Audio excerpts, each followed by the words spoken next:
My name is Fernando Oliver, and over the last 4 years, I've scaled multiple ecom brands and had 2 exits. Now, in this video, I've put together my absolute best strategies for scaling an e-commerce using direct response marketing. Enjoy.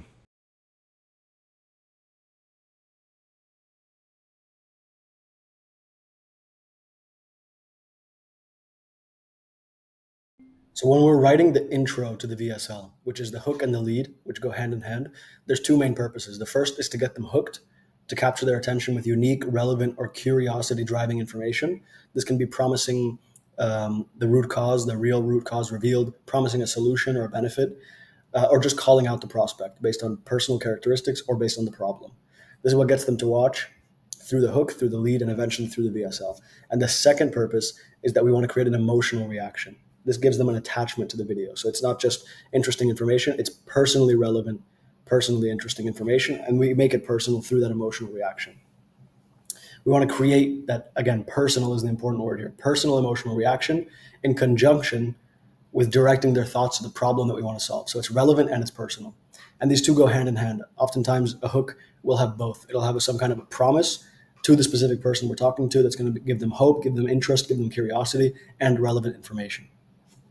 Now, to get someone hooked and engaged in our lead, we want to use open loops. So this is where we're going to promise some kind of valuable or interesting information without fully giving the full idea, without providing a conclusion to our statement.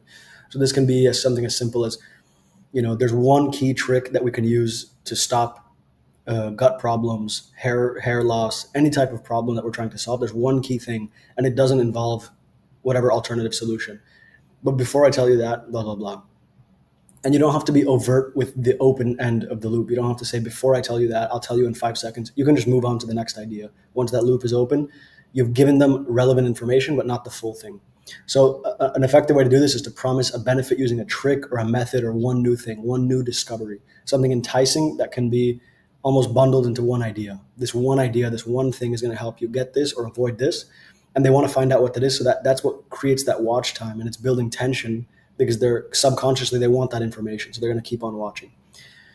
And we want to give some details. You don't want to be vague about the open loop. Who is it invented by? It only takes 5 minutes or 2 minutes or 30 seconds before bed. It was created by this top doctor. Give specific information without revealing the actual core, the golden nugget. And this is what makes the loop open, that the most valuable information is left till the end. And because it's missing, again, they subconsciously will keep on watching to get that information. They're going to keep moving forward to try and get that. Now, the open loops often work best when stacked on top of one another. We promise a desired benefit. We promise some kind of information about the root cause of their problem. We promise the one thing that they're doing that's messing up their situation, etc. And then the key when doing these open loops is, first of all, make the promise personally relevant. So if you're going to promise information, make it something that's relevant and valuable to them that they would actually want to know. And 2 is that we give them something but not everything. So for example, you can say, this doctor also shocked social media when she revealed we've been wrong about the root cause of back pain for 30 years. And it turns out it's not caused by bad posture. The real root cause is something that no doctor expected in the last 30 years. So we give them something, we give them what it's not, but we don't give them what it is. We don't give them the one thing that if they had it, they would stop watching the video, because we want them to continue to consume the information, to accept these beliefs, to take a new approach and open their mind to a new perspective. And then we'll give them that information when we're explaining the problem mechanism. And then one way to write very good open leads is to first write the body of your VSL. And then you go through and you highlight the most relevant, the most valuable, the most shocking information, and turn those into open loops that you can put throughout your lead. And again, you want to be closing these loops throughout the VSL, but it doesn't have to be overt. You don't have to reference back to it. That's why writing the body first, you'll naturally close the loops, because the open loop is taken from information that's already in the body, which is the closing of it.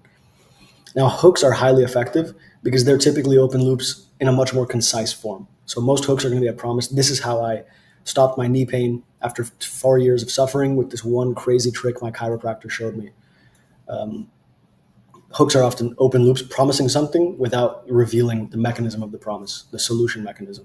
And now when I write my VSLs, this is going to help you write better hooks and leads as well, is I write the close first, the most formulaic part of the VSL is the easiest to do. Then the mechanism explanations and the metaphors to describe and visualize those mechanisms. And then I fill out the body structure of the VSL. Once that is done, then I go and I write my leads. And finally, lastly, I do the hooks, because you're taking information from the body to write your lead. it's as relevant as possible, as engaging as possible. And then you take from the lead to write the hook to make sure that all three are congruent, all three parts, the hook, the lead, and the body. The more congruence you have between the transition points, the higher your watch time is going to be and the less people will drop off. And that brings me to this point. When you're writing your leads and hooks, know exactly where that lead connects to the VSL body. Know exactly where the hook connects to the lead, because those two sentences, the end of the lead and the start of the body, need to be congruent. They need to flow. They need to sound like it's just one piece of thought, one stream of consciousness.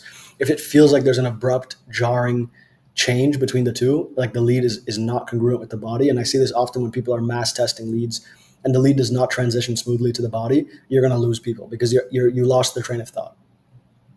So if your VSL starts, for example, by highlighting what's not causing the problem directly, the last sentence of the lead should focus on the mistaken problem mechanism, the deception, the confusion in the industry, the way that doctors thought it was, the problem was truly caused by when it's not. So you make the lead congruent to the VSL. And then you write the hooks last. And by now you have the most important, most interesting, most biggest benefit information, and you use these in your hooks as open loops. The more congruence and smoothness there is, as I mentioned, between the transition points, the higher your watch time will be, and the less confusion there is, and the more your video and your message is consumed. Now, to get the most juice out of your hooks, one of my favorite ways to do this, and again, the important part of the hooks is because they're going to allow you to scale, yes, but more so, what they're going to do is they're going to get more stability in your ad account because Facebook will have more creatives to choose from to match to the pocket of buyers that they think is most effective that day at that price point. And it's going to have more longevity. You can get a lot more time at a certain scale out of a winning VSL when you have lots of new creatives and creative variations that comes from the hook. So one way to do this is once you have many winning hooks, there are two factors that you can change. You can mess with the copy or the visuals. So I prefer to mess with the visuals because one strong copy, the copy of the hook, the text that's read out loud and put on screen, you can make 10 different hooks out of that. So you find the copy that works the best with a visual, obviously, because you're testing both at once. And then you make similar visuals on that same copy and you test 10, 20 different versions of it. And you can see this all the time with Gundry MD, Miami MD, Neuro, all the big direct response brands on Facebook. They're testing the same hook copy with tons of different visuals that are very similar. For example, if someone's selling a heater, a home heater, a portable heater, they'll show like some weird gadget from YouTube that someone made out of like a fireplace, a flame, a candle, a bottle of water. And it looks like it's matching the hook, like this secret 60-second trick helps you heat your entire home in 10 minutes and cut your power bill. And they'll have that hook tested with 10 different visuals of these homemade do-it-yourself gadgets, which are very engaging. And then they'll just test different lines of hooks, different lines of copy with different visuals. So they'll have like 4 different lines of copy that they're testing, and each of them has 10 different hook visuals. So their ad library will be full of these hook tests. I don't recommend spray and pray testing, meaning putting random copy with random visuals and just setting it out there. I recommend sticking to what works and making iterations on that in the hook. And just some general best practices, use a lot of 3D animations, native looking iPhone videos. So not UGC with like great lighting and all this stuff. If you want to do a real direct response video that sucks them in and gets that belief and the suspension of disbelief, then you want to make it look homemade and viral. So low quality videos, more gritty videos, stuff that you would see going viral maybe 5 years ago. Those are the most interesting videos. And then avoid using shots of people, scenes of people in your hooks, especially stock footage of people's faces. This is like the least engaging content you can have. So show the 3D animations, show split screens of like someone with knee pain and then inside of the knee as a 3D animation. And then show those homemade, viral, gritty looking clips. This is what's going to make the most effective hooks possible. So this was a summary of how I approach hooks and leads for my VSLs. This is where I spend the most amount of time because once I've validated a VSL and an offer, that first main VSL is going to typically be the one that scales the highest for the longest. And now my job is to get the most profitability out of it and the most scale and the most longevity and stability. And that comes from lots of hook and lead testing, iterating on proven winning ideas, winning concepts, and just continuously doing that and having my team continuously create hooks and leads that are going to then go live, be tested, and then scaled up.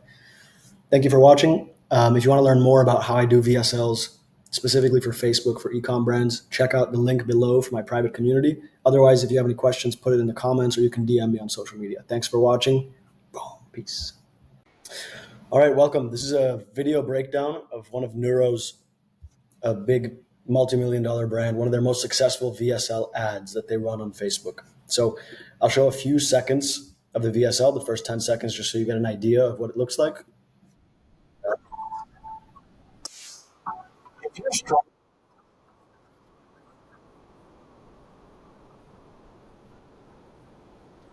this is their spokesperson. They use a combination of stock footage and custom video content.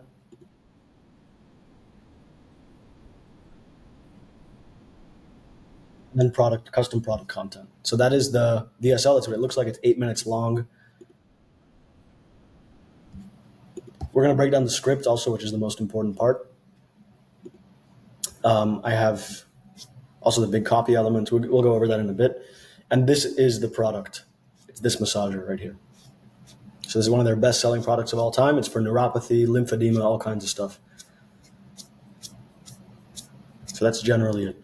Now, let's break down the script. So it starts very, very effectively. This is one of my favorite ways to start the VSL. If you're struggling with neuropathy, it means that your peripheral nerves are damaged and eroding. So it's highly engaging. It's calling out the problem immediately, and it's an if-then statement. So it means if you're struggling with this problem, then, which if you are struggling with the problem, the next statement is immediately applicable to you. Your peripheral nerves are damaged. That's the new root cause. So it's immediately intriguing, some new information about the problem you're struggling with. Why is this a problem? So this is the problem and what's causing it. Now, why is it a problem? It leads to these symptoms that cause pain, physical pain, and then it affects your everyday life. So this is oftentimes how they do their problems and their benefits, is that what's the literal problem? It's burning, tingling, numbness. How does that affect your life? So you combine both. When you state the problem, also explain how it affects their life. And then if you want to take it one step further, it's the emotions that come from that effect on your day-to-day life. So everyday activities like walking, standing, etc. become uncomfortable. That means you feel like a prisoner in your own body. You feel like life is passing you by and you just feel trapped. So that would be the emotional side of it, the third level of dimensionalizing it. Then we connect it right to the viewer. If it sounds like you're not alone. So we immediately connect to them and we take away the sting of that by saying you're not alone. So we don't want to just point the finger at them and say you're suffering, because that's not a pleasant feeling. So we say millions of others suffer from the same condition. So you're part of a group. Now a reason to act. So we've agitated, we've connected to them. Now we need to give them a reason to act, which builds some tension, some urgency, and gets them to keep watching. The unavoidable problem is that it continues to get worse. It gets more painful, more uncomfortable. You have to treat it. You have to. And then the worst case scenario is losing independence, wheelchair, crutches, or even amputation. So it's building a lot of tension and fear, and that makes them want to continue watching and get the information. How do I act? How do I resolve this tension? Now we create an open loop.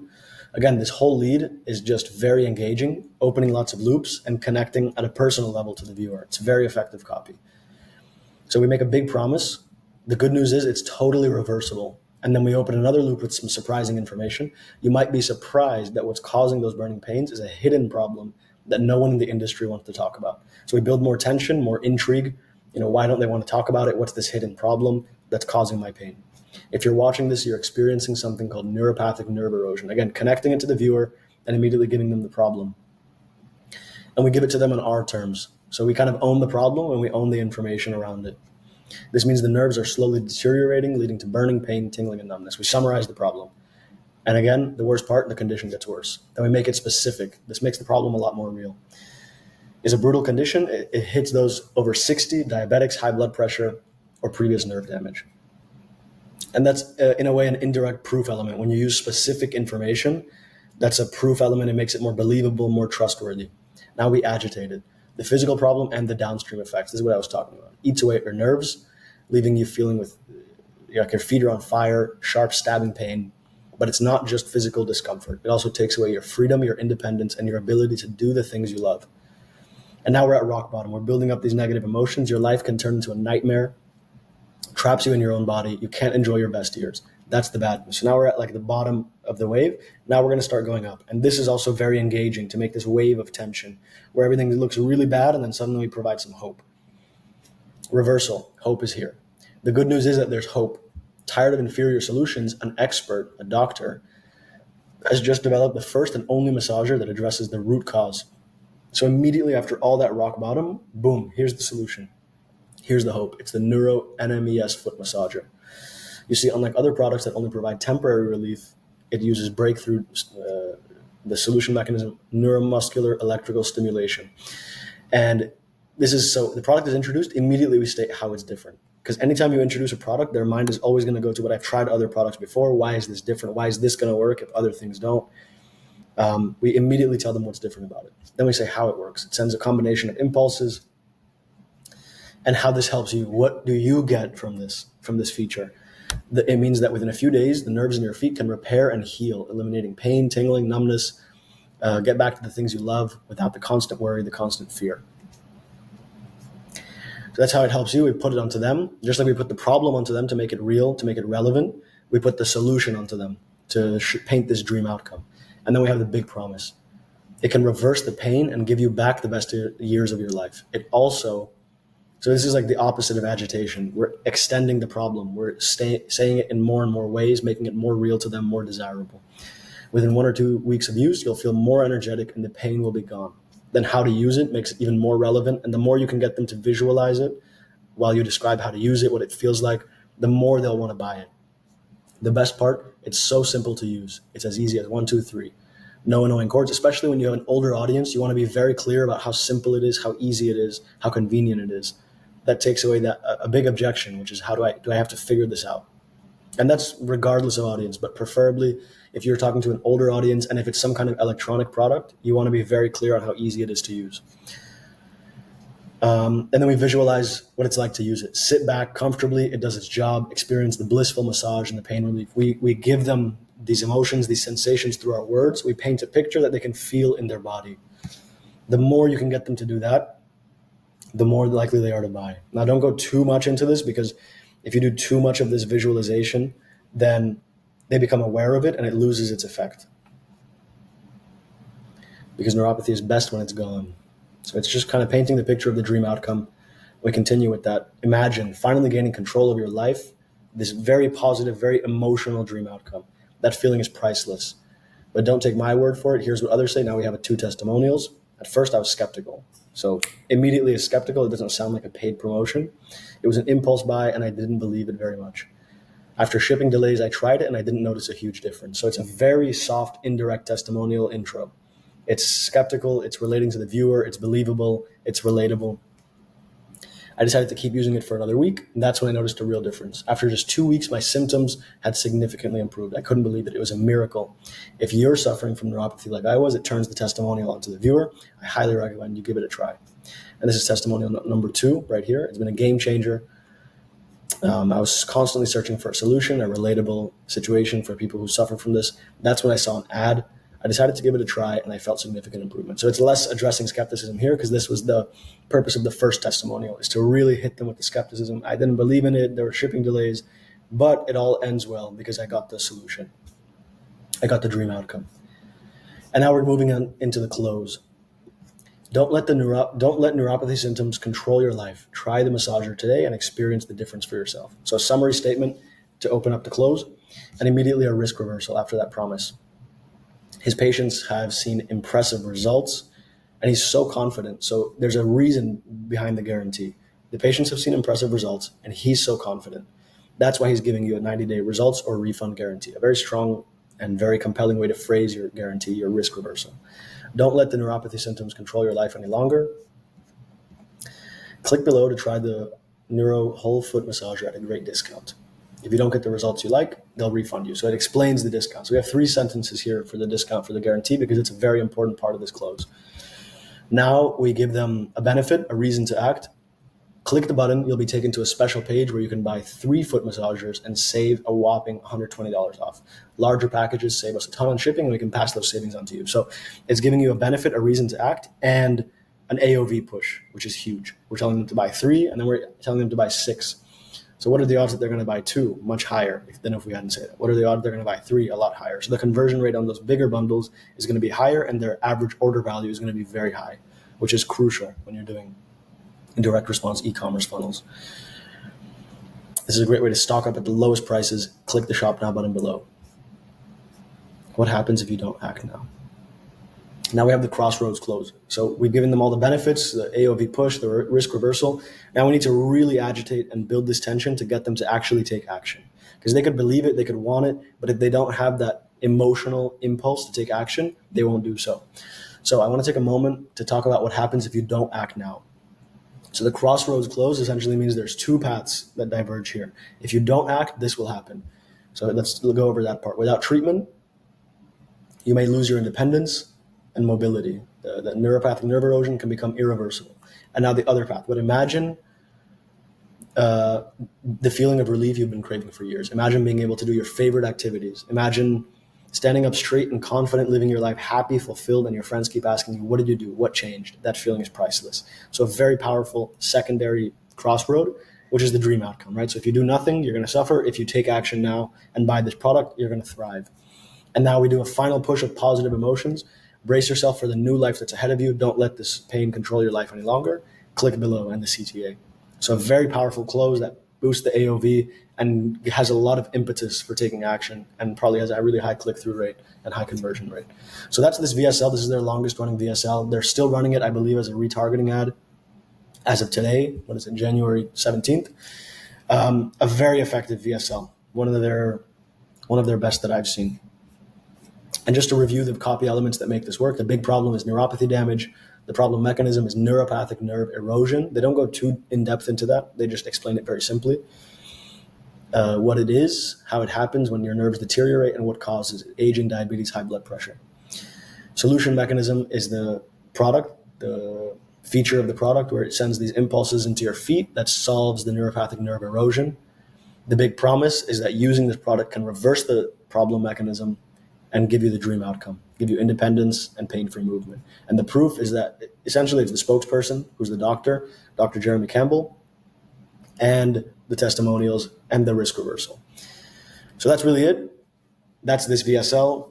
They were sending this to a advertorial page for a long time, and from advertorial to product page to the one-page checkout where they had multiple different units, and I think the 2 unit was pre-selected. So I hope you enjoyed. You can definitely use this VSL and this structure and this outline that I have in bold to write your own for any kind of physical product or more, but it works best for physical products. And if you have any questions, you can leave them in the comments, or you can DM me on Instagram or Twitter, X. And I also have a private community, a school community. The link is in the description below, where I do a lot of these VSL breakdowns. I have a ton of resources and information on how I use direct response to build my e-commerce businesses. So if you're at a point where that's interesting to you and you can apply it to your business, check that out in the description. Thank you. Have a great day. Boom, boom, boom, boom. Peace. This is an advertorial ran by the brand Noobru, a very successful multi-million-dollar brand doing direct response ads on Facebook, usually image ads and some short videos. And they send traffic to these very well done advertorials. I'm going to break this down and go through it, but it's generally targeted towards older people. They sell a nootropic kind of memory focus powder, drink powder, and they target it towards older people for memory loss, brain fog, all that kind of stuff. So they're very, very good at targeting in their advertorial. So let's break this one down. First of all, the above the fold, the most important part. We have a unique story, then a promise, and just kind of an exaggeration of it. So how a retired engineer's unexpected discovery, that's what makes this unique. That's what adds another level of sophistication to this copy, is how it came about, is helping thousands retrieve forgotten memories. That's the benefit. That's the big promise, memory boosting. They've been desperately missing in 2024. In 2024, it's always good to add specificity with the date, with the year. So now it's in 2025. And they've been desperately missing just agitates the problem that's being solved. And then immediately after a big claim or promise headline, I like to do the same thing, address the skepticism in the subhead. So here they do it from a first person perspective. I know this sounds unbelievable, addressing that skepticism right away, but at 67, I'm breezing through crosswords and outthinking folks half my age. So it's addressing the skepticism and then reconfirming the message.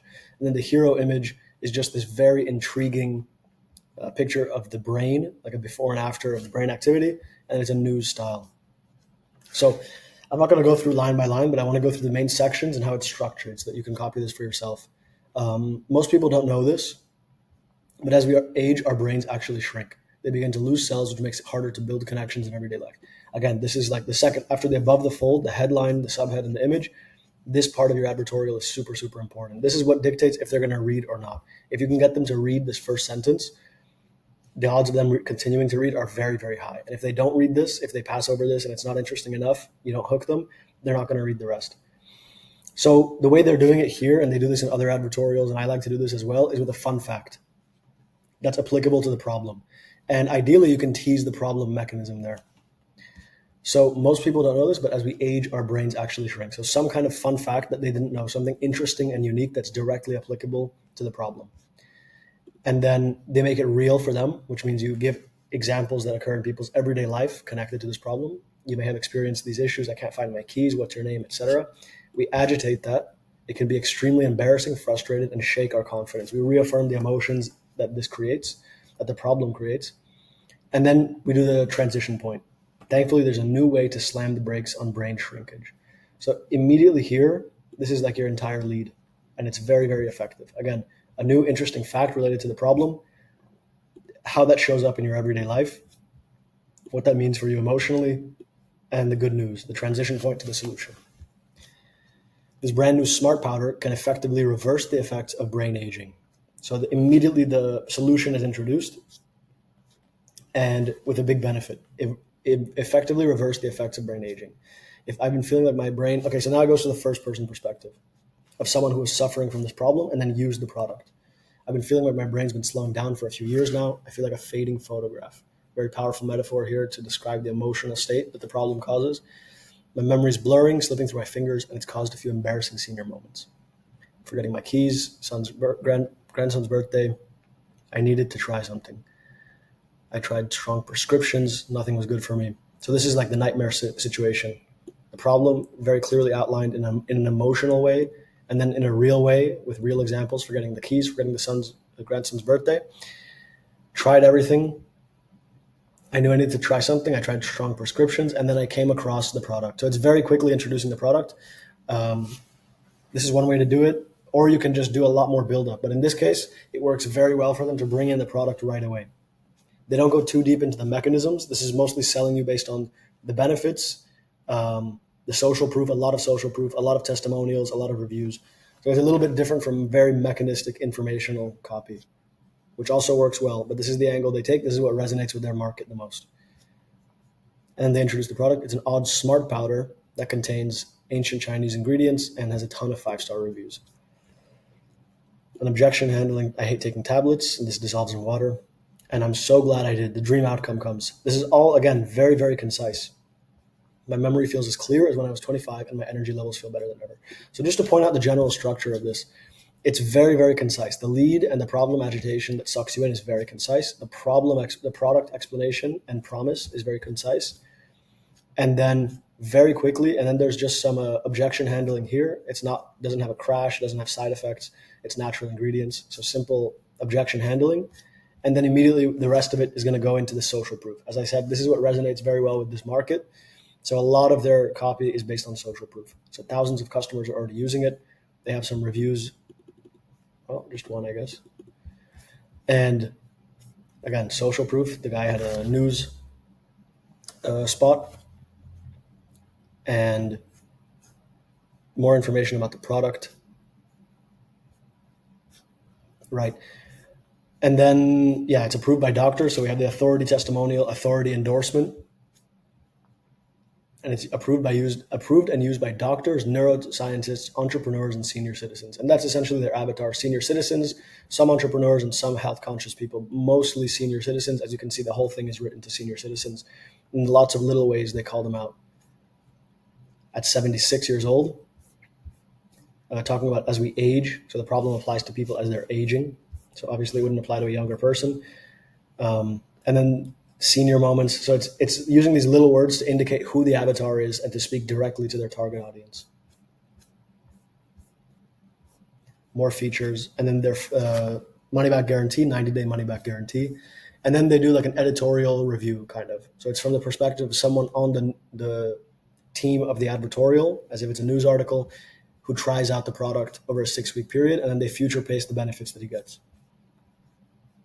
So it starts off pretty soft. I was skeptical, but I was feeling run down. So he has some issue. He was feeling run down. He saw a lot of positive reviews and gave it a try.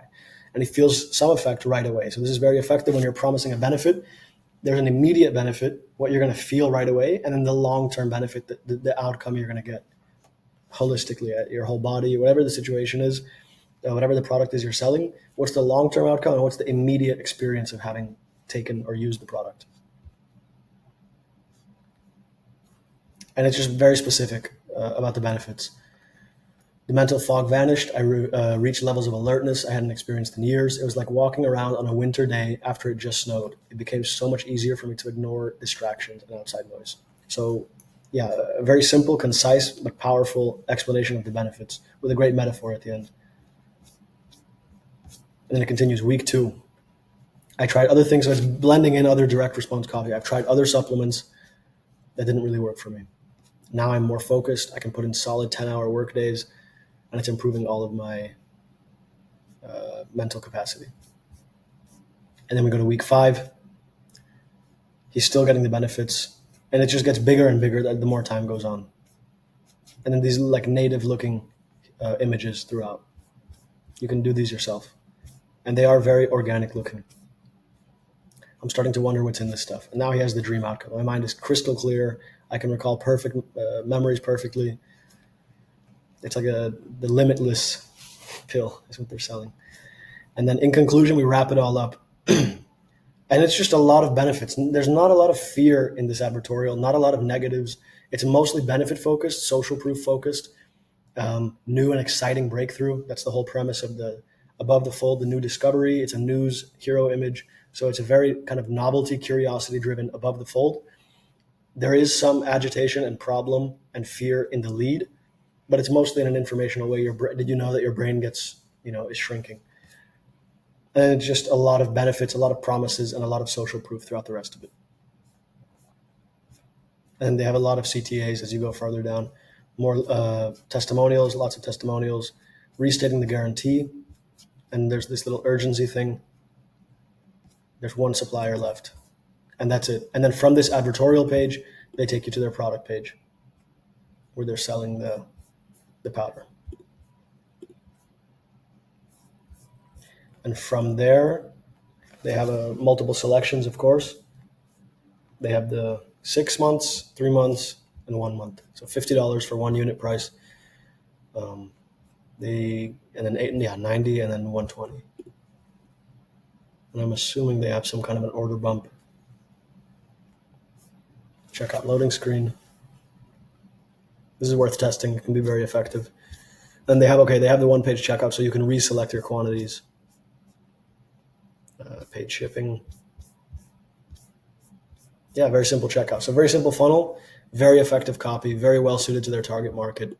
They've done a lot of research, a lot of testing. They've been around for years, and they've done millions in sales. So this is a great advertorial to take if you're doing any kind of consumable to an older demographic that's not as aware.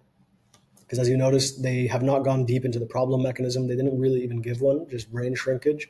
And they didn't really give you a solution mechanism. It's just that it has these ingredients that is going to give you this dream outcome. And they're kind of vague about what the ingredients are. So it's a very simple story-based emotional advertorial that can very easily be swiped for almost any product and tested. All right, I hope you enjoyed this video. If you have any questions, let me know. DM me on social media if you want to ask about this brand or anything like that. And have a good one. Peace. This one is social proof based. A lot of native ads, especially for the 60 plus demographic, will be social proof based. And this one is kind of weird, intriguing, direct response based. So we have the problem on one side, the solution on the other. This is typically how they structure their hero images. And then creating some intrigue with this red circle. Usually they'll add a red arrow and you can't fully see what the product is or understand it. So I'll just go over the lead of both of these products and then I'll scan through the structure that they're using for their advertorial and what angle they're really going for here. So for years, I suffered with terrible knee pain. So immediately it's a first person perspective. It's not from the perspective of the brand. They're taking on the perspective of eventually a consumer. So it eventually becomes a testimonial, but it's just kind of a hero's journey of someone who had the problem, who suffered, who tried everything, and then they're recommended the product. That's the main angle of this advertorial here. And this is very effective on Facebook, especially for these health products, is the angle of someone who had the problem. So you identify with the customer, you agitate the problem. So in this case, the agitation is that they've gained weight. They're not being able to exercise properly. You agitate it with a real life example. For back pain, it could be that you lost your job or you can't spend time with your spouse or your kids. Something emotional. if you're going for this angle again, it's pretty aggressive to go for this like emotional agitation. And then they tried everything. So this is the next step, right? So the problem you identify with the prospect, you agitate it, again identifies with them, and then they try other solutions. So you don't want to do too much agitation because then you'll lose them. So you want to continue the story. So first after the agitation and you build that tension, then they try new solutions, but nothing works. They're inconvenient, they're expensive, etc. And then the social proof, trusted source recommendation comes in. My friend spent thousands of dollars and they found this new solution. This is, I mean, they've used this multiple times. Aussie Home has used this multiple times. You have this like Facebook image where a friend is reaching out and they found some new solution, some new miracle product that fixes the problem. And then the person is skeptical, they try them out.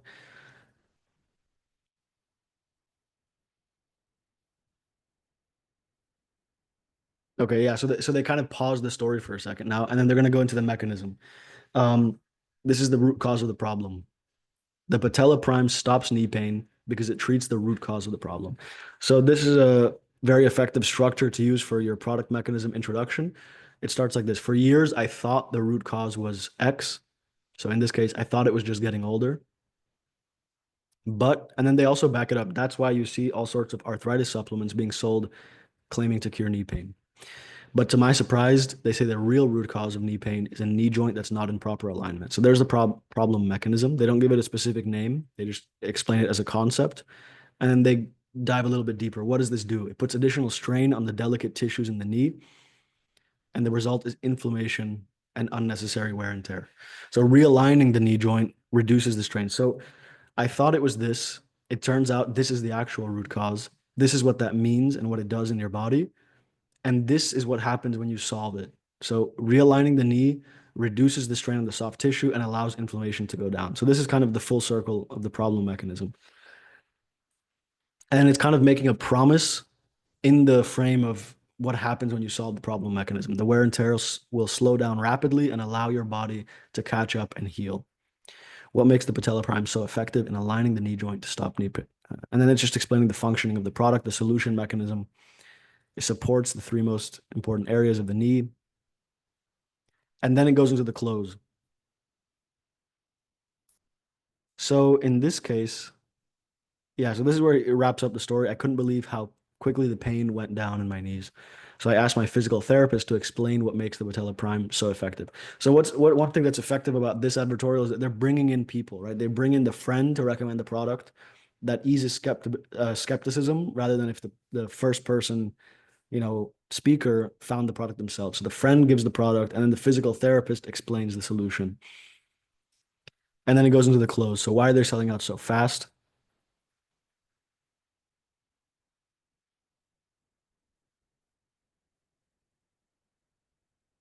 They don't really explain why they're selling out so fast, but it's an effective headline, and then it goes into just benefits and promises. It's the perfect solution for knee pain. If you have XYZ, so it qualifies everyone with knee issues. It restates the solution mechanism, and then a testimonial, a summary of all the features, a restatement of the entire premise. So social proof, people are experiencing it thanks to the product, and then these are the benefits you're going to get. And notice that now the CTAs are available. Before, there's no sticky button. There's just a few hyperlinked. So there's one here and one here, and then it goes into the CTA. So they don't let you click through until you've read into the article, which I do recommend everyone does. And that's something to test. Sometimes you can have the sticky button come right away, and sometimes you force them to read more into it. And then why are they so discounted? And then it's a basic close. So this is a very simple close, but this can easily be replicated. It is pretty aggressive in terms of the copy and the angle that they're taking here.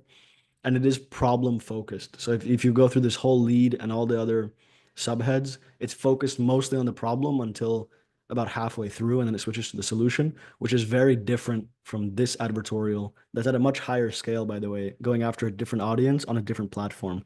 So for the ortho shoes, they're going after the promise angle. So it's a lower level of market sophistication, right? They're going after the promise of getting rid of your foot pain with these miracle shoes. And then it's a very simple, straightforward, to the point lead. Do you struggle with foot pain? Are the activities you like doing feel impossible to do now? So you might notice this is a much more like kind of toned down copy, less sophisticated, less aware market. And that's the thing with native is that there's less targeting. So you have to go for the lowest common denominator to have the highest scale possible in most of these cases. If you go too targeted, like hyper targeted copy, it's going to be very hard to find those profitable placements on native at a high scale.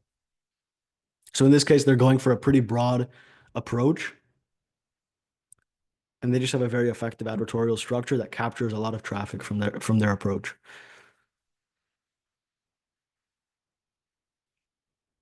So it's a similar structure. Do you struggle with pain? They agitated are the activities you used to like doing feeling more impossible? It is also a first person perspective. I've experienced pain, and this is targeted towards women, as you can see from the three women here. In the rest of their testimonials, it's women, and then it's identifying my husband is seeing my frustration and trying his best to be positive. So they're going after women 60 plus on native and taking this pretty straightforward approach. It's an issue that can't be ignored, so building some urgency. And if you ignore it, the effects will only get worse over time. Specific information. This is kind of like the giddy up style advertorial. Very informational, not as emotional. Although they do get pretty emotional in this lead. Your body will collapse if the foundation is in pain or it breaks. Does this scare you? And then it immediately, so that's the peak of their tension that they're building through the agitation, and then they switch. You're able to permanently end your foot pain and enjoy 100% natural relief because of this new invention called comfort wear. So this is mostly a text-focused advertorial, and they're comparing it to alternative solutions. Some emotional selling without foot pain. Wouldn't you be able to appreciate all of life's beautiful moments so much more?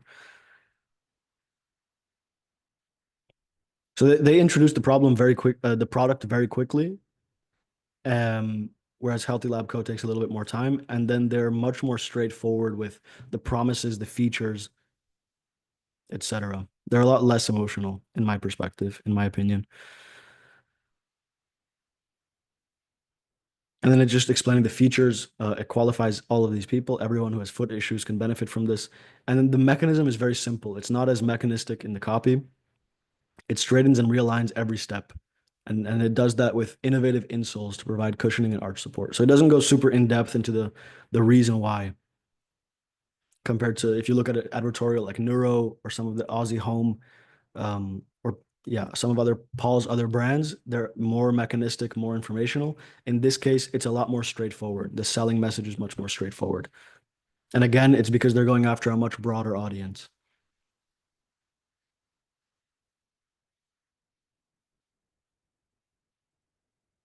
Yeah, it's very simple copy, very straightforward. It will help strengthen your feet, gently realign your feet's muscles, bones, and ligaments, and they do all the work for you.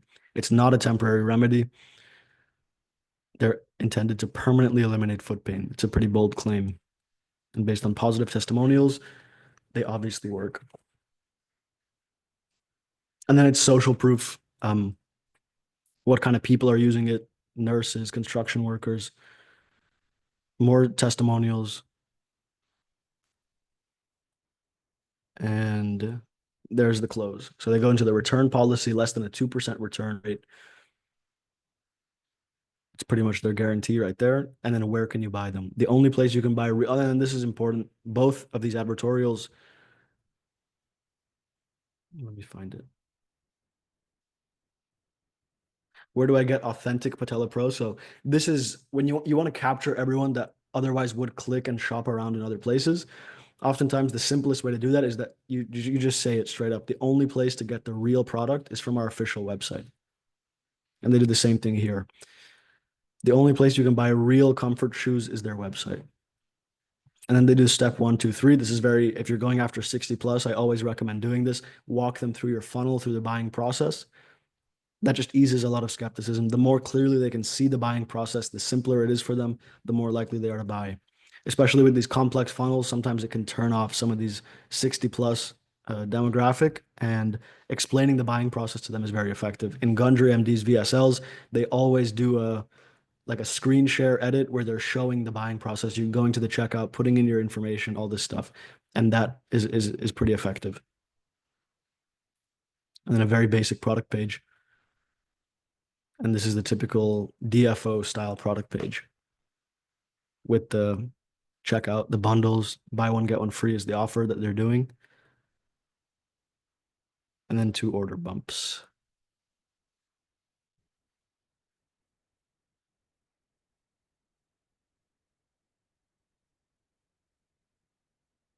Okay, so they have an upsell in the cart, and yeah, very basic. And then automatic package protection and another upsell in the checkout.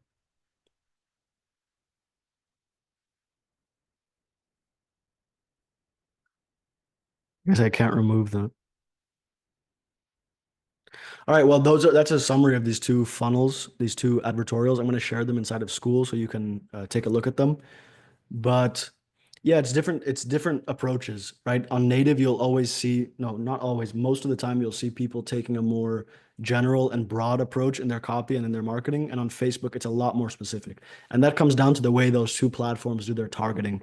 On Facebook, the targeting is extremely specific. You can target individual people, whereas on native, those of you who have advertised on native know that the targeting, you're not targeting people, you're targeting placements. So which websites will my ad go on? So you have to be more broad. You can't be as as specific happens. First, and we're going to take a VSL, a video sales letter, as our example here. So first is the hook. Any ad has a hook. That's the first few seconds of it. And this is where we capture their attention and we frame the message. Okay. And we frame the message by giving it a theme or a premise, and that's going to be the problem. So every type of hook should talk about, in some way, should allude to or directly state the problem. If you're selling some kind of a knee pain product, a back pain product, whatever, that problem should be there in the hook. So people with back pain, etc. It should call out that problem. And this is how the problem enters the surface level awareness. So it becomes real, and if you do a good enough job, you'll capture their attention and keep watching. Then we get to the lead. So we take that attention and now we're going to convert it into engagement. We want them to be engaged with the video. And that means they care about what we're saying. They have an outcome that they want. So they want to watch the video to get an answer to a certain question, how to solve the problem. And in the lead, the negative emotions that are associated with realizing their problem, this is going to create a need for a solution. All right. So we're taking that attention, that spike of attention in the hook, and we're going to add, we're going to dimensionalize it. We're going to make it real for them. So what does this actually mean? What does this problem mean? How does this show up in the day-to-day life? This creates those negative emotions, that tension and stress that naturally the mind will want to resolve. So it creates an open loop that you want to resolve by having a solution to that problem. So some keys here is that you want to make it real and vivid and simple. You want to make it very simple. So, back pain, what does that actually mean? What is it preventing you from doing in your life? What are the common solutions that are prescribed for it? What are the doctors saying? What is the internet saying? Because it's not working for people, right? Otherwise, they wouldn't still have the problem. So they want you to validate that fact that it's not, whatever they're trying, whatever they're told is not working. And there's something else that they need to try, something new. And what this is going to do is create a curiosity and a desire for a solution, because the mind does not like to just have a problem that it's dealing with and not have a solution. That creates an open loop, and subconsciously it needs a solution. It's going to be searching for it. So if you can take that natural desire for a solution and use it to funnel them deeper into the VSL, it's going to work very well. So now we have the problem mechanism. So we captured their attention, we turned it into a real interest in solving the problem. Now how are we going to do that? We want to explain to them how the problem works. So the problem mechanism, the purpose of it, and the problem mechanism is the real root cause. It's the mechanism behind the problem. So why do you have back pain? It's because your spinal discs are compressed. Why do you have knee pain? It's because your cartilage is wearing out. It's the root cause of the problem. And this breaks their skepticism and it suspends disbelief. And the way that it does that is because they've never heard it before. So when we get that new information, it creates a new possibility, because this is kind of what goes on in the mind, the subconscious mind. I couldn't solve my problem because I was taking the wrong approach. I was trying to solve the wrong root cause, right? Whatever the mainstream advice was, and it didn't work. Now I've discovered a new root cause. I have a new chance to solve it, because now I can solve this new problem this new root cause of the problem. Maybe I can solve my problem itself in general. And this is how we suspend that disbelief, and we take them down the educational path that we want to go down, where we provide our information, we're in our frame, because they left their information at the side. Another important part of that, before we introduce the problem mechanism, is we want to say, here are the other solutions, right? For back pain, it's the chiropractic, the physical therapy, whatever it is. It didn't work. It doesn't work for the people, or otherwise they wouldn't be watching the video. They wouldn't have the problem. So it didn't work for them.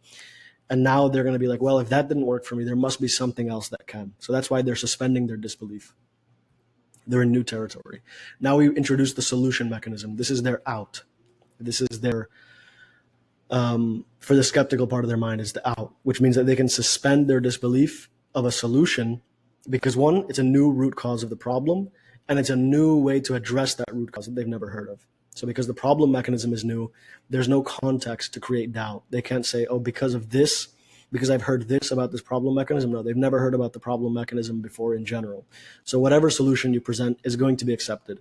An example of that is when gut health was becoming a big thing in the early 2000s.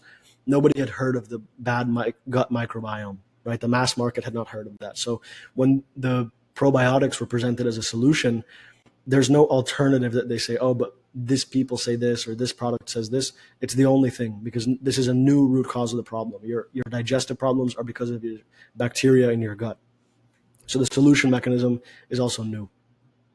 And now we build the desire. So this is the final step where we're going to convert all of this new beliefs, new state of mind into an actual desire to buy the product. We do this through benefits and promises on a tactical level. Benefits are what you get, the good things you get when you use the product. So for example, for a back pain thing, the benefits are that it works fast. It reduces pain in the short term. It lets you move more and do more things. It eliminates the pain in the long term. It solves the root cause of the problem. And the promises are kind of a chain of events. So you have your problem, you use the product. The promise is that over time, whatever the time frame is, a month, 2 months, your problem is going to be lessened or gone, and you're going to be able to live life more fully. You're going to live without pain. So less bad, more good. That's the promise. And it's like an if-then statement. If you use this product, then you'll get this promise. Take that new belief, right? The new belief is the root cause of the problem, the new solution to that root cause. We take the desire for a solution that comes from agitating the problem, and we channel it all onto our product. We help them visualize the dream outcome. So this is part of the promise. We give them lots of benefits of how the product works, why it's good. And we want them to see how easy, affordable, effective, proven the solution is. And then we take all of that, we give them a clear call to action. If you want all of this, click here, buy the product now. And of course, you use scarcity and urgency, whatever you can apply in your business to get them to take action at a higher rate. And tell them exactly what to do. Be very clear with your CTA. So this is generally how the flow works on a subconscious, on a psychology level. And this will help, all the VSL breakdowns that I do, the more tactical copywriting things that I share make more sense because you understand what is happening psychologically. This is the basis of everything. This is the root that we build off of. And this is why once you understand this, you can write VSLs, advertorials, UGC ads, webinars, long form sales letters, because it's all following this path. And then just to wrap it up, the ultimate goal of direct response marketing is to get an immediate response, specifically a sale, just using our ad and our funnel. So we want the response now. We want to spend money to acquire the customer, and we want them to buy. So we want to spend money to show them the ad, and we want them to buy. And we do this by taking them through those states of mind that I shared, problem, agitation, suspense of disbelief, hope for a solution, desire, and then action. And then we also educate them and provide new information. So it's not just emotional. We're explaining, why did the old solutions not work? What is the real root cause? Why does this solve the real root cause? How was the product created? How does the product work? How will it benefit you? How can you get it? Give them everything. And then we create a new state of mind plus new information, and that creates a new action, which in this case is a sale of the product. And we build desire while also building belief. Those are two separate things that I mentioned. The desire is the emotional side. The belief is the logical or informational side. Okay, and that's pretty much it. The most important thing that I've learned over the last 4 years of running e-commerce businesses, doing over, at this point, I think $13 million in revenue from our own brands, is that you need to be aware of where your main areas to expand your business, to make more profit, to retain more profit, to reduce liabilities, and where are your biggest bottlenecks? What are the patterns that keep coming up? I'm going to cover the biggest 3 of these today, and this is what shapes my team's long-term strategy and also informs short-term and medium-term. Because if you know where you're going, you know what targets to set in the short and the medium term. Okay? So the 3 main pillars that we take into account on every strategy meeting every week and what we're planning our targets around are profitability, infrastructure, and then our operating costs and losses. Of course, there's a lot more that goes into everything, but these are the main 3 we found that when we have issues in the business or when we have a lot of growth in the business, it's because we are taking these very seriously and diving into them and taking our time, taking care of them, putting a lot of effort into them. You have also things like team, financial management, but I'm not going to get into that. The point of this video is the main pillars where you're going to find bottlenecks and room to expand. So first is profitability. This is what comes to mind for everyone in this business, especially people starting out, but this is only one factor. And here's what makes up profitability. It's your ads, of course, your ads and your funnels. But when it comes to your actual inputs and where you could have bottlenecks, where you could have problems that are holding you back from getting the most out of your ads and your funnels, is your creative production. So one of the biggest bottlenecks I've seen for a lot of brands is they're producing too few creatives. They're not making enough ads. They're not testing enough offers. And the way around this is pretty simple. So what we do is we set targets for each offer. How many creatives do we want to test? So the video editors know, the copywriters know, the marketing managers know, and my business partner and I know, are we on target? Are we off target? If we're on target, we should be producing a lot of ads and we should be getting a decent win rate and being able to scale the business, which is fantastic. If we're below target, that's probably why growth is being limited. And that's what we've seen time and again. 2 is, in order to do this, you need a simple and efficient and clear system for managing that creative output. So whether you do it in Google Sheets or OpenTable or whatever software you're using to manage your projects, it needs to be clear and efficient, and everyone needs to know where their place is in that system. So the video editors need to know where do they come in and when do they come in on a project. The copywriters need to know when to pass things on. The project manager needs to know how to manage the whole process and stay in communication with everyone. And my business partner and I need to be able to see how stuff is moving across the board, how creatives are going from idea to testing. And then we also, on our profitability side, we have the back end, which is retargeting, emails, SMS, making money after the sale or after the first, you spent the money on Facebook. Now, how can we get more money out of that? How can we recover the declined transactions? How can we get more money out of customers? How can we get people who didn't buy to buy? So these are the areas to look at. And this is where you want to build systems, where you want to put your focus. Because it's very easy to get your focus distracted in this industry. In any kind of online business, digital marketing, there's so many factors and only a few of them that actually drive results. So when it comes to ads in the back end, here it is. The main things to look at. A couple of more things I'll say when it comes to profitability are, one of them I'm going to cover in the next slide related to payment processing and approval rates. But 2 is, you're not just testing ads, of course. I should have put just testing in general, but you're testing new advertorials, whatever type of funnel you're running, new landing pages, new checkouts, new upsells. You're testing new offers, new products, new marketing channels. So this, instead of saying ads, it should say just testing in general, but testing with a purpose. And that purpose is to acquire customers at a high enough profit where that can drop to the bottom line. Because keep in mind, when you're doing 25 or 30% after cost of goods and ad spend and maybe fees, you still have your team to pay. You have customer service stuff, so losses to refunds and chargebacks. You have a lot of these little costs that can add up. So 30% can drop down to, depending on what your operating costs are, it can drop down to 10%, 15%. So that's important to keep that in mind. Let's continue onwards and upwards. Infrastructure. So this means the structure of your business. This applies to the legal structure, the payment processing, the Facebook ad accounts, whatever ad channel you're running on. But I'm going to stick to what I know best and what we do the most of, which is Facebook. Here, let's focus on payment processing and ad accounts, because I've found and I've seen that these are the 2 main areas where people suffer problems in their business that shuts things down, right? Getting a hold on your payment processing, on all your money, maybe after a long weekend where your entire, if you have a fast cash flow cycle, meaning you're putting all your money into ads every 4 days and then getting it back and doing it again, which is super aggressive and I don't recommend doing that. But then after a long weekend, if they hold all your money, this has happened to us multiple times, they can have 6 figures in cash and now you're stuck for 90 days, 180 days. And there are ways out of that, but that's not what this video is about. So that's all to say that payment processing is a very sensitive area, and so are Facebook ad accounts, right? If you get restricted, you get banned, your ads stop, your top line revenue grinds to a halt.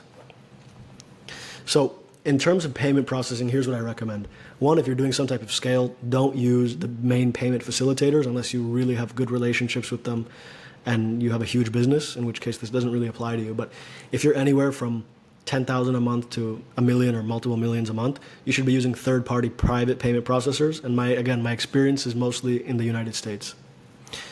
So that means you want to reach out to third-party payment processors, not Stripe, not Shopify Payments, not PayPal is a different story, but you want to be in a position where you're not reliant on any one merchant account, because that's a point of big risk in your business. So you stay ahead of what you need, keep opening new merchant accounts. 2, be friendly and communicative with the reps that you have at those merchant accounts.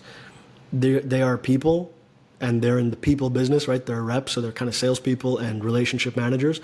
So the more you communicate with them, the more you update them on what you're doing in your business, the more clarity they have and the less risk they have. So you tell them, we're scaling now, we're doing this, we're doing that. Keep them updated on good news. They're just going to be more lenient with you and less likely to put big reserves on your accounts, less likely to hold your money, and more likely to be able to let you be able to go past your limits. 2 or 3 is that you want to increase your approval rate as much as possible. This kind of ties into the first pillar, which is profitability, but you want to increase those approval rates as much as you can. This can be a big bottleneck. So this presentation is mostly about bottlenecks, which are also, when you solve a bottleneck, you expand. But these are the main areas where we've had problems, and I see other business owners have problems most often. So when you have a low approval rate, this keeps you, chained down to a lower level of profit, lower level of scale. When your approval rate is higher, right, in the high 80s or 90s, you can scale a lot harder. So there's lots of things you can do to improve that. A better relationship with your processors, give them more information, longer processing history, US inventory, branded everything, custom ideally. And then you can also recover failed payments, and then you can use what's called payment cascading to spread your transactions across all your processors. All these things will improve your approval rate and just make your business a lot stronger. And then when it comes to Facebook ad accounts, this is another area that people have issues with, and I personally have had a lot of issues with, super frustrating. There's a couple things you can do. One, you want to be diversified in your infrastructure, especially if you're running multiple offers, multiple products. There's no reason to keep them all in the same ad account or even under the same business manager or same structure, Facebook advertising structure. So you want to have that diversified. And this just reduces risk, right? If any shutdown can only impact at most 25% of your revenue, it's not a huge deal.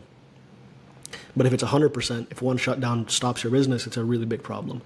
2 is to build relationships with the representatives. Sometimes you need scale for this. You need connections in the industry to get this, but super valuable. And then you can also, have some of your or all of your ads on high quality agency ad accounts. And high quality meaning, the ads are not getting disapproved. The agency itself is in good standing with Facebook. They're professional, they're knowledgeable, and they're very quick to help you when you have issues. So that's what I mean by high quality accounts. That can help a lot. And then finally, the third main area where there's a lot of bottlenecks is your operating expenses and your losses. So this is what can turn a profitable business into just a break-even or stagnant business. I've experienced this. I've seen this. And anyone who's scaled very quickly early on in their career, like we have, knows that this can grind you to a halt. You can scale to multiple 6 figures a month and be making no profit, no cash flow. So, and the reason for that is 1, your operating expenses are getting out of control because you're not tracking them or you're being too ambitious, hiring too many people, subscribing to too many enterprise softwares, and you don't even know what fees you're paying to your ad accounts, your agency ad accounts, and your payment processor. These can be huge. So you want to ideally keep this below 10% of your top line revenue, your operating expenses. And then now with efficient use of AI, we're getting closer to 5%, which is at pretty decent scale. So it's totally possible. AI can handle a lot of the stuff that a lot of these softwares are for. It can reduce your headcount by a ton and make everything more efficient and cheaper. And then the other area where money is lost, and this can become huge if it's not addressed properly, is chargebacks and refunds. So Don't make the mistake of only tracking your top line first day sale, because a lot of those will become chargebacks and refunds depending on how aggressive you're being and what the quality of your fulfillment is. You want to keep these below 3% in total, and depending on what payment processor you're using, the chargeback should be below 1%. That's a different story, again, the payment processing. Some ways to do this: develop really strong customer service, which means honestly using a lot of AI, well-trained, high-quality AI responses. Have great SOPs and responses for your customer service team that can reduce refunds, de-escalate chargebacks, and just reduce that number that you're losing to chargebacks and refunds. And then 3, which not a lot of people use, but a lot of the big brand owners make use of generously, is phone outreach. Using phone salespeople, you can call people who are threatening to charge back, who have charged back, who want a refund, and you can de-escalate a lot easier because people want to talk to people. A lot of these customers now have a bad taste in their mouth with online shopping with brands they don't know. So you want them to be comfortable. A lot of the times just getting on the phone, being friendly with them will de-escalate the situation a lot, because they have often a completely different impression in their mind that they got scammed or that this happened when really it was just a misunderstanding. So having a strong phone sales team can help reduce that a lot. So again, these are the 3 main bottlenecks where I see most e-commerce business owners struggling and having issues that really impact the business. Profitability, having issues with that. You can't scale if you're not making money. And you solve that by producing more ads, producing better ads, and testing more, and having a strong back end. Infrastructure, this is the pillar, the real physical pillars of your business, that if you don't have them, there's no way around it. If you can't process payments, you can't make money. If you can't advertise, you can't make money, right? So this is a hard limit, a hard bottleneck that must be solved if there's a problem with it. And you want to get ahead of the curve, right? Here I gave you 2 ways to get ahead of the curve, which is always open more merchant accounts than you need. So you always have a backup, and have a diversified infrastructure so you're never completely shut down. And then the third is just managing their costs. This is where a lot of people who are scaling and making a big top line revenue grind to a halt because they're not retaining that money, they're not cash flowing because their costs are too high and they're not paying attention. And this is solid. One thing I didn't include here is smart financial tracking and management. Track your finances meticulously, and then that's where you're going to find areas where you can reduce costs and you can see where the money is bleeding out of the business, okay? Because e-commerce in general is lower margin than software, lower margin than a lot of service businesses. So you have to track your costs very meticulously. You can't be gung-ho about, a lot of people are pretty crazy with their ads, like their creative system are all wild and creative. That's fine, that's good, that works for a lot of people. It works for me to be really creative with, angle ideation, ad production, all this stuff. But when it comes to the actual business itself, you have to be an operator. You have to track your finances, you have to make decisions based on data, and that's what can help you thrive and scale your business, which is ultimately what we want. Scale and consistency. Not just scale, also consistency. Because the wealth is built over time. The strength of your business is built over time. So not one good month, but good years is what we're looking for. And these are the main things to keep in mind to make that happen. So it's not as exciting as all the VSL stuff and the tactics and the copywriting, but it's just as important, if not more important. Because if you don't handle this, you won't be able to really run your VSLs. So I hope you enjoyed this video. Let me know what you think, if you have any questions or comments. And check out the private community. It's amazing. It's the best. All right, later. All right, this is a VSL script breakdown of the ProDentim offer. So this is an 8-figure, multi-8-figure offer, affiliate offer with a big VSL, about 40 minutes long, running on ClickBank.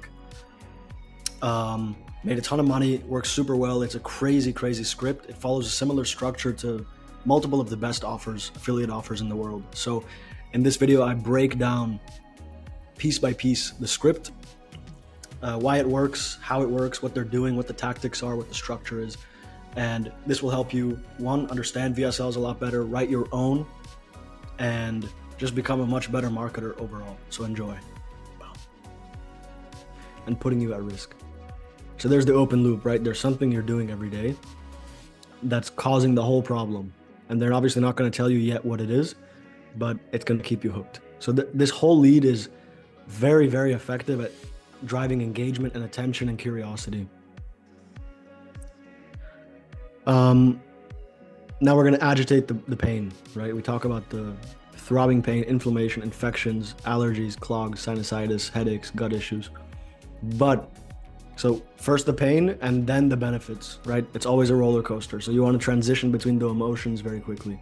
So the big problem and the big benefits, once you find out what it is, you'll be able to start rebuilding your gums and teeth, stop the bleeding and the itching, forget about bad breath, cavities, yellow teeth, and you'll be able to breathe better, clear your throat.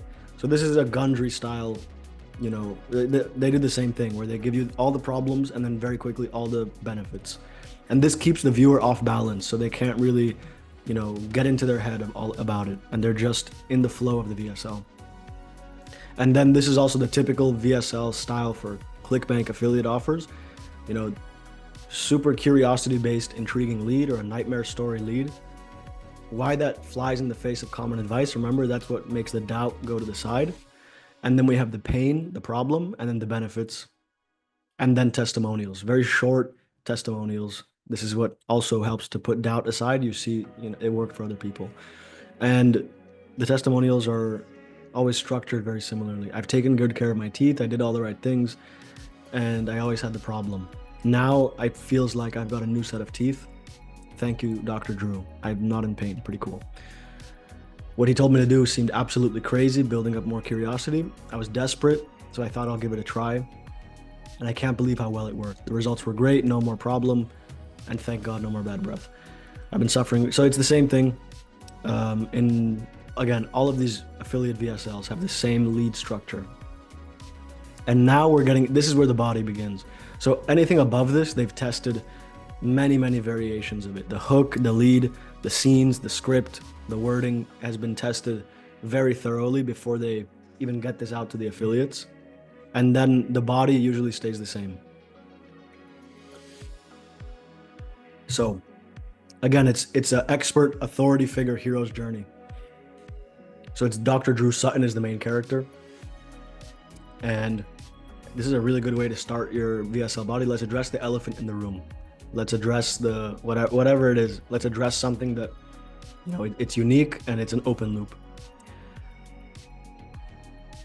And then he just goes against the other solutions. Again, this is a very effective thing that I advocate for in Ecom VSLs, is go against the common solutions, because that's how you open the door to belief. Because everyone knows the common solutions and they don't work, right? They still have the problem. And that's what allows us to introduce the problem mechanism with belief. They're going to accept it. You put your hope in supplements, etc. 10%, and then this is a unique information that really seals it up. For example, up to 10% of dental implants fall in the first 3 years. Biological complications over a 10-year period can be as high as 69%. So information is always good if you can add in numbers in a simple way. Don't overdo this, but this really ties that together. And then relate it all to me. Again, very effective. This is another thing you'll see often in the Gundry VSLs. They'll give you the problem in an abstract way. This is what happens in the body when XYZ, and then they relate it to you. If you're like most people I work with, you already know these so-called solutions are a never-ending subscription to the dentist chair that leaves you in pain. Now there's something that's never seen before, right? This is where we bring it all down, right? There's all the problems, we relate it to them, and now we're gonna open it up. I want to be extremely clear. What I'm talking about here is unlike anything you've ever seen or heard of before. That's a line that you'll see in all the ClickBank VSLs. It's unlike anything you've ever seen or heard of before. It's not based on alternative treatments or positive thinking. It's based on real solid science. Then we're going to open a loop about the mechanism. It'll remineralize and feed your gums with oxygen, backed by tens of clinical trials. This is again important when you're making big claims and a lot of curiosity. Bring in some proof. They're talking about Harvard, different universities, clinical trials. All of these things are helping to ease the doubt, because you don't need them to believe you blank check right now. You just need the mind to be open to it, because a lot of this is subconscious. So as long as they're open to it, that's what the proof is for, the testimonials, the going against the common solutions. It's so that you're open to something new, not that you'll immediately believe it. That comes later. And then, they recapture the attention. It's very important that you pay close attention to what I'm about to say. It keeps the engagement going. I don't recommend doing this in short VSLs. I think it really breaks up the flow when you say keep going, keep watching, because in the next 30 seconds, I'm going to explain XYZ. I'm sure you guys have all seen that. I've found in my test that it doesn't work as well for a 5 or 6 or 7 minute VSL, but in these long ones, it really helps to retain attention, especially in the beginning where attention drops off. Again, we relate to the pain. Remember, the beginning of the VSL is where you want to paint the picture of, you're going from point A to point B, right? From big problem to the dream outcome. You have to really explain to them and make clear and vivid what the problem is and make it real for them. They need to experience that and be aware of that right now, or else they're not going to want to solve it. That's why it keeps reiterating the pain. As a doctor, I've seen firsthand how debilitating and painful it can be, how it can drag you into a pit of despair and embarrassment and isolate you from your dear ones. Again, emphasizing the emotional side of the pain. So it's not just debilitating and painful, it's also embarrassing. You go into despair and you're isolated. So it's the emotional, real life consequences of the problem. And then, look, it's always the same thing. It's a psychological tactic, right? You bring them into the pain and then you give them hope. I'm happy you've chosen because this will transform you. So we're talking about despair and debilitation and isolation, and then there's hope. No matter how long you've been dealing with the problem, this is also very important, and you'll see in all the VSLs. No matter how long you've been dealing with it, no matter how serious it is, no matter your condition, there's a simple solution. So it's pretty much saying, come one, come all. Like no matter what your problem is, how long you've been dealing with it, this applies to you. That's very important because one of the biggest things that cause drop off in the VSLs and throughout our funnels is when people don't have a clear answer to, does this apply to me?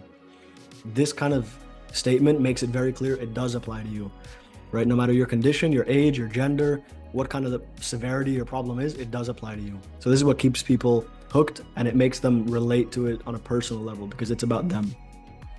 But make that clear. And I do this in my VSLs. And then huge benefits, right? So problem, hope, and then benefits. That's the roller coaster, especially in the intro and in the lead. They're emphasizing the problem, physical and emotional, but wait, there's hope, there's something you've never tried before, and then the benefits. And over time, these waves will just open up the doorway to belief, emphasize the problem and make it real, and create desire for the solution. This is very important. So powerful, and I'm convinced it will change your life forever. So just as bad as the problem is, right? As much as we emphasize the problem, that's how much we're going to emphasize the solution, if not more. It's going to change your life forever. And just imagine, also, this is very common, no more inflamed bleeding gums, no more blood taste, etc., no more pain, bad breath, all of this stuff. And it's, when it says just imagine, it makes it personal. Never having to cover your mouth or feel embarrassed, right? That's a very relatable thing that you would get from doing research from people's own words. Never having to see your friends take a step back when you talk to them. Never having to see your spouse turn their heads away when you want to kiss or hug them. You can become one of those people with rock solid confidence. So this is very powerful. I mean, imagine you're someone with this issue and he can speak to you to your biggest emotional pain points. This brings you in and gets you to build desire like nothing else. And never set foot in a dental office again.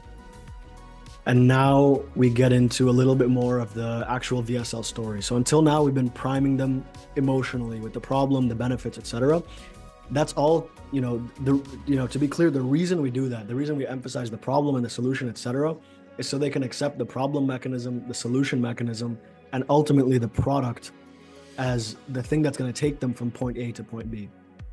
But you can't do that without the emotional side. I mean, it's very difficult. Once you see the groundbreaking science behind this inexpensive solution, I'm sure that you'll be excited to give it a try. And again, this is an open loop. In the next 5 minutes, I'll reveal, this groundbreaking solution. Why our ancestors, despite never brushing their teeth, never going to the dentist, had better teeth than ours. Most people in dentistry actually consider it to be the best thing ever invented for at-home morning test to rapidly check it. Oh yeah, he's good. So this is another thing that you'll see in all the ClickBank VSLs. It's some simple, at-home test that you can do to see if you have the problem. They do this for like the fungus one. They do this for the blood pressure, for all diabetes. It's a simple at-home test that you can do in a few seconds to see if this is the root cause of your problem. This is just another open loop. And to find out if it's responsible for your clogged sinuses, etc. And this is also very common, and I do this in my VSLs. Tests have shown that this destroyer is present in 98% of overweight people. So you can say that, imply that the problem mechanism is found in 98% of the people suffering. And I will let you know the scientifically proven melting candy remedy that could erase years of damage done to your oral cavity. Again, this is an important tactic. I'm going to keep pointing them out because they're very effective and you can use a lot of these. I use a lot of these. Notice what he's doing here. He's not saying I'm going to reveal the melting candy product solution, whatever it is. It's a remedy. It's a ritual. It's a method. This is what takes down skepticism, because the viewer wants to believe that this is just a simple remedy or method or home ritual. So this makes it a lot easier to accept and takes away the skepticism. Because if he had said here, I'm going to reveal the new supplement that's taking the world by storm, you can already, if you're a copywriter, you can feel that like this is not the right place to even say the word supplement or product or solution. This is where you say remedy, etc. And then we do the expert credibility.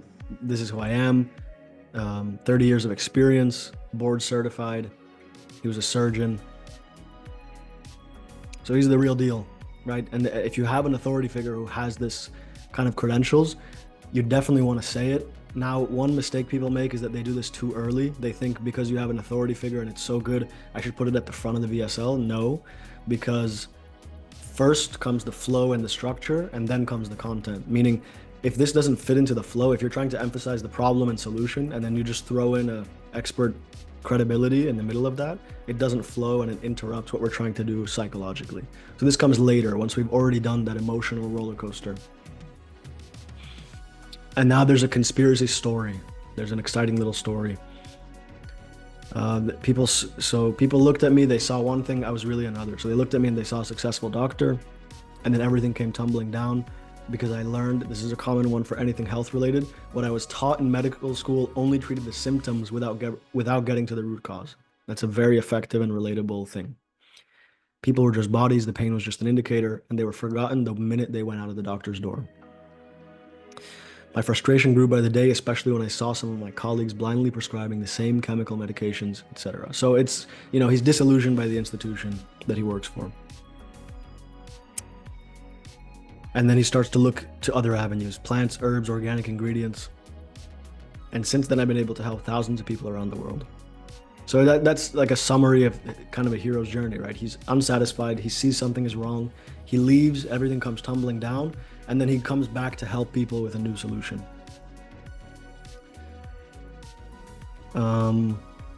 Case study. Yeah, okay, so this is also a very common tactic for these affiliate VSLs.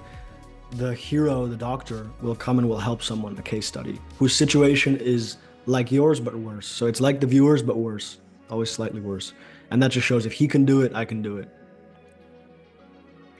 So giving a little backstory of this guy. And then he had gum disease, right? He had the worst form of gum disease I'd ever seen. His breath was so bad, I had to keep the windows open long before he was gone. Wow. His wife had been kissing only his forehead for the past 2 years. So it's really emphasizing the problem here.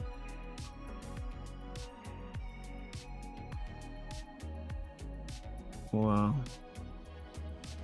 And then, so this guy's suffering, he has a horrible problem. They really emphasize it because remember, the viewer can relate to this. Even if they don't have this exact problem, most likely they have a lesser situation, a lesser version. They can still relate to it. And this is like their biggest fear, right? This is describing, he's afraid of dying of a heart attack. He's afraid of choking to death in his sleep. This is their biggest fear come to life in another person. So they're on the edge of their seat. They're watching closely now. And then our expert comes in to solve the problem. He tried just about everything. What else could I do? I had no clue. But I was determined to not be the next doctor and leave him disappointed. I spent night after night, typical hero story. I was in my lab at night studying, trying to find a solution.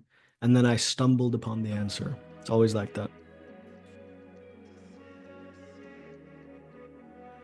During one of our consultations, Sam wanted to show me. There's a picture from a newspaper. This is where he finds out the thing in the lead, which is 2,500-year-old skull. They have perfect teeth. Those bastards didn't even know what a toothbrush is. And suddenly it hit him. So it comes spontaneously. The discovery comes spontaneously after we're in this dark tunnel where he can't find a solution. I had a hunch I was onto something. He finds mind-blowing information.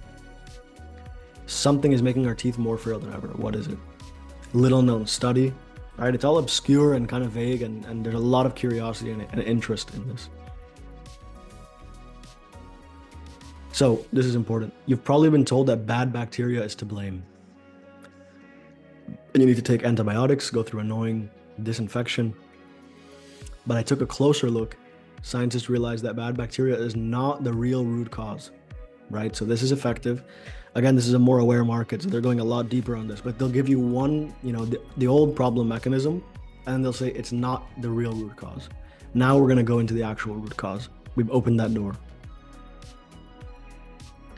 When there are too few good bacteria. So this is the whole premise of the VSL. Gum disease and other dental disorders happen not when there are bad bacteria, like the old problem mechanism, when there's too few good bacteria. That's the new problem mechanism. You probably know about the gut flora, gut microbiome. You also have it in your mouth. So this is very effective because the comparison, right? Everyone knows the gut microbiome, and then you just take that and you put it onto the mouth, right? There's also a mouth microbiome, and that's actually the root cause. So you compare your problem mechanism to another one that they can understand.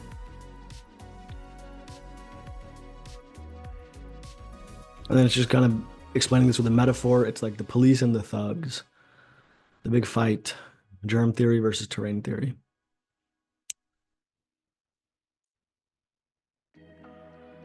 Okay, so this is the whole premise. If there's enough good bacteria, the body will naturally take care of the problem. This is a very effective way to frame the process. It'll be dealt with by the body naturally. It's like, this is what it's saying. If the body has the tools it needs, it can solve your problem naturally. So what's the issue here? It's that there's one thing missing that your body, if only your body had it, it would solve your problem. But because you're missing it, you have all these terrible problems. This is one of my favorite ways to do the problem mechanism because people intuitively know that the body works well. So if you're in health, and this can work for anything, but specifically for health, you take the premise that the body is naturally balanced, and if there's something wrong, it's because it's missing something. So the problem mechanism is that you're missing something, in this case, good bacteria. The solution mechanism is to supplement that good bacteria, get the body back to its balance, and it will solve your problem, it will disappear. And that's very easy to believe for people.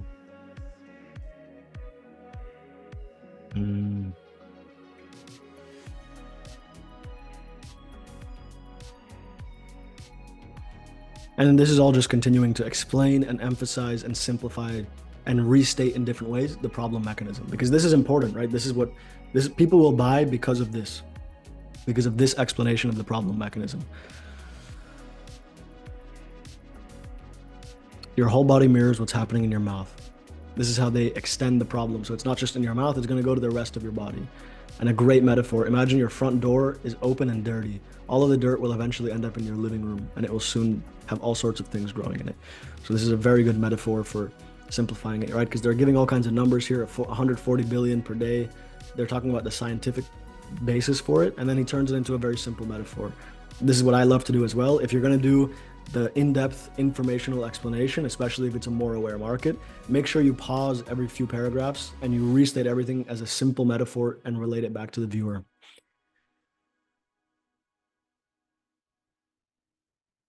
And then, okay, so we've explained the problem mechanism. Now we're going to tie that into why nothing else works.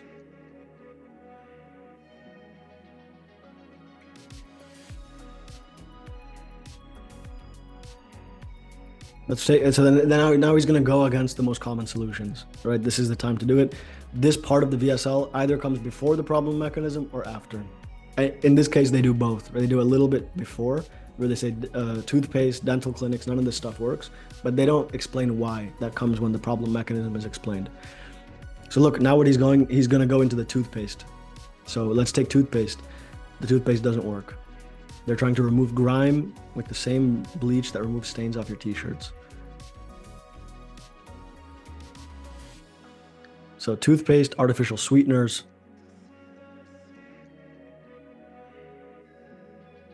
mouthwash, etc. So it's going to explain why the other solutions don't work. So now what does that do for the viewer? You're left with nothing, right? You're kind of walking in the darkness, and you're just taking this guy's word for it because you know the problem, you know how it works, you accept it, you believe it, you want the solution, But all the solutions that you would think can help you don't. He discounts all of them. So now you know what the problem is, but you don't know what the solution is. So you have no choice but to wait for him to give you the solution. And the mind will naturally be waiting for that. So what can you do, right? This is what I'm talking about. We get to this point. So what can you do? Do you stop washing your teeth? This is where we've eliminated all of their outs. So they're just stuck with, what do I do? And if they're here at this point in the VSL, that means that they are ready for this section, which is they believe the mechanism, they're interested in the solution, but they don't know what to do. This is a very important turning point.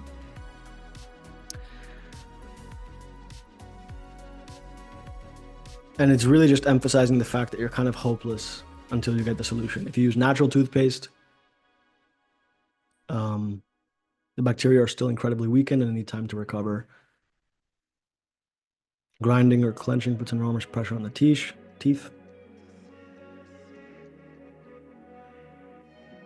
It's really emphasizing the problem, and this is emphasizing the fact that you're in a dark tunnel and you're just waiting for that light to come. So a quick tip or question to deal with the root problem. Before telling you the only method that can rebuild the mouth microbiome, here's a quick tip. So the open loops in this VSL are crazy. They're gonna keep you watching for sure. Chew sugar-free gum. Gives you a little tip. And that closes a loop that was open previously. Do you have digestive issues, etc., etc.? Again, emphasizing the problem. Imagine the chemicals viciously corroding your teeth, burning your gums, destroying every strain of bacteria. Visualizing the problem. Jesus Christ, crawl up your nose, down your throat. It's really digging the knife. And now we get to the solution. So you see how much buildup there is. This is what it takes to sell to completely cold traffic in such a aware market. There's a lot of tactics and buildup that have gone into this just to get to the solution, right? In our e-commerce VSLs, we'd be at this point, like in a 5-minute VSL, we'd be 3 minutes in. In this case, we're already like 30 minutes in. You need to repopulate your mouth with good bacteria and create a healthy environment for the thousands of diverse healing strains to grow. You'll breathe better, all the benefits. You'll be cleared of cavities, your teeth will become wider. And now we're going to overcome the alternative solution. So here's the premise, the principle, the theory of the solution. And then immediately the mind will go, okay, so does that mean I can take probiotics? Not all probiotics are the same. Not all of them are good for all diseases. You can't take the same pill for a toothache and bad digestion. What you find on the market is designed for the gut. You need a completely different strain. So it discounts that one. To sell more probiotics, they add as many strains as possible without making sure if they interact well with one another. That's another issue. If they're not compatible, they can cancel each other out. With newfound knowledge, so this is the whole premise is that, so here's the principle of the solution, right? So the problem mechanism is you don't have enough XYZ. The solution is to reintroduce XYZ so your body can be ready to deal with the problem. But all the solutions out there don't work. So what does that leave us? The hero has to go and do it himself. I had to create, I hadn't gone far enough. Or I hadn't gone so far just to stop. I realized the only way I'd know for sure that there's an oral bacteria strain that works as powerfully as all the studies indicate was for me to be the first one to create it. Very effective way to introduce the solution, the story of the solution. And then it's talking about, this is again, Gundry loves to do this. It's not selling you on the solution yet because it hasn't been introduced. It's telling you what the solution ideally should do, which has the same effect at creating desire. Because it's like a benefit, but without the doubt and skepticism that come from selling your product. The formula had to reintroduce this. It had to fix your rebalance your bacteria, stop the growth of viruses, help the mouth produce more saliva. Teeth and gums are the perfect environment to start healing themselves. Remember, that's the whole premise here. Once XYZ happens, in this case, once the microbiome is restored, they start to heal themselves. So I gathered a team, the Avengers are assembled, medical researchers, chemists, and they're gonna figure out the most powerful solution in the world. So they're testing, they're coming up with breakthroughs. And we found a solution. And this is always what they do in these supplement VSLs. They don't just come in with the solution itself, the product. They say we found a combination of ingredients that work. Okay, so think about what we're doing here. He says, I had to make the solution myself. It gives some benefits, what it should do in an ideal world. We created something, here are the ingredients. And then after we've sold them on all the ingredients, then we're gonna introduce the product. And then this just goes through, and then under the guise of explaining the ingredients, what they're really gonna do is give you the benefits and the promises of each one. But your skepticism is put aside because you think you're just gonna learn about what the ingredients do. It puts out inflammation, it stops the damage, it produces molecules that inhibit the production of bad bacteria. This is a great way to sneak in a lot of your benefits and your proof elements, is when you're explaining the ingredients or what makes up the solution.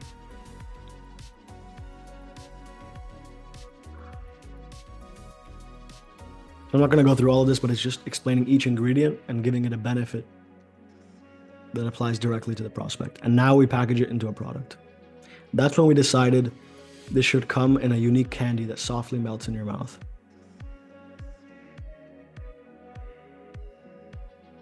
So in an e-commerce product, right, you'd explain all the different mechanisms of your product, or if there's one main one, you'd explain how it works.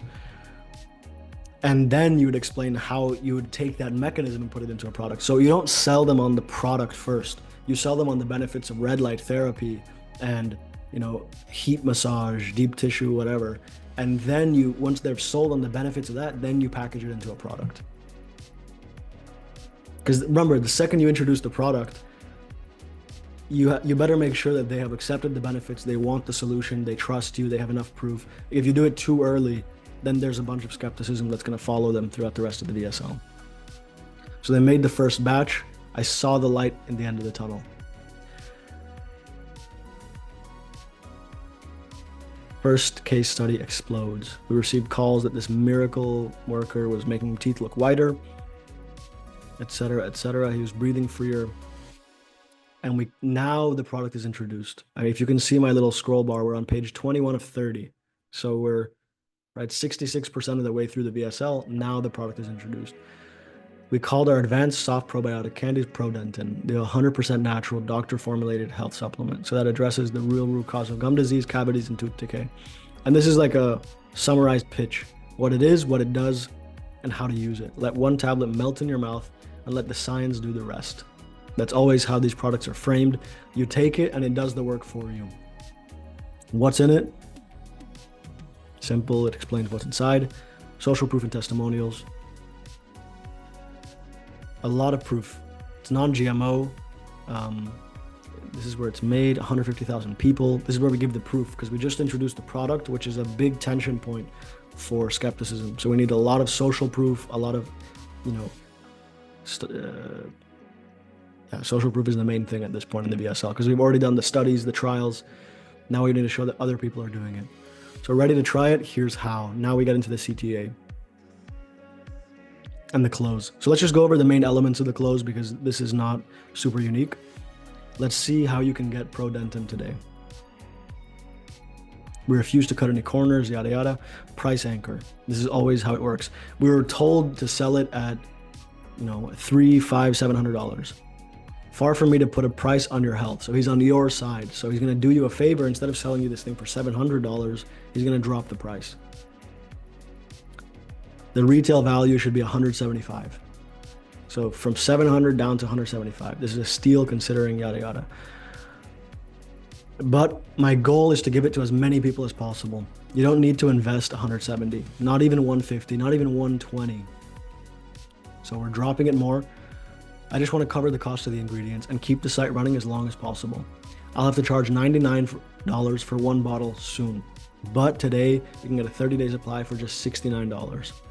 So if we had just thrown it out at $69, you're getting a 1-month supply, right? You're getting probably 30 little gummies for $70. That's a huge price. And if you guys are in supplements, you know how hard it is to make $70 for one bottle work. But in this case, they do a huge price drop, which helps to frame that price as very attractive, especially in the moment. And then you get a discount on the 3 and 6 month packages. And then they're really pushing for the AOV, right? We have multiple paragraphs here. I would take it for at least 60 days. And he's telling you all the reasons with a little bit of fear, right? If you don't take it for more than 60 days, you won't notice the benefits, and all the progress might be reversed. All the bacteria might come back. And then we future pace the benefits. This helps them visualize it and build more desire. Your progress improves exponentially every day. It would be a shame to be so close to never having to deal with tooth decay and gum bleeding again, just to notice you're out of ProDentim. So again, pushing for the AOV. Bonus. If you get the 3 or 6 month supply, you'll get 2 bonus guides worth $109. And 4 household ingredients that clear out these sores overnight. Another bonus, Hollywood white teeth at home. Special bottling keeps it fresh for 2 years. Now we address skepticism. If you're skeptical, we totally understand. You've tried a lot of methods. This is just where you affirm what they're probably feeling. You affirm, I get it. If you're skeptical, I understand, I get it. You don't fight them on it. You don't say you shouldn't be skeptical. You say, I understand why you're skeptical. You've tried all the other methods. You've spent a lot of money, time, etc. But I'm confident it'll work. And so how do we address the skepticism? With our guarantee. We have 60 days to get your money back. If you don't experience a dramatic improvement, we'll promptly issue you a full refund. So here's what to do next. You order today, they run you through it, right? Let's just see how they do that. It's a one-time payment, no subscription or hidden charges. Choose the package you want. Click on the package, you'll be taken to a checkout page. Fill in your payment details. We'll send your order in a discreet package for maximum privacy. It's in high demand, so don't delay. Explaining exactly how to order it. And then we have the scarcity. They're released to our contract manufacturer. We don't receive the batch in the warehouse until the formula passes all tests. If you don't try it today, I can't promise it will be available later. Very effective. And that's another reason to buy the multi-bottle packages. Another emphasis of the guarantee, and then the crossroads close. If you're still thinking about it, take a second and imagine what awaits you. If you don't choose it, you're going to spend more time and money, you're going to spend weeks or months, and your gums and teeth are just getting worse and worse. Maybe you believe the problem will go away by itself. Remember, we're taking away all their outs. I've never seen such a case. Actually, the opposite. If it goes untreated, it dissolves faster.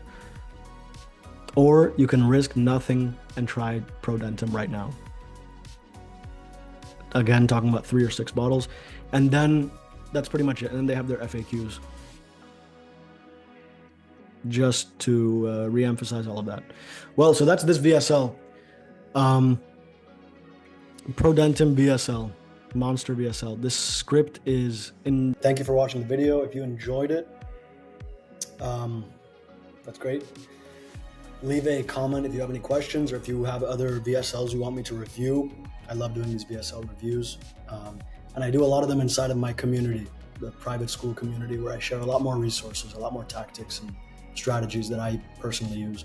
So if you want to join that, it's in the description below, so check it out. Peace. So when it comes to VSL copywriting, we have 2 things that I want to talk about. This is very important to know: tactics versus strategy. Most people know about the tactics. That's what all the books are about and all the courses are about. But strategy is far more important. And this is what separates, the really big brands who write monster VSLs that can scale on cold traffic, is that they understand strategy and structure. So this is the best thing for increasing your VSL win rate. I know that personally. And let's dive in. So when it comes to writing the VSLs, this also works and applies for advertorials. There's 2 things to keep in mind, and this is like the high level overview. You have your tactics, which is the wording that you use, the reading level, the sentence structure, the tricks of the trade, how you convey benefits, how you convey emotional promises, how you build urgency, scarcity. It's the specific words that you're using. And this is what everyone thinks copywriting is. This is what everyone focuses on. But it's not the most important, and it's certainly not what makes you the most money and makes the most effective ads. That comes down to strategy. This is way more important. And you'll notice that people who are the best VSL copywriters, the best marketers, the best direct response guys, they focus on strategy. The flow, the story arc, the structure of your VSL, and most importantly, the overall emotional journey. Where are we taking them? What's point A? What's point B? What's the transition? What's the bridge between the two? And how do we actually build that out in our VSL flow? You always start with this. A lot more time should go into this than actually writing and thinking about what words to use, because that will come naturally once you've figured this out. So strategy comes first. And here's why.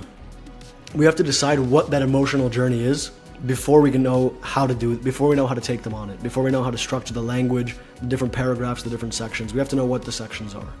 So this seems very simple, but pretty much nobody, that's not true. Very few people actually focus on this and talk about this. Everyone's focused on the tactics and the wording because it's more exciting and it's more fun, but it's definitely not the most effective. The strategy dictates the structure and format of our VSL, okay?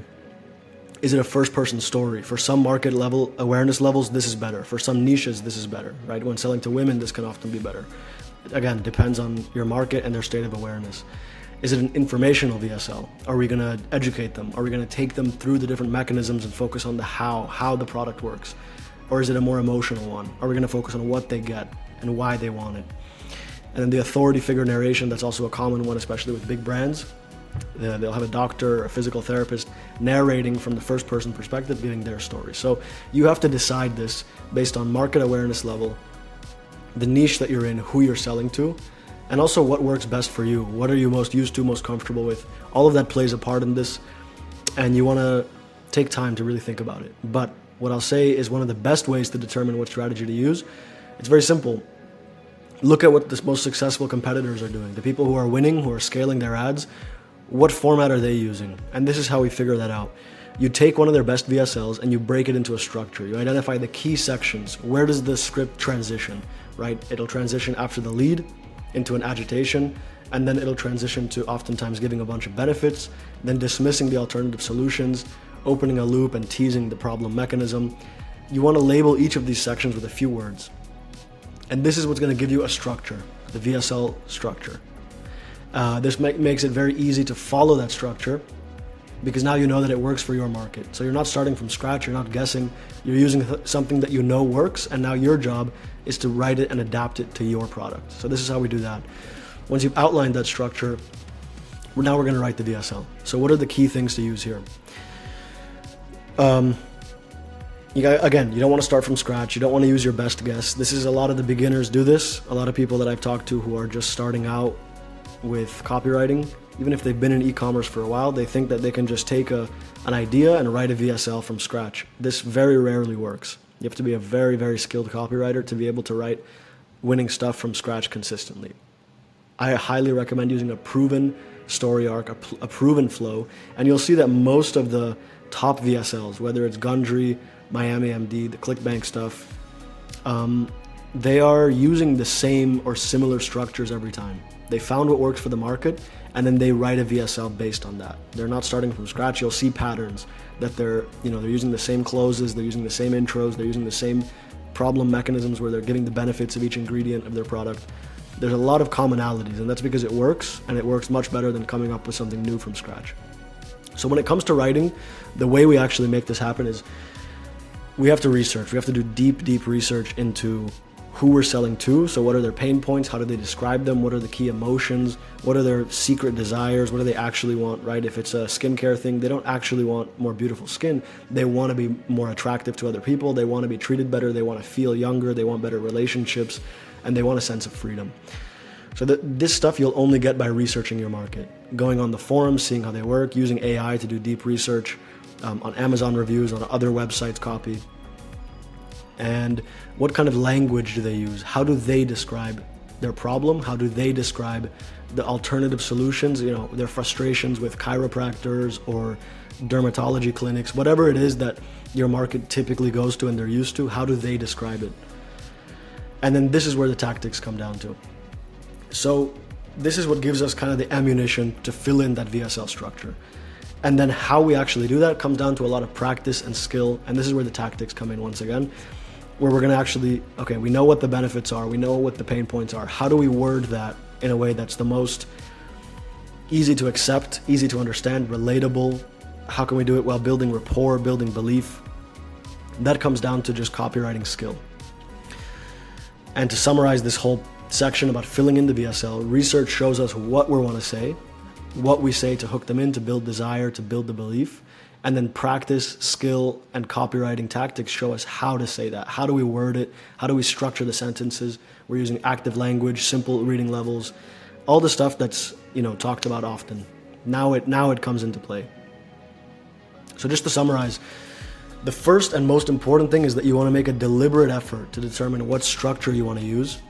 Then we want to research thoroughly, get clear on the pain points, emotional and physical, get clear on the alternative solutions, get clear on the language they use to describe all this stuff, and then we're going to write the copy. You also want to do research onto your product, right? You should know your mechanism. How do we deliver the benefit to them? What happens in the body or in their life when they use it? And, the general information about your product. And after you've written your copy, you want to spend time polishing it, editing it, lowering the reading level, simplifying the sentence structure, making sure that everything makes sense and flows and there's no tension points where they can get lost in the copy. And that's generally my high-level approach to writing VSLs. It's structure first and then tactics. Again, the reason I'm making this clear, even though it might seem obvious, is that so many people I talk to, a vast majority, even skilled people who've made a lot of money, have this reversed. And they focus so much on the copy and the words, etc., when they really should be focusing on the structure and the flow. That's how you write a monster VSL that can scale your brand just with one ad, is when you really dial in the flow and the structure and the messaging, the big idea, the big picture stuff. And then you turn that into reality using the tactics. All right, so I hope you enjoyed this video. If you have any questions about copywriting, etc., you can leave them in the comments or DM me. Otherwise,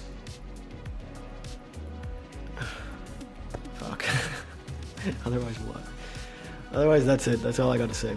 All right. Thank you, everybody. Hope you enjoyed and have a great week. Peace. So in this video, I'm going to outline a top-down overview of why most e-com brands, even though they can scale up to 10, 20, 30K a day, they can't maintain those levels. So this is going to come from a lot of conversations I've had with people who blew past that and built a super stable business, my own experiences in e-commerce, scaling up my offers, and the people in my consulting group. So it's a good mix of different perspectives. But the reason this is important is because I make a lot of videos about ads, VSLs, advertorials, funnels. So that's the customer acquisition side, but that is supported by a foundation. We're not in affiliate marketing. That would be our only responsibility. We're in the e-commerce or the drop shipping game where we need to also fulfill the orders and manage payment processing and customer service, etc.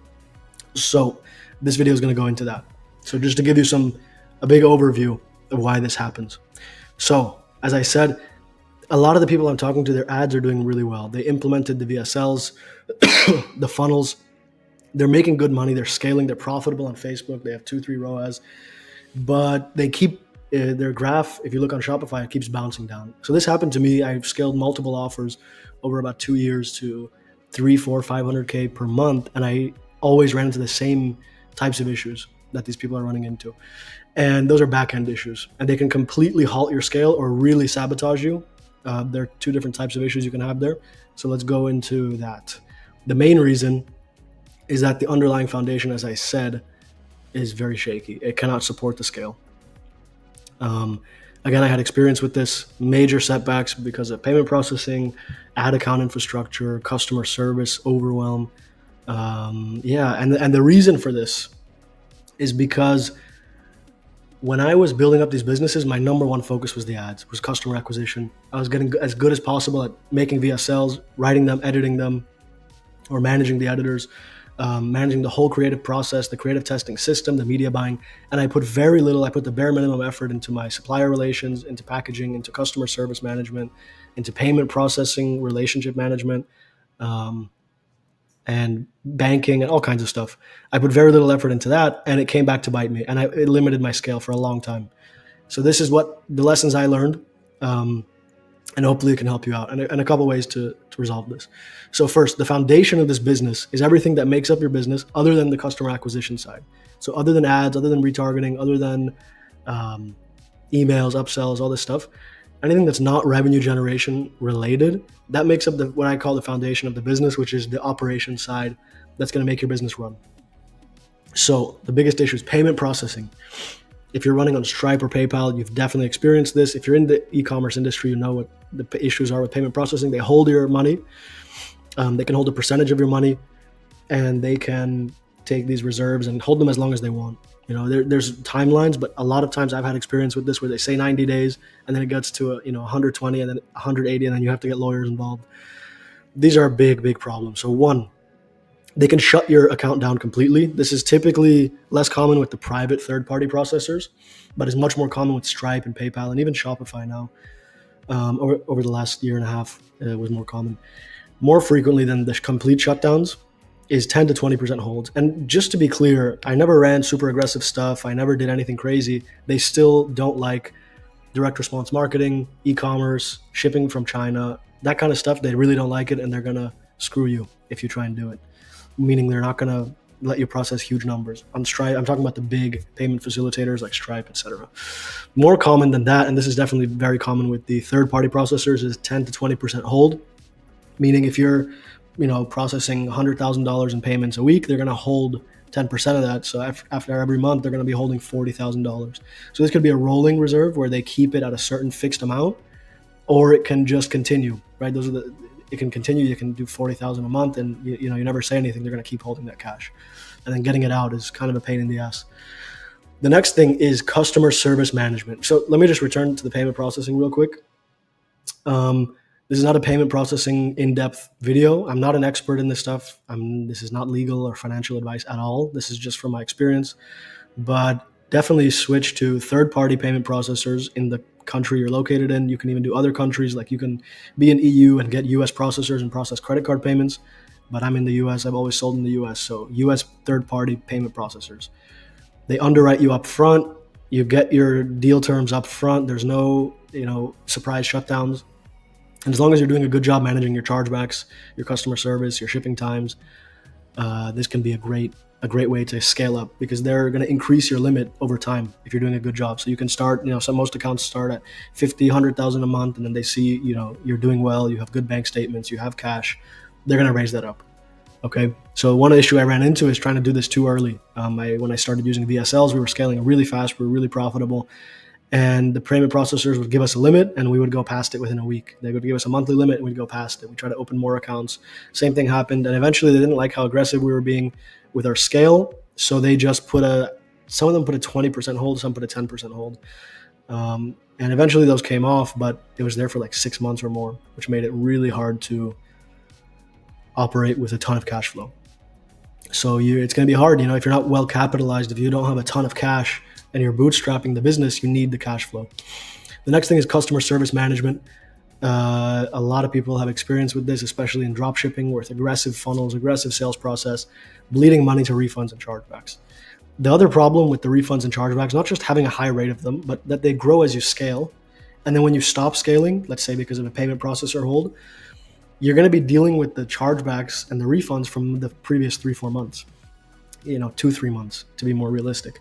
But that's like if you're doing, $500,000-$600,000 a month and you scale back down to 100, you're going to be dealing with the chargebacks of $600,000 a month. So it could completely eat up your profit at 100 and you could be losing money. So this also happened to us. Scaling really fast, the customer service is manageable. It's a reasonable percentage at that high scale. It's like 1 or 2 or 3%. But when you scale down because of issues with the infrastructure, you're screwed. And it's just the worst thing. Having a ton of customer service problems is the worst thing. Next is fulfillment quality. If you're not working with some huge suppliers or you're working with niche products and you scale super fast, the quality could dip. Also happened with us. And then the team is either too big or too small. There's no leadership other than you. So everyone comes to you every day for their orders, their marching orders. So then you have a hard time managing the ads, managing the rest of the foundation of the business. And it gets very overwhelming. My experience with this was that it's best to build a team with, the basic assistance first and the contracting jobs like the video editing and whatever. But then as soon as possible, get some leaders in there and start building them up. Operations manager, marketing manager, customer service manager, and then they can help you build and manage their departments. I tried to build all the departments myself and it was extremely overwhelming. So the solution here is to take the foundation of the business as seriously as you take the ads and scaling. This was a big lesson for me. I didn't want to do that for a long time. For years, I was just focused on the ads and scaling and making a bunch of money, which was fun in the beginning, and then it becomes a nightmare. Scaling fast without foundation and infrastructure. So this could mean hiring dedicated people to communicate regularly with your suppliers, with your payment processors, to secure better deals, to maintain that relationship, to build trust with those suppliers, hiring a customer service expert who specializes ideally in your niche, to build and manage your customer service team. Oftentimes they can come in, they can consult, they can help you build it, and then they'll move on, and you just hire a customer service manager. And then in general, just being more on top, being intentional about this, being intentional with building out this back end, making it stronger than it needs to be. If you're expecting to do $500,000 in sales next month, have more than that, have excess payment processing, because you don't know what can happen. Your approval rates could drop. You can get a hold out of nowhere. You can get a reserve out of nowhere. You can get shut down out of nowhere. So have more than you need. I always had the bare minimum. Like, do I have enough? If I want to do 500,000 this month, do I have 300,000 in limit? And I'm gonna schmooze my way with the processors. It's not a sustainable thing to do, and you're just kind of being like a affiliate with extra steps. So it's just, I don't recommend operating that way at all. Build the foundation, 100% build it.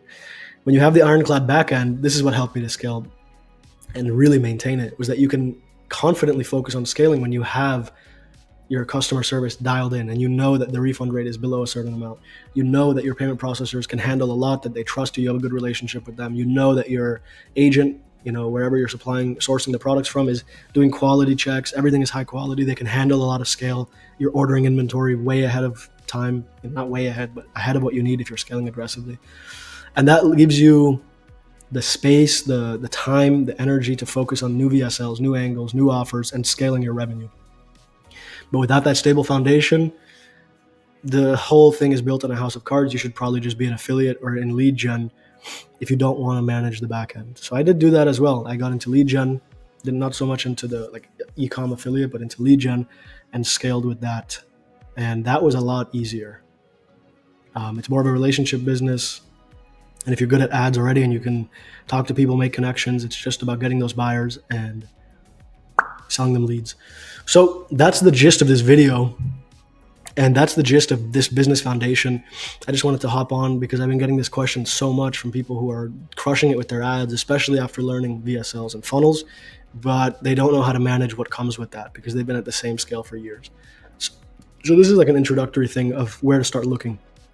Again, this is not, professional financial advice. This is just the basics, where to get started, and it's based on my experience and the people that I know.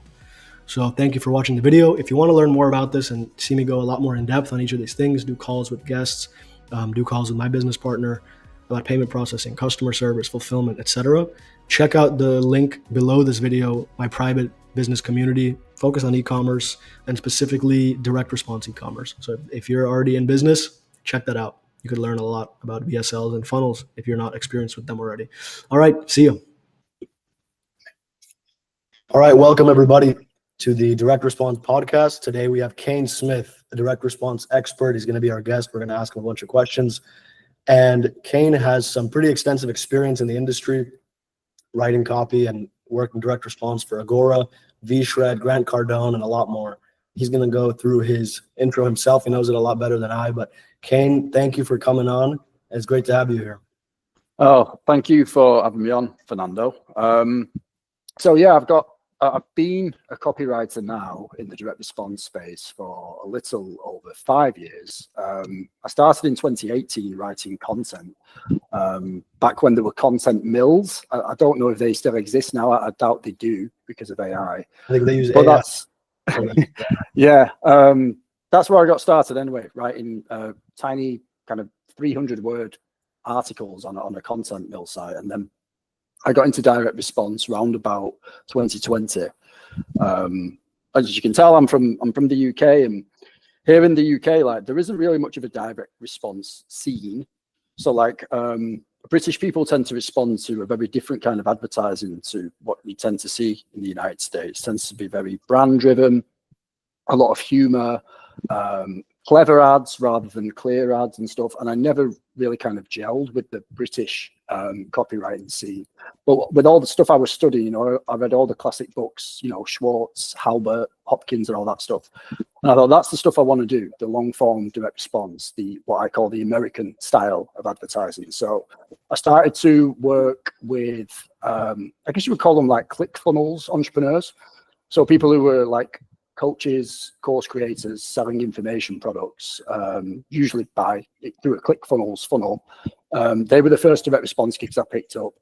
Then I got an in-house job. Like I was fully in-house at an Agora division here in Britain, in London. Learned an absolute ton. Like in the year I was there, I was there for 1 year. I learned more in a year than I had done in like the 3 years previous. And from there, I worked with Grant Cardone on his team for 2 years as his senior copywriter. Still see some of my offers running now on Facebook, which is nice to see. And yeah, like work with a lot of the big boys across quite a few niches. So, you know, high ticket courses, health and supplements, stuff like that. I've worked in all the markets. Amazing. And were you writing mostly VSLs when you got, you know, higher up in your expertise and your experience? That's what I graduated to. Initially, it was a lot of email work, especially when I was cutting my teeth. Kind of medium length sales pages, emails, ads, and then eventually, yeah, I got to the point where I graduated to writing VSLs and kind of putting full offers together. So usually it'd be a case of working with the offer owners to figure out what the offer would be, especially in info where you can have an input and even create some of the info bonuses yourself, for example, in the offer. And then, yeah, writing the VSL, figuring out all the upsell and downsell flow and writing full packs, basically. That's eventually what I started doing. Amazing. So you have a pretty thorough understanding of the whole offer process, right? The ads, the funnel, probably some back end stuff as well. Yeah. And that was one of the benefits of working with these big companies because, you know, they had really experienced copywriters, copy chiefs, marketers, who were kind of pumping through these campaigns every month. You know, they're just kind of offer machines, they're offer factories. Yeah. And you would learn from these guys on how to assemble what would go into a good offer, how to structure it, how, you know, what kind of offer would do well in upsell number 1 versus upsell number 2 and all that. So it was a real education on strategy as well as, you know, kind of the fingers on keyboard, right? Copywriting stuff. Right. Amazing. So that actually leads me to something I want to talk about, which is, as you know, most of the audience is brand owners, founders, e-commerce guys, and supplement guys. So I think what would be very helpful for them is to learn a lot more about the offer structuring. And what is exactly what you just described, the strategy behind putting together the offer, the whole flow. So if you can just go in and tell us about that, you know, maybe starting from a top-down view, what are the main things you look for when you're putting together an offer? Yeah, sure. So obviously, when you're putting together an offer, a lot of people just kind of think about the core product that's being sold on the front. They see that as the offer. And then the upsells are almost like afterthoughts to kind of bump up the AOV. And the way I think of it is, you know, you've got a customer, you've got an avatar who is struggling with usually like a series of problems, or if they have one main problem, solving that will unlock further problems down the line because solutions end up creating their own problems of their own. So I would say, take your customer, think of their problem, and then break it into about 3 or 4 parts. You know, you only need to solve one of these little problems and do them sequentially. So for an example, you know, a lot of people might sell, if you're selling a supplement on the front, okay, for gut health, for instance, okay, the most obvious upsell to make would be to sell them more of the same. You know, if someone's bought a 3-month package, they might appreciate an awesome deal on another 3 months. That beats, you know, like the 6-month offer they sold previously. So that's like the next logical step. Like you're going to want more of this. Then at that point, if you think of, say, something like someone who's suffering with gut health problems, maybe the core product targets, you know, digestive symptoms. So you've promised like less gas, less bloating. But then you think someone who's got poor gut health, you know, they might be suffering with like brain fog due to, you know, like the gut-brain axis, low energy, you know, the gut affects all these things. So then you would solve that next problem in the cycle. And you'd be like, right, okay, the bleeding neck problem, which is the bloating, the gas, you know, the discomfort, looking, you know, like with having a bloated belly in the mirror and not looking good and feeling paranoid about it. That's the bleeding neck problem you solve on the front. But then the next problems you could solve after would be, oh, and, you know, like here's like a supplement for brain function, you know, like a cognitive supplement. in the upsell path to address like the brain fog that people with gut health. So you think of the offer as, you know, not just the offer is almost a separate thing from in which the main problem is just one aspect, right? And then you have secondary problems. You can build products all around that. And then, I mean, I've seen oftentimes the secondary products end up contributing even more to the AOV than the main product, right? Than the hero product. Yeah. I mean, there's obviously a very kind of obvious economic strategy to it as well. Yeah, to kind of increase the AOV. That's the main reason. But the strategy behind kind of which product to place and where in the flow and how to price it and stuff, that's where you have to think of it more as a customer journey, rather than I've seen some guys who literally tack on upsells like they're cross sells, you know, like what other SKUs have I got lying around, and just kind of lump stuff in. And that, yeah, that's definitely not the way you want to structure an upsell flow. It won't convert very well. Now so there's one thing I've noticed. So you've been in info and you've been in supplements, physical products. I've noticed that when it comes to info, the offers are often more complex. So they'll have like multiple different courses or multiple different calls or something in there. Like it's a big bundle. Whereas in physical products or supplements, it's usually very direct, very clear, one main thing that they're selling on the front end. Yeah. Have you seen the same thing? And why do you think that is, that in info, they can go so much deeper in having so many more aspects of the front end offer, whereas it's the opposite when it comes to physical? You're right. That's true. Yeah. There's a broader variety of products and offers you can make in the info space. I think it's because the problems that an info product solves tends to be less tangible.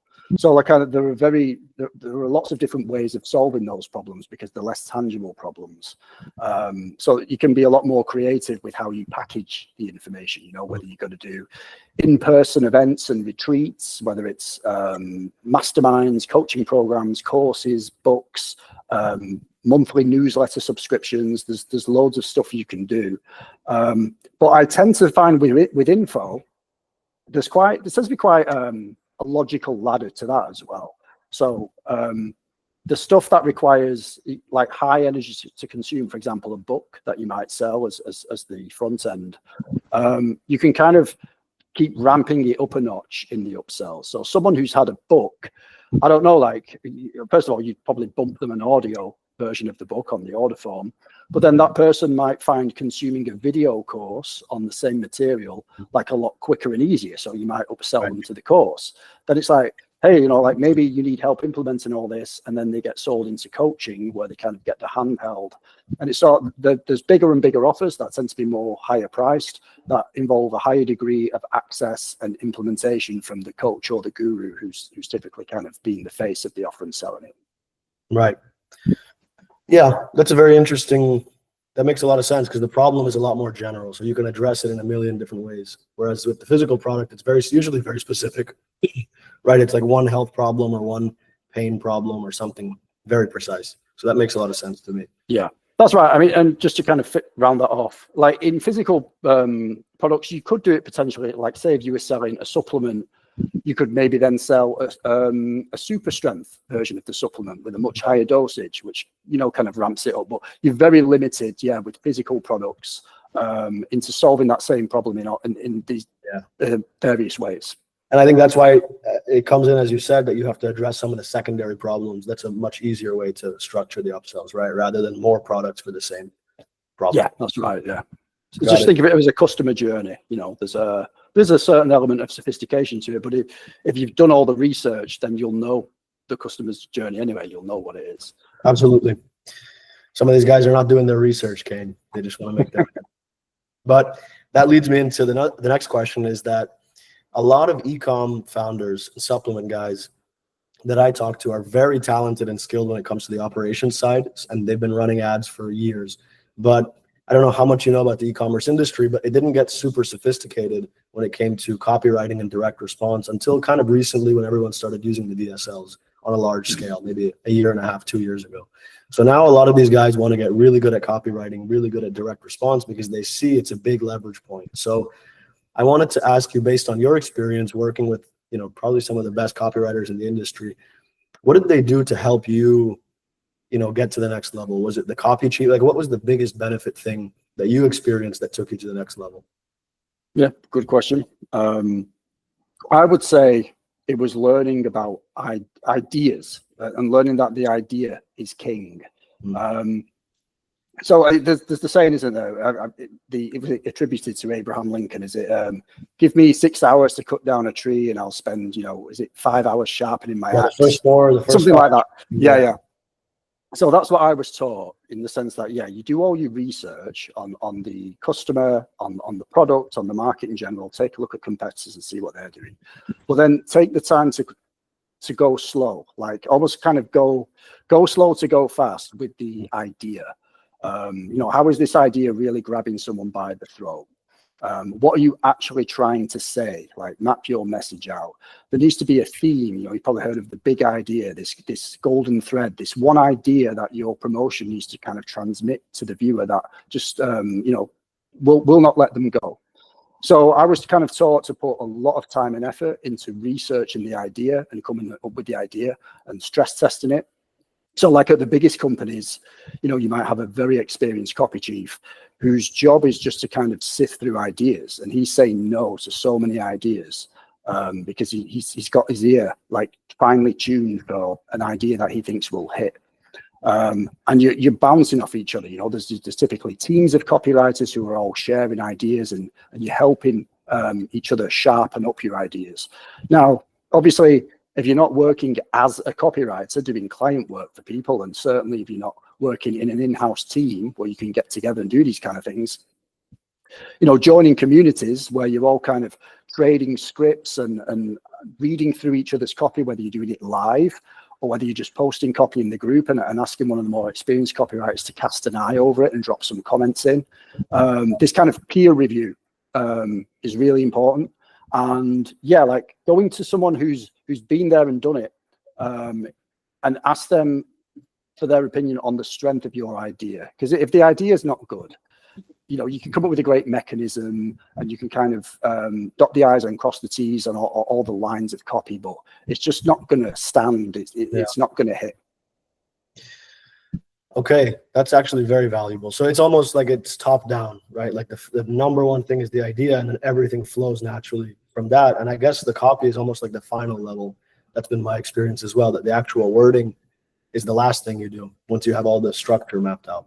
100%, yeah. And AI is taking care of a lot of that anyway. Like Claude is great. Like if you have your idea dialed in and you've got all your structure planned out and you've kind of set up a Claude project with loads of swipes and really good resources, it can spit out like a draft that's about 70% done right out the gate, and it sounds really good. So I was going to go into that next. So, I mean, we all know that AI is just becoming better and better with every new model that comes out. And, excuse me. Jesus. So it's getting much better at writing. And I think that in the future, it's a matter of time before it takes over writing copy. But there's still some things that it's struggling to do. And specifically, I think when it comes to ideation. So, I mean, tell me if you agree, but I think that for these founders who are watching and who are, paying close attention to AI, and they're thinking, is it even, what do I do when it comes to the copywriting side? I think that there's a case to be made that you can use AI to write that copy, to write that first draft, and then have just a copy chief. But your main job as the creative strategist, the CMO, that marketing role is to go top down, is to come with the idea. And that's kind of your biggest leverage thing. That's the 80-20 of the VSL, is the big idea. I've had that experience plenty of times, that when the big idea is strong, even pretty mediocre copy can work. But when the big idea is weak and it just doesn't resonate, it doesn't matter how good the copy is, it's not going to convert. So do you think that, how do you see that the role of the leader of the business or the marketing side of the business shifting with AI? Do they go more towards ideas? How's it going to be? I honestly think, I call it like the ideas economy. That's the way so I agree with everything you've said. I think that's definitely the way it's going.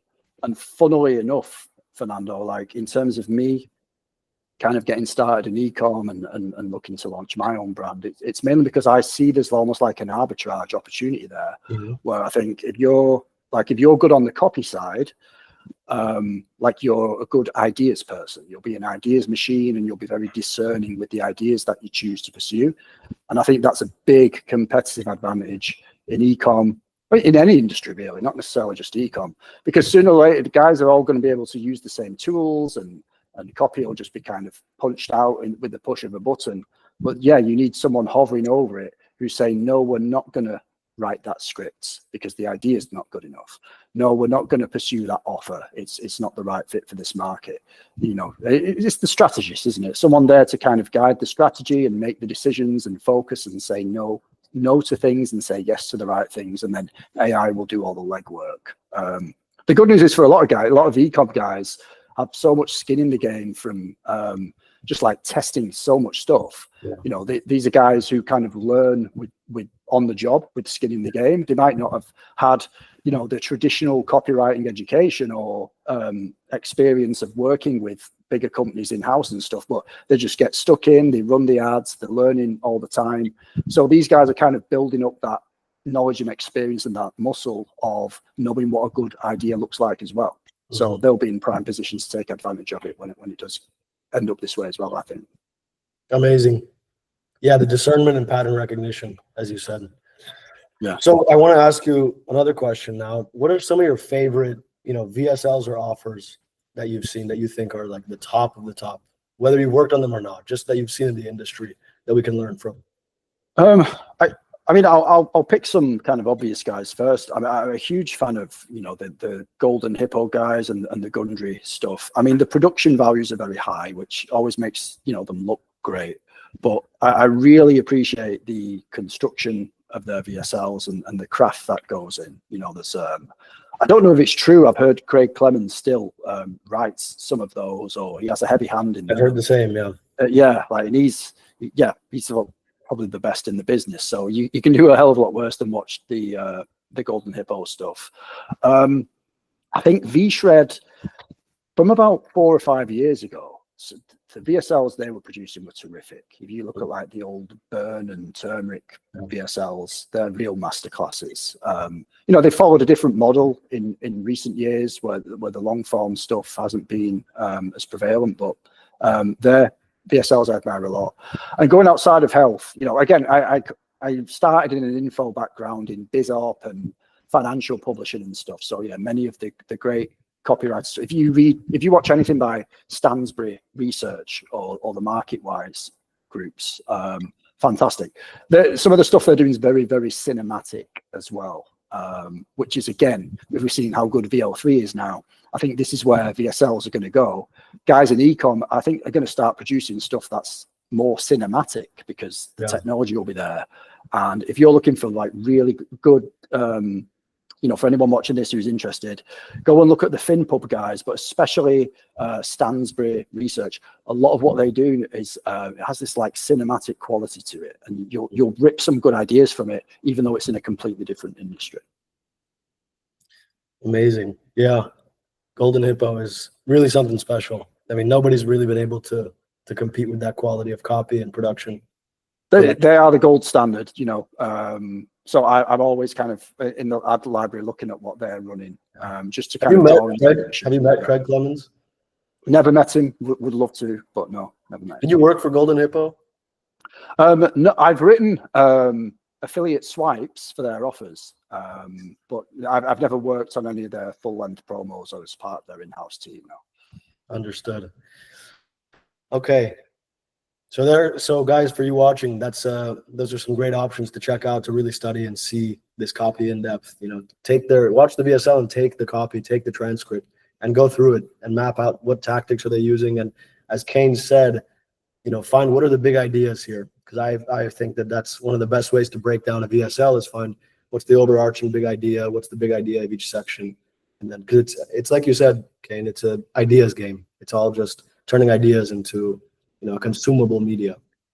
That's right. And I think if you really kind of look back through history, it always has been an ideas game.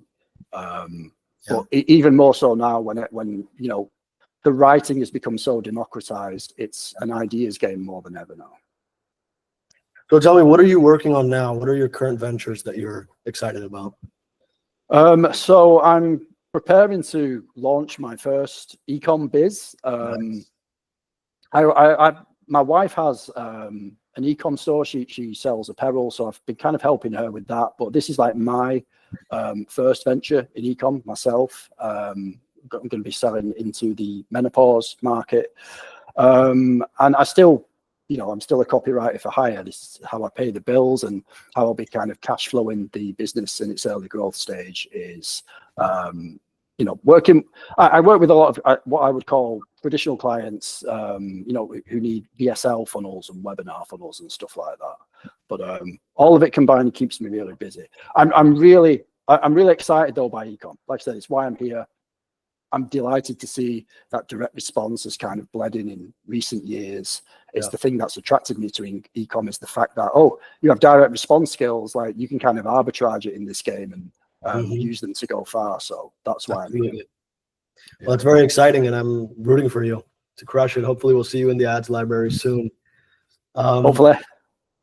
Yeah, I mean, that's pretty much all for me. The last question I had is, when it comes to copy, the main thing these ecom guys are using it for is on the ad side, the cold traffic. Not so much, these on-page VSLs, they're not as long, but they're mostly, 5 to 15 minutes, and they're running in feed on Facebook or YouTube. Do you have experience writing copy specifically for ads or for VSL ads, or was it always, getting traffic from email and then bringing them to a VSL funnel, and that's where your focus was? So I have experience of doing both. The majority of my experience was in that, the latter model of kind of driving traffic from maybe a static ad to an advertorial, then to an on-page long-form VSL, or a lot of warm traffic, emails going out, affiliate swipes and stuff, driving people to a VSL. But in the past year, I've been writing more and more mini VSL scripts, and I love like the game of piecing together the mousetrap and trying to figure out what's the best structures. So, if you're writing a mini VSL, do you send it to an advertorial, then to a PDP, or do you send it to a quiz? Or like, there's all these different ways of piecing it together. And I still think a lot of guys are working it out. The main difference I would say between writing mini VSLs and on-page VSLs is kind of the amount of, I would say, education that goes into the mini VSL, where it needs to feel more like a native organic piece of content that someone would see in the Facebook feed, where they feel like they're learning something. And then like an on-page VSL, you're kind of really selling the sizzle and it's constant tease, and there's less teasing in the mini VSL, at least at the start, because it has to feel native to the platform. And that was a little bit of a learning curve for me. When I was writing them, I was writing them really like a long form VSL shrunk down into like 8 minutes, and they weren't hitting. And that's what I thought, that's what I'm doing wrong. I'm not giving out enough education, content style material right at the start. And when I started doing that, they started working better. Yeah, I think that's one of the biggest differences that I experienced also, is that it's not like traditional direct response. There's this nuance to it where it has to be like content. It has to be disarming. You can't just be using all the tactics and stuff. I tried that as well, and those never really perform. Yeah, so there's a curious mix. It's between almost being organic like at the start, and then after that initial lead, you can kind of pivot then into a more traditional format, at least from what I've seen. Now, for those who are just getting into copywriting in a serious way, whether they have a brand or not, or they own an offer or not, what would you recommend are some of the best ways, specifically for this type of copy, for e-commerce, for the VSLs, advertorials? What are some of the best ways they can learn these tactics and these structures and these ideas? A lot of the guys from what I know are constantly actively watching VSLs, looking at other people's ads and stuff. So I would say, like getting out there in the wild and breaking them down, rip the scripts and then go through them kind of section by section and chunk them down and really study them and see how they work. Like that's the best, other than obviously getting direct feedback and training from someone. That's the best thing you can do on your own, is just look at ads that are out there in the wild and then start writing your own. I would suggest, and I don't know how many people would want to do this, don't use Claude, don't use AI. Like write write them the old fashioned way. So like you kind of know what's going into it and Yeah. you're really having to think about what's going into it. I'm a big fan of, you get better at writing by writing. You know, there's all kinds of books and courses you can take, and some of them are really good, but nothing beats breaking down ads, writing your own, and developing that like a muscle. If you could do that daily, you know, like a sports person will turn up and do the basic drills, you know, an hour a day, 2 hours a day. I think that's what I write every day, 7 days a week. You just got to keep doing it. And if you're not actually doing it for an active offer, just consider it your training. You know, this is your laps around the pitch.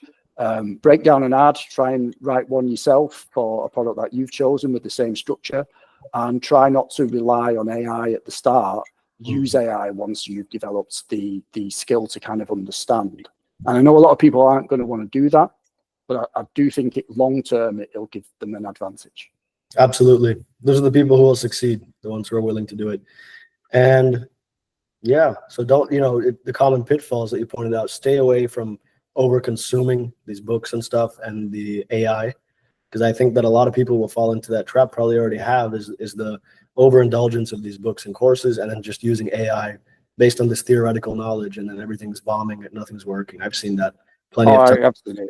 I've seen people literally just taking whole PDF books on copywriting, classic books, good books, and you know they think, right, put that inside there, and then like a structured document, like that is the fastest way of doing it. It's a shortcut, but the people who are doing that, like, they're not learning it. Like they haven't read the book that they're uploading into the tool. So I don't recommend that. So hands-on, get hands-on and get in the ring and practice and put your ads out there and put some money behind them and see what happens. Definitely, yeah. Well, I learned. Get bruised, get bloody. 100%. Well, Kane, I appreciate your time. I appreciate everything you shared.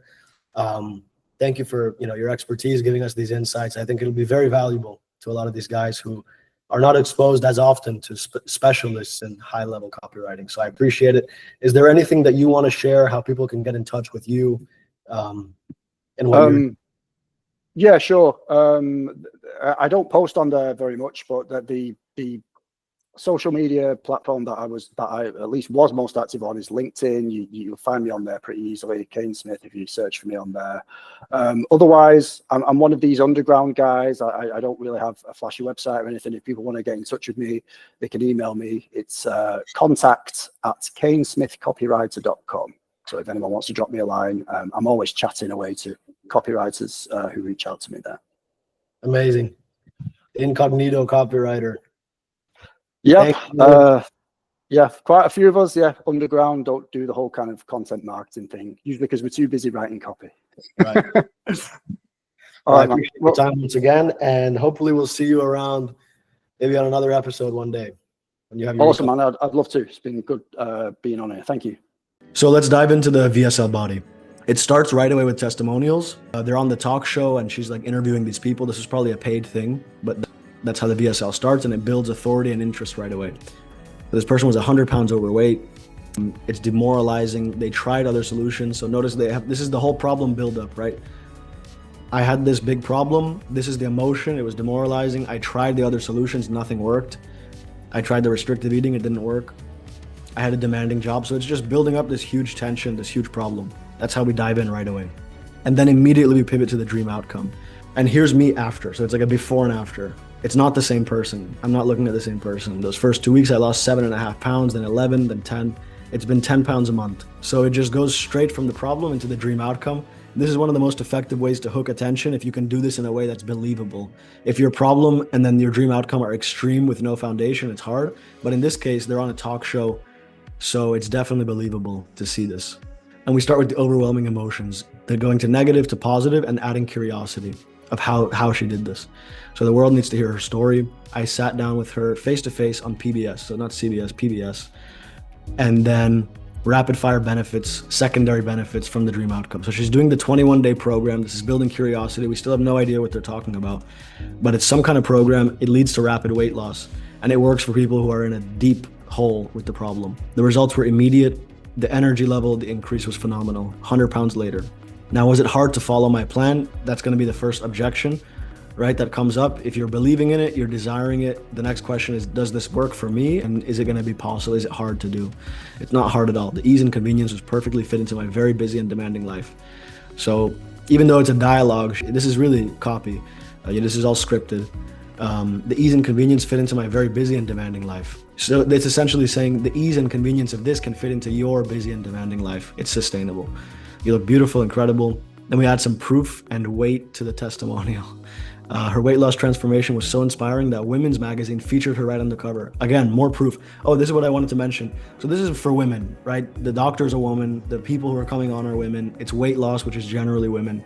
So you'll notice it's not as much of the scientific proof side. So when you're selling hearing aids or you're selling some kind of pain relief product, it's more of a masculine audience and they want information. Weight loss is a completely emotional thing. It's a deeply emotional problem.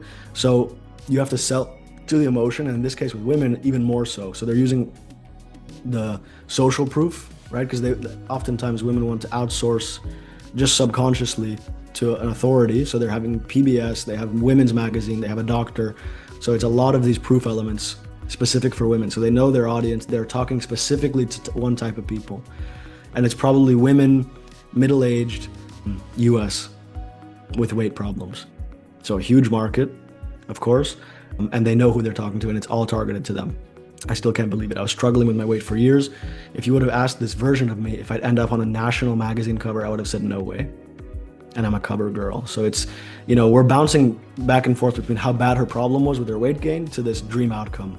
And it ties this dream outcome to the success of it, to the method and the strategy. We're not talking about any product, we're not getting specific, but it's all thanks to Dr. Kellyanne's strategy. And it also adds reassurance and proof that it'll work for you. So it worked when nothing else worked. Right now, we're still building it up. We're adding in a lot of these objection handlings and benefits. I'm confident it could work for you too. It's a journey. I was hitting these brick walls. Drew, I was 450 pounds. That's crazy. To get to the point where you don't have a scale to weigh you. Or you've tried for years to get rid of the excess baggage like Jada. So we do have a man in there.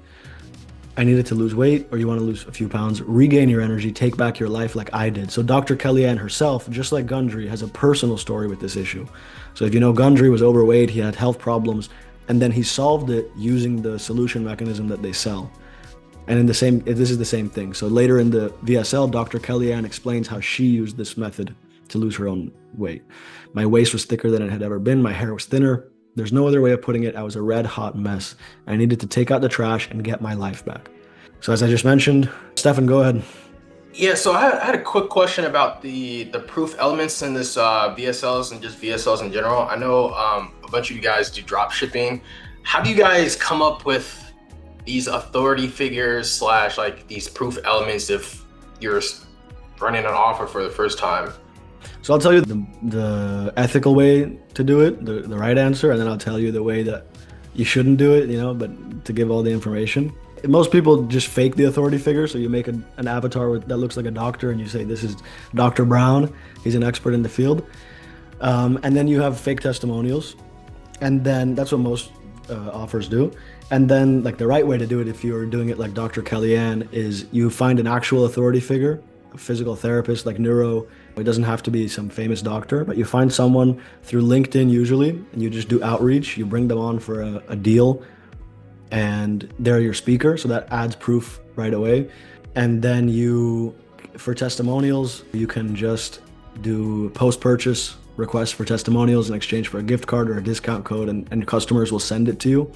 And then you can have some freedom on how you frame those testimonials. Another way to do it that's kind of in between. So if you don't have this big brand or cash flow to hire an authority figure, but you also want to have some legitimacy to it, you can take studies about the problem or the product, not your specific product, but if you're selling a red light therapy device, you can take scientific studies about red light therapy and use that as proof, right? Because you're validating your mechanism, you're getting proof for your mechanism. You can also, take success stories of people who have used, again, the mechanism, not the product itself. So if people have had great success with red light therapy, you can share that. You don't say you did it with our product, but you say this is their success with red light therapy. So you can use testimonials of the mechanism. So those types of studies and testimonials are available on the internet, right? Because these are big mechanisms: red light therapy, massage therapy, EMS. That's another way to do it. Does that make sense? Yeah, that makes sense. So the hero suffers from the same problem. She learned the secret way. So figure it out, then be an example. So yeah, well, this is the whole hero's journey. Figure it out yourself and then be an example. So she went to work. You have many pathways in your body, channels and gates, all this stuff. At this time, it's showing the 3D animation of the inside of the body. It hints at a unique mechanism and underlying root cause. So I lost 15 pounds, 4 inches in just 3 weeks. I feel better now in my 50s than in my 40s. What did I do? A simple tool, it removes obstacles and it makes the road easier for myself so I can reach my goals. It's a simple plan that fit into my lifestyle, the one thing I could depend on. So this is what I always call the one thing effect. This is a great type of open loop. This is the one thing that got me to reach my goals. This is the one thing that removed the obstacles. It builds a huge open loop and it builds a lot of desire. Because think about it, if you're bought into this and you're curious, you have desire, you want to know what the one thing is. Like this is the whole core of what everything's built on. So it's a very effective open loop. I'm Dr. Kellyanne. So this is where the VSL body begins. So everything above this is the lead and they're swapping this out and they're testing different stuff. Now we get to the VSL body. Let me just delineate that. So this is what's not going to change. This is going to stay the same. So this is an authority figure intro. Dr. Kellyanne, board certified naturopathic doctor specializing in nutrition and weight loss. The last step doc. I see people of every size succeed, no matter what their situation, no matter what they've tried before. So this is like really speaking to the target audience, because in weight loss, they've tried everything. They really are on the last step, but like for years. And then the doctor comes in and said, I can help people no matter what they've tried. So there's a promise and an open loop to draw you in. Every time you give, you also want to take attention. So we give information, like this is who I am, I'm the authority figure, and then you want to take the attention back with an open loop. Because if you keep giving, you lose them, and they're gonna just feel bored. You need to, but if you keep just bringing them in and they're not getting anything, they're gonna lose interest. So we want to give information about the person and then open the loop. I'll show you the technique. And I'm gonna show you the waist slimming technique that worked for me. My patients, my celebrity clients, that's more proof, and hundreds of thousands. So this is all a ton of proof, social proof. Remember Drew, please welcome the new and improved Pam and Drew. So how's life different? So again, testimonial. Right after a claim, I've helped all these people. Here's an example. I feel like I'm 29. They were able to transform their bodies with the help of weight loss expert Dr. Kellyanne. As you can see from my hair, I've been helping people shed unwanted pounds. My hair. Big promise disguised as a simple explanation. So what's the key to losing the weight? And it's framed as an interview. Even though this is all scripted and her team paid for this, it's framed as an interview on PBS.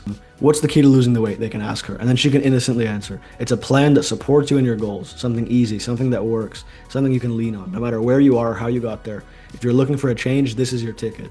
This is some powerful copy. But you don't have to take my word for it. Again, a lot of these testimonials, it's really built in. And the testimonials aren't just, I had this problem and I solved it. It goes deep into the emotional real life side of the problem and then the emotional real life benefits of solving the problem. So Kristen was a busy stay-at-home mom. She had 3 young boys. As she was getting ready for a date with her husband, everything came crashing down. Her husband, oh Jesus, he got sick and he passed away from pneumonia. It was very quick and unexpected. At the time, the twins were 7, so she has little kids. This is an intense story. She got a job as a congressional aide. And another blow, her son's, oh my God, diagnosed with a potentially life-threatening genetic condition. Well, this is a sad story, but like this is how you want your testimonials to be. 2 of them were at risk. They had open heart surgery back to back within a day of each other. So this is like really a nightmare story. Builds tension. This is really bringing attention, and women really give their attention to crisis. So this is bringing the target audience, makes viewers identify with the speaker, higher stakes, and more need to keep watching. So the stress layer on top of the work layer, on top of the grief layer was kind of putting her over the edge, and her weight skyrocketed. Like many of us that have been through personal trauma and gained weight, the years passed, but the pounds, they stayed on no matter what she did. It's very relatable to this market. She tried all the weight loss stuff, the injections. I had success, but the minute you step away from restrictive eating, it all comes back. Now she's reaching rock bottom. There's nothing working. She's suffering and everything collapses. She got a big wake-up call. The day before her late husband's birthday, she stopped at a store to buy balloons, and then she fell to the ground. She tore her ACL, needing surgery. At a rock bottom, the hero discovers the miracle. So her boys are now grown. They had to take care of her for months. They were faithful, they were helpful. And she wanted to give the kids the gift of a healthy me. So this is like a hero's journey purpose. She started researching, and that's when she found Dr. Kellyanne. It was just like an answer to a prayer. So this is like a classic hero's journey. She's going into rock bottom, and then she finds the person who's gonna help her. And then we leave it off there. Wow, so we leave it off at the cliffhanger. What happens next? We don't know. We're gonna switch to a different testimonial. mother of 3 boys, oldest son 20. They love bowling. She was 278 pounds. That's pretty big. I couldn't walk far. The feet would hurt. My ankles would hurt. I would get tired, huffing and puffing. Excuse me for 1 second. Okay. Where were we? She's huffing and puffing. I always have to take a break. She has to withdraw. Instead of having fun with her friends, she canceled trips to see them. So it's emotional. It's getting into the personal side, the lifestyle side. I don't feeling like the big girl of the trip, the group. I didn't feel like walking on a plane. People secretly say, I hope she doesn't have the seat beside me. I'm sorry for laughing, but this is ridiculous. I didn't want to try to squeeze into a seat. I've had that before when you see someone really big, and there's nothing wrong with those kind of people, but you're like, fuck, I hope this person's not sitting next to me.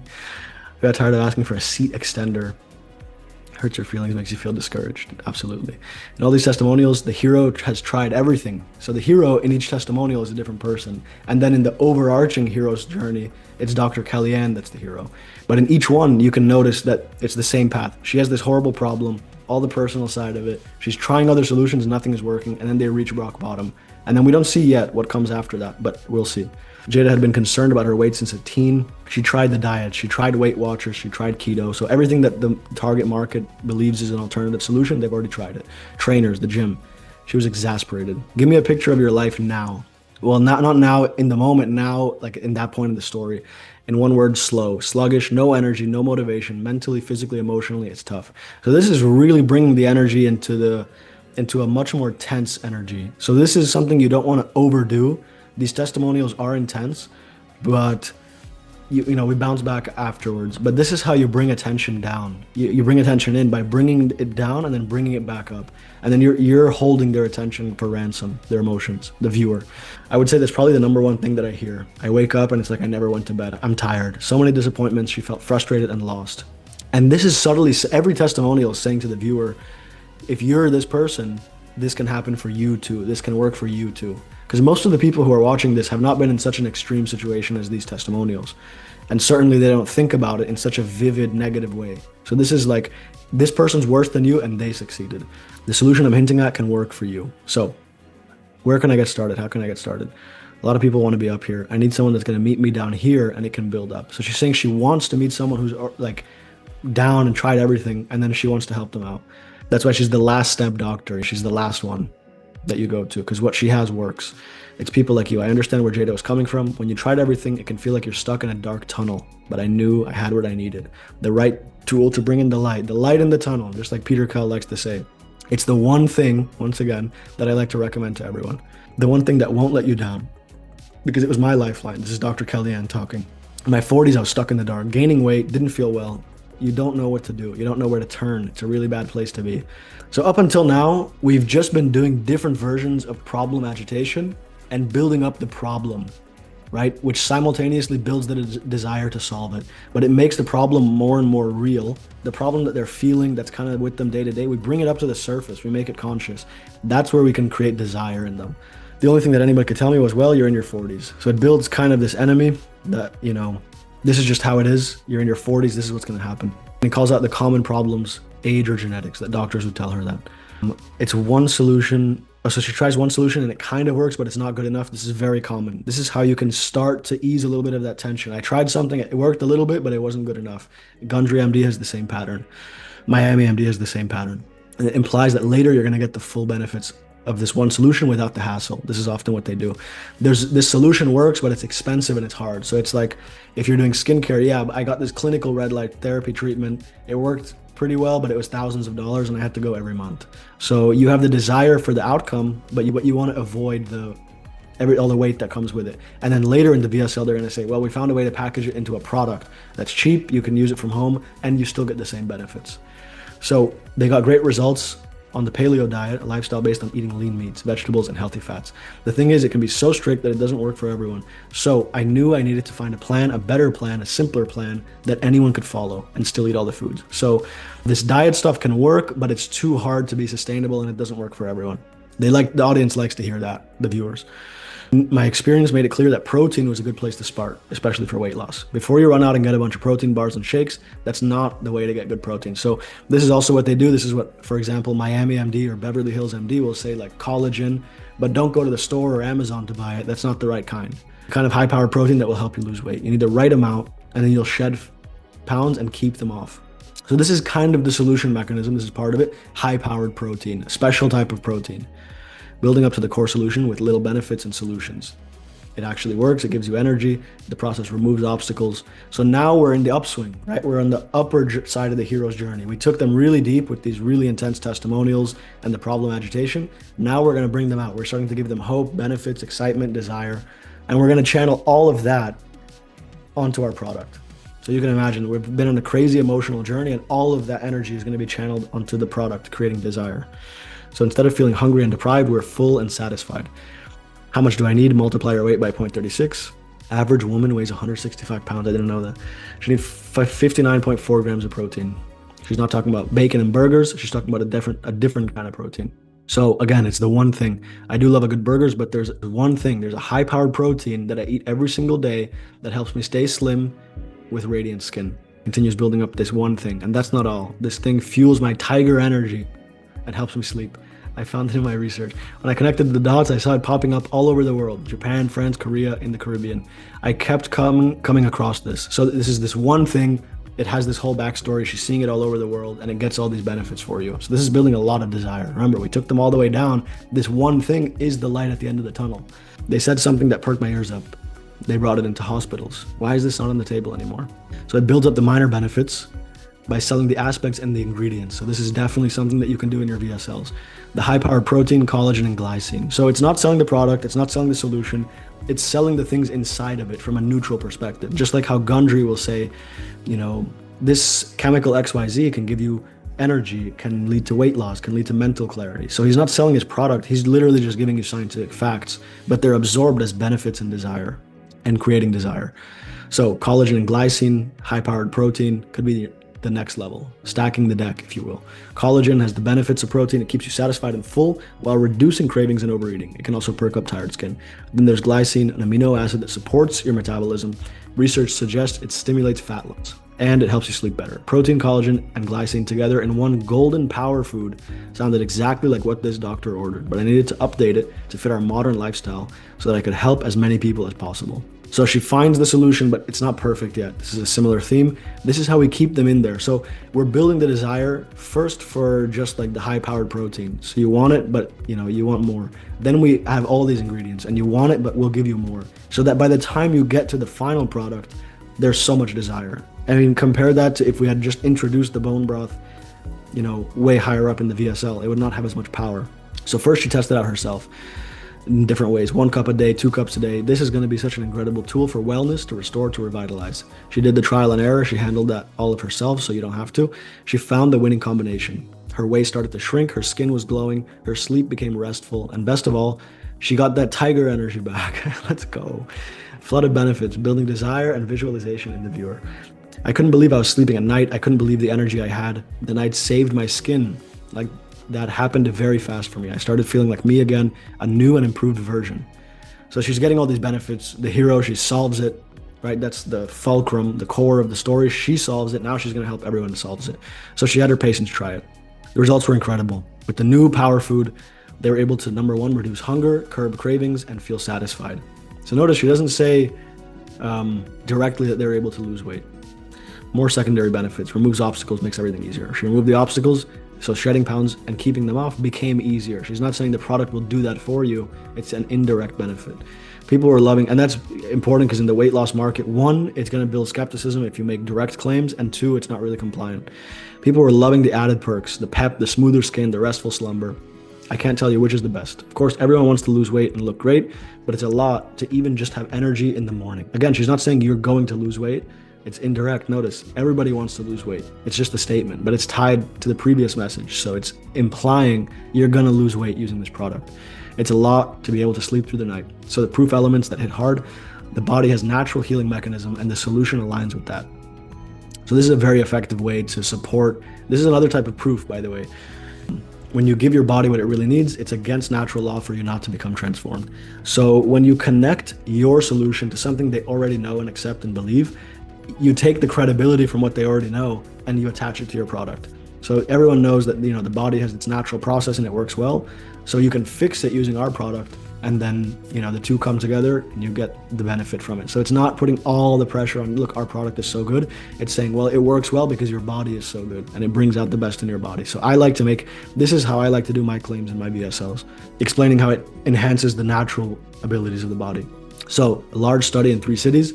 These women are from all different areas of life, different chemical makeups, different mindsets, and it's working for everyone. That's when I knew this was going to be something far greater than I realized. So now we're really getting to it. We're getting to the product. I couldn't keep this life-changing information to myself. So she found it, she resolved her problem, and now she wants to share it with the world. And that's her purpose, right? There's always a purpose. She's not here to sell your product. She's here to share the life-changing information, because to not do so would feel unethical. So more proven credibility building before we make the offer and the pitch. So I got to work. I wrote a New York Times best-selling book, and I'm glad I did it. My program was a game changer. It was just what people like Kristen needed. The thing I had been searching for was all of a sudden there. It was the epiphany and a deep place of gratitude. This is like the celebration of resolving the problem. She got what she wanted, and now she's going to give it to the world. So we're taking them through the whole emotional journey. It's like literally everything you're looking for all in one place. This is like the miracle. More testimonials. So now we're going to resolve. Remember, we left a lot of those testimonials off on cliffhangers where the women were just in rock bottom. Now we're going to resolve it. So Kristen, I believe this is the one who tore her ACL. She felt the effects immediately. She lost 7.5 pounds, then 13 pounds, then 11.5, then 10, essentially been 10 pounds a month. And isn't it great? Because it's not just about taking anything away, it's about adding something. So it's taking away that skepticism. Am I going to have to restrict myself? Do I have to give anything up? No, do your thing. Just add this in and it's going to work. Within 3 months, she lost over 50 pounds. Emotional power of the benefits. And now she's going to speak. I cannot find the words to tell you how I feel. I'm sorry I teared up a little bit. People will say great, good, wonderful, but it's more than that. I feel refreshed. I feel amazing. So now, just as bad as it was on the way down, that's how good it's going to be on the way back up. It's not just the weight loss. It's not just the last anymore. Not having to ask for a belt extender, that's tough. But instead of clicking my seatbelt, I'm more confident, I'm more comfortable. You look gorgeous. That was just the beginning. Wait till you hear how many more pounds Jada and Kristen have dropped. And don't think for a minute they're alone. I lost over 25 pounds. I lost 26 pounds. I'm down to, so it's flashing different testimonials. I'll be 72 next month and I feel better than I did at 60. Word of my high-powered protein spread, and top news shows like Good Morning America wanted to know more. So now she's another, talk show. She's doing all of this through testimonials and talk shows and interviews. Detoxify, nourish, restore your body. Helps you become what I call a natural fat burner. This is great for cravings and crashes. I've seen changes unbelievable. Using my techniques, hundreds of thousands have uncovered their sexy figure, their radiant skin, and their vibrant energy. I've seen people from all walks of life shed pounds and keep them off. The key is this protein-rich liquid gold. This is the one big thing, and we're about to get access to it. It's an ancient superfood. It's updated and reimagined to fit the modern time. It's her life's work and her commitment to you, my home-style bone broth, a natural, premium whole food that helps trim down, refresh, and restore. So her book became a huge hit. She drank collagen every day. I'm a huge bone broth lover. I'm double fisting it to Hollywood's A-listers like Selma Hayek, Gwyneth Paltrow, and Halle Berry. It's not just the ladies. Mark Wahlberg, Ryan Seacrest, Mario Lopez. I mean, think about the middle-aged women who are watching this. They know these names big time. This is their thing. This is their world. She's the bone broth queen. And they're all drinking bone broth to help them look smoking hot. So all of that tension, all of that, dark, negative energy is now being resolved and focused on this one thing, bone broth. So this is a huge amount of psychological energy that's being focused onto this. She found a shortcut. She can have it ready in just minutes. But let's back up. What makes bone broth so special? So now we're building it up, the unique mechanism. In this case, what's special, what's exclusive about this is how it's made. This is similar to if you're familiar with Dr. Marty's Pets. It's not just pet food made from, meats and vegetables. They make it in a specific way. They freeze dry it, they cold cut it, whatever it is that you can't get anywhere else. Because they don't want to build up all these benefits just to have you go on Amazon and say, oh, I have all these benefits and desire, I'm going to give it to this company. They want to be the only one who can give them to you. So they extract the proteins, everything needs to be slimmed down. The bones with vegetables, apple cider vinegar, 18 hours, magic happens. The nutritional nuggets locked inside the bones are released, naturally infusing the liquid. When it's done cooking, you strain it. My home style upgrade elevates it to a new level, so it's unique to her. There's no need for the hard work of labor-intense bone broth making. I partnered with the world's leading nutritional scientists to do the heavy lifting for you. So it's complex, it's weird, you don't know how to do it, but I did it for you with the top people in the world. We sourced the absolute best top tier ingredients so you don't need to run from store to store or even stand in line. We took the time to slow simmer the cage-free chicken. So it's just going super in depth on this process to build up the perceived value and the perceived complexity of it, and seasoned it with mouth-watering aromatics like reishi mushrooms and turmeric. Okay, I'm not going to go through, this is like really, okay. Hey, High quality. I have a quick question. What is sort of the thought process behind a 30-minute in-feed VSL? Is it basically, I feel like, is it the market is so sophisticated that they need to have this long, or is it just a strategy that certain brands use or test? That's a great question. Let me just finish doing the review. Yeah, go ahead. We're almost done, and then I'll get to that after, so we don't have to go back and forth. But that's a good question. All right, so we crafted the bone broth to be an on-the-go power food. You can literally put it in your purse. Put it back pocket. Be discreet. You're sneaking some bone broth into the movie theater. Everyone don't have to know your business. Back to benefits, promises, testimonials. So I'm kind of going to go through a little bit faster here because we're pretty much getting to the end of it. This is just looping these benefits and this desire. I want to get to where she makes the offer. Energy boost. So again, energy boost, energized, radiant skin, restful sleep, boost metabolism. Another testimonial to back it all up. She's down 55 pounds. She started at 284. So now we begin the close. So I'm all about removing obstacles, making life easier. I made sure my team negotiated down the cost to as little as possible. And even though a 3-week supply of this liquid gold is valued at $400, to make it easier for you, we're going to eat into our profits and give our generous savings of 50%. So price anchors at $400 and we're going to drop it down. $178 will get you everything you need for 3 whole weeks. Click the button below and experience for yourself how much better life can be. Twice a day, enjoy all the benefits. And for any order made today, throw in an incredible free thank you gift, her e-course, okay? I was miserable before, I'm so much happier now. I wouldn't drink that stuff, so this is talking bone broths. Don't measure up. Just read their ingredients, because imitations are everywhere. It's tons of sodium, MSG, nasty chemicals. I would never drink it or recommend it. So it's telling you, don't go anywhere else. This is the only one. It's not bone broth that works, it's my bone broth. This is important to do when you're selling some kind of commoditized product and you don't want them to go to Amazon or go somewhere else. I rely on premium foods, urgency, scarcity. It's in high demand. We're trying to keep it in stock. You need to hurry or else you're going to be disappointed. So if you don't want to be stuck waiting, order now. You'll get my top shelf bone broth, etc., etc. Go try it. Go for it, try it. You have nothing to lose but the weight. There's nothing to wait. I feel incredibly blessed. I'm losing 10 pounds a month. Another testimonial. You know, seven months into this, 8 months into this, and she's losing 10 pounds a month. It's so amazing to be able to tell someone with confidence that it will work for them. That's how I first heard about Kristen. She was sharing her story on our everyday DKA everyday Facebook page, Dr. Kellyanne everyday Facebook page. I now know it's all within my power. I have the knowledge and the tools. So now it's ending on a very positive note. It's putting it on the viewer. So it's the negative, the positive story, and now we're going to put it all on you. It'll work for you. You have no risk. You can buy now. You need to hurry. It's all on the viewer. That is how we turned, I remember I said we channeled the desire onto the product, onto the action, the direct response we're looking for. This is how we do it. We turn it onto the viewer during the close. This is why your close is so important. You need to have one, no matter if it's short or long. You need to have some type of close, because without that, you don't channel it. It's just a compelling message. You took them on an emotional journey, but you're not going to get that action without a close. Kristen lost 100 pounds on her own using bone broth and finding support in the community. She read so much in the Facebook group. She even gives you her email to give a little bit of reassurance. And then there's a final, powerful, closing emotional sentence.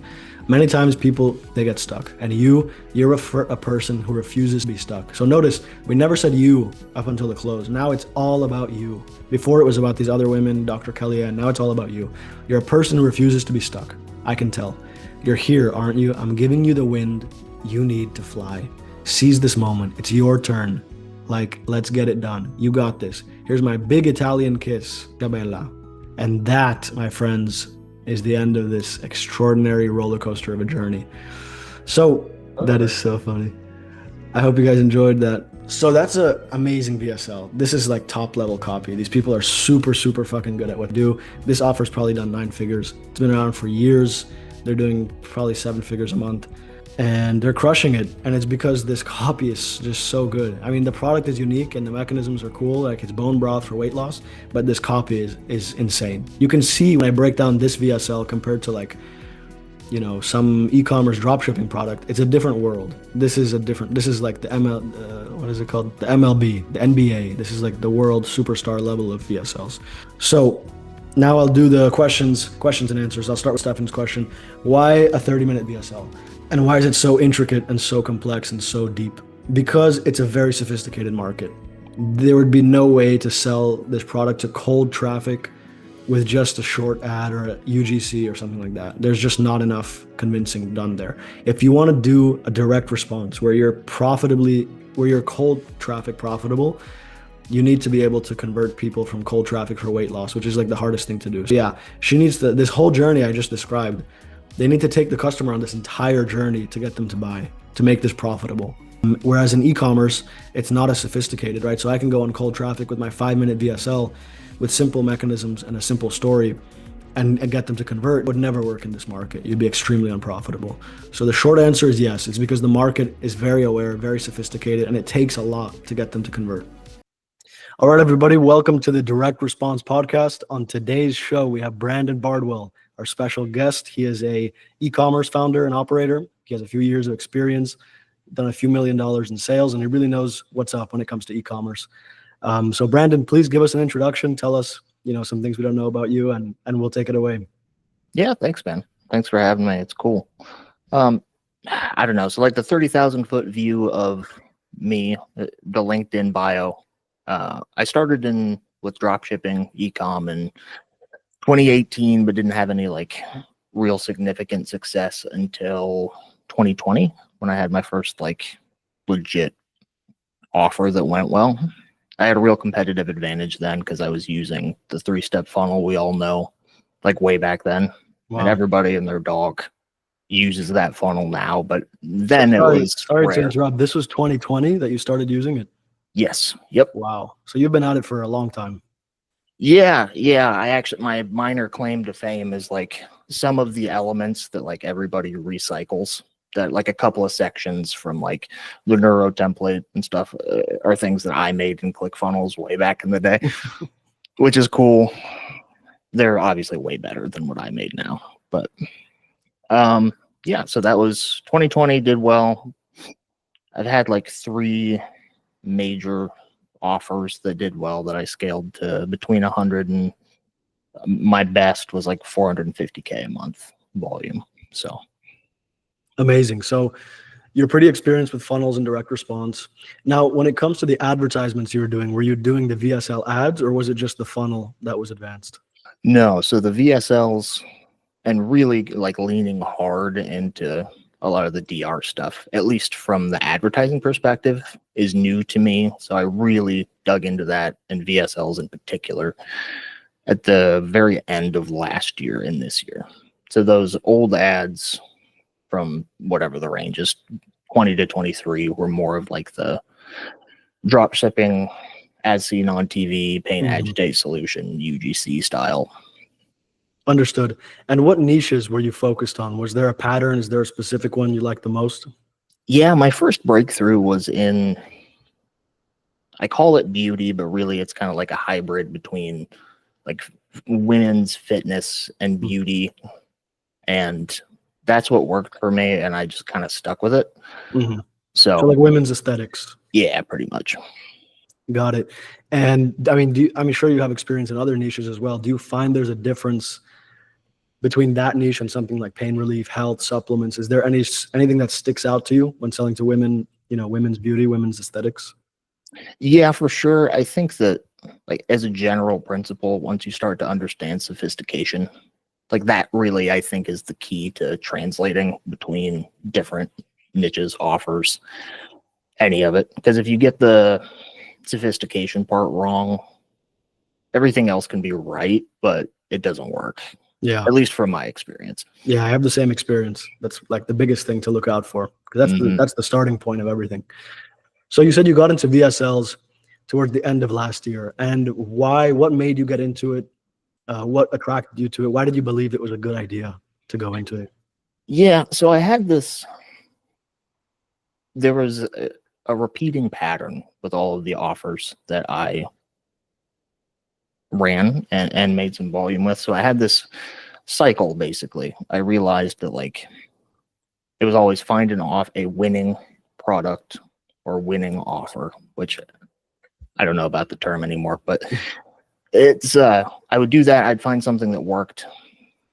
I would scale it super hard, and then it would die, you know, and I'd have to start all over. And we can get into the specifics of that and what it looked like. But I was really tired of feeling like I had no direct control over whether or not a product or offer worked. It was basically just like everyone was a lottery ticket, and you just try as much as you possibly could to try to find something that won, and I was sick of it.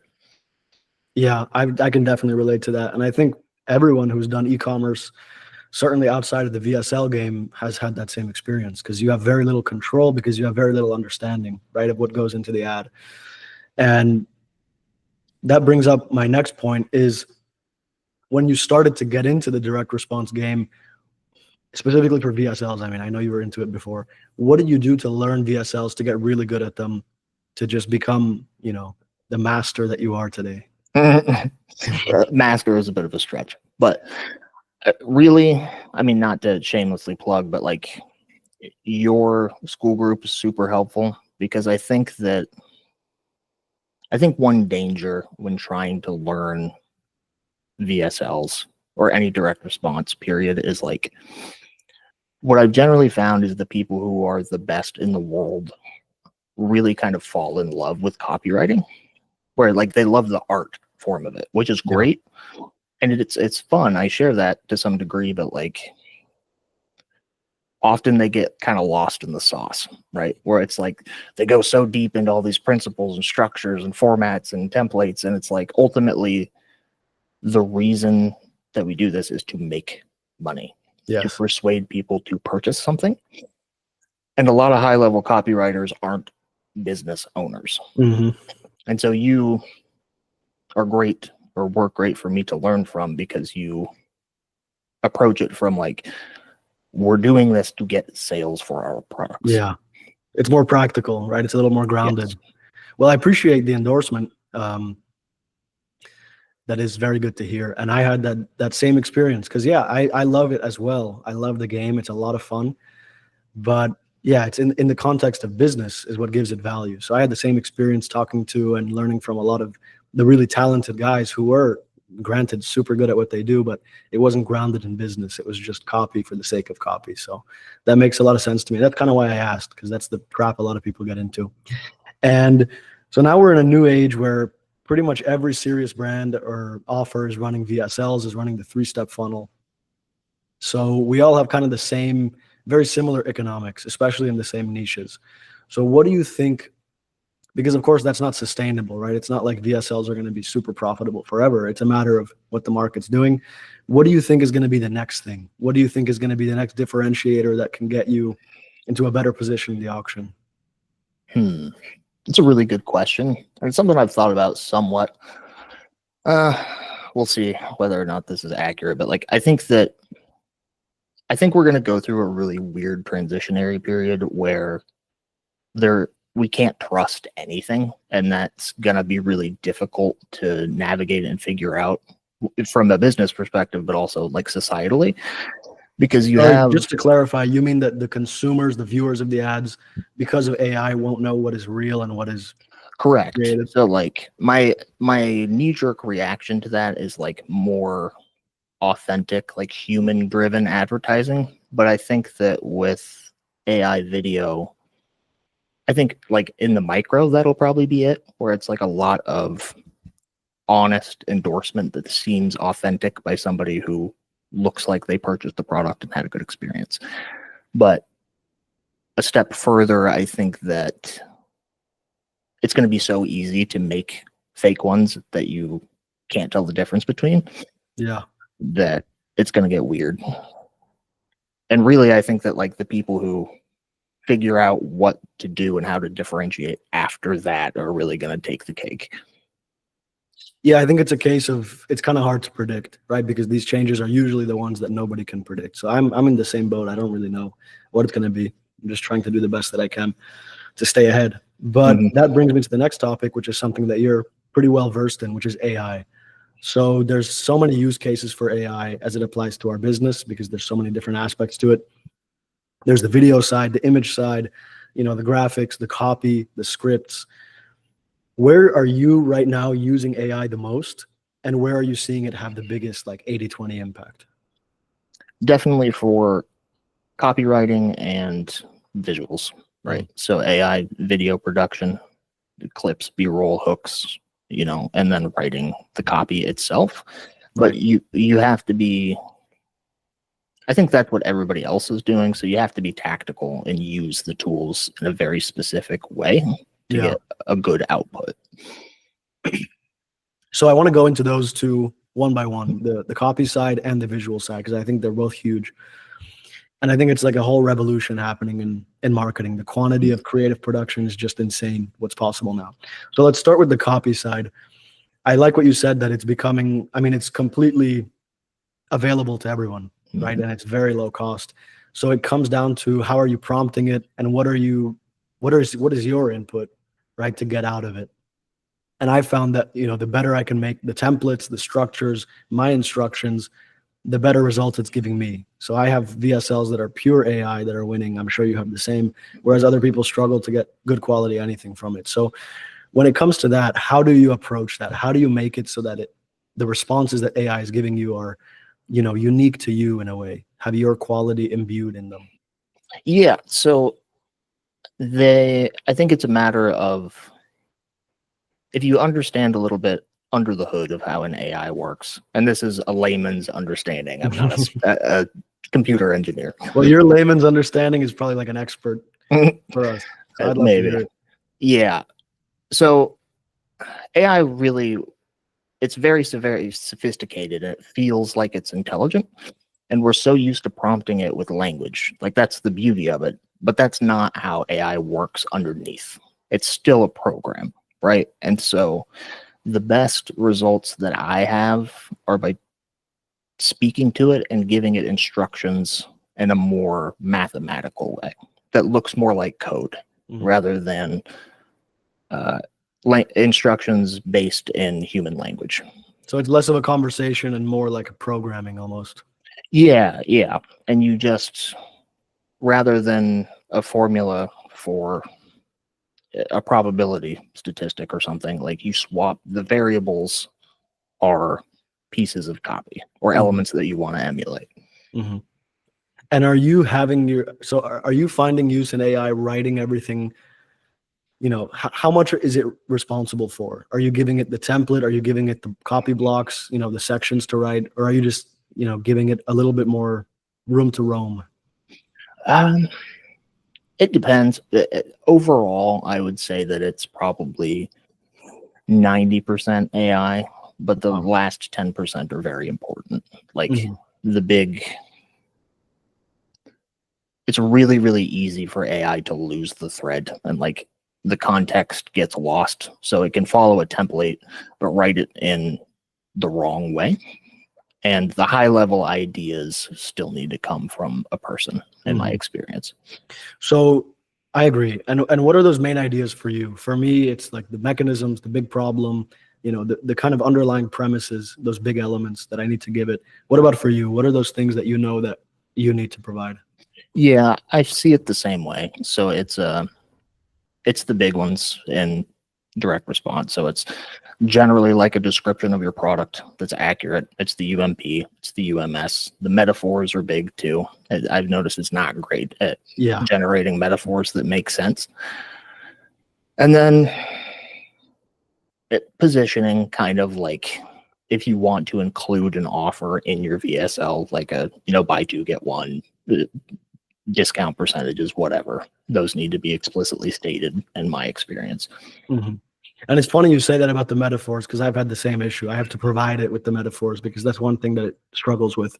And I think you're referring to when you want to create a visualization of one of the mechanisms or the underlying functioning of the problem or the situation.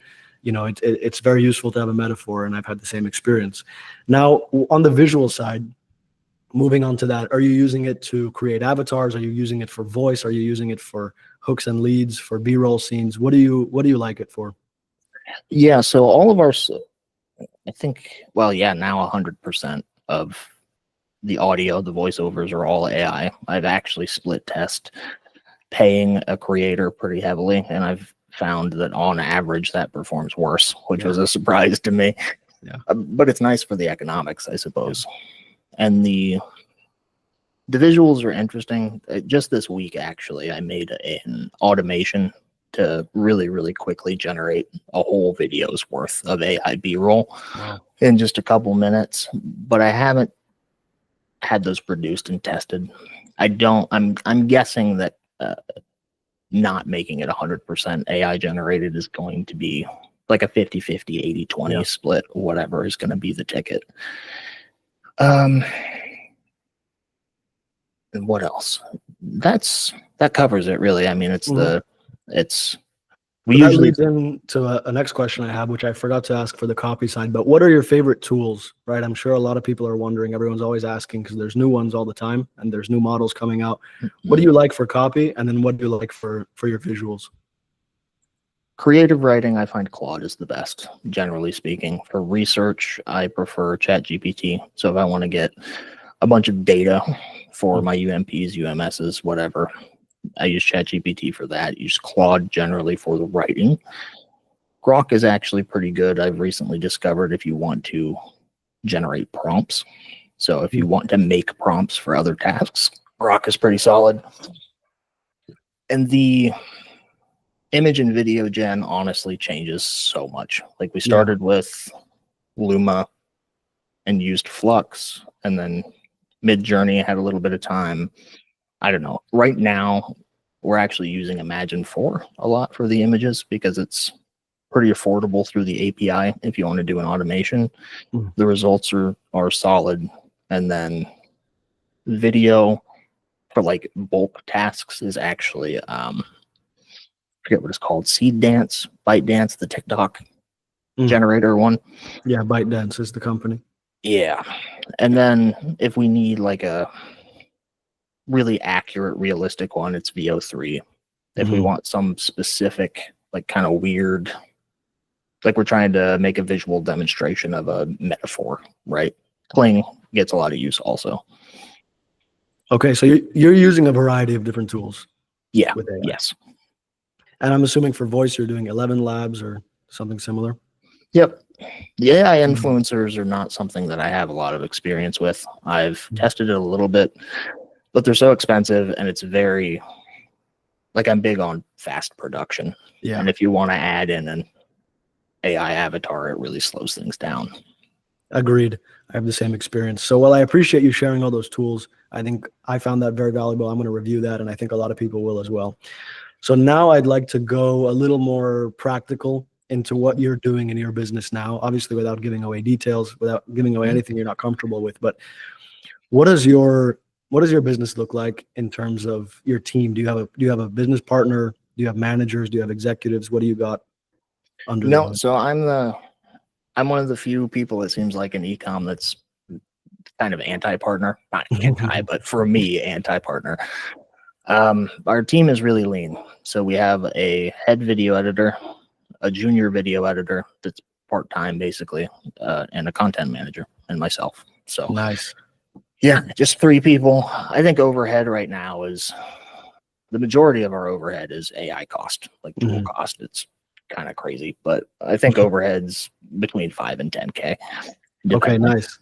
So you're running pretty lean. Yeah. So you have a simple operation. And what are you responsible for? What are you spending most of your time doing? Is it on the copy side? What is it?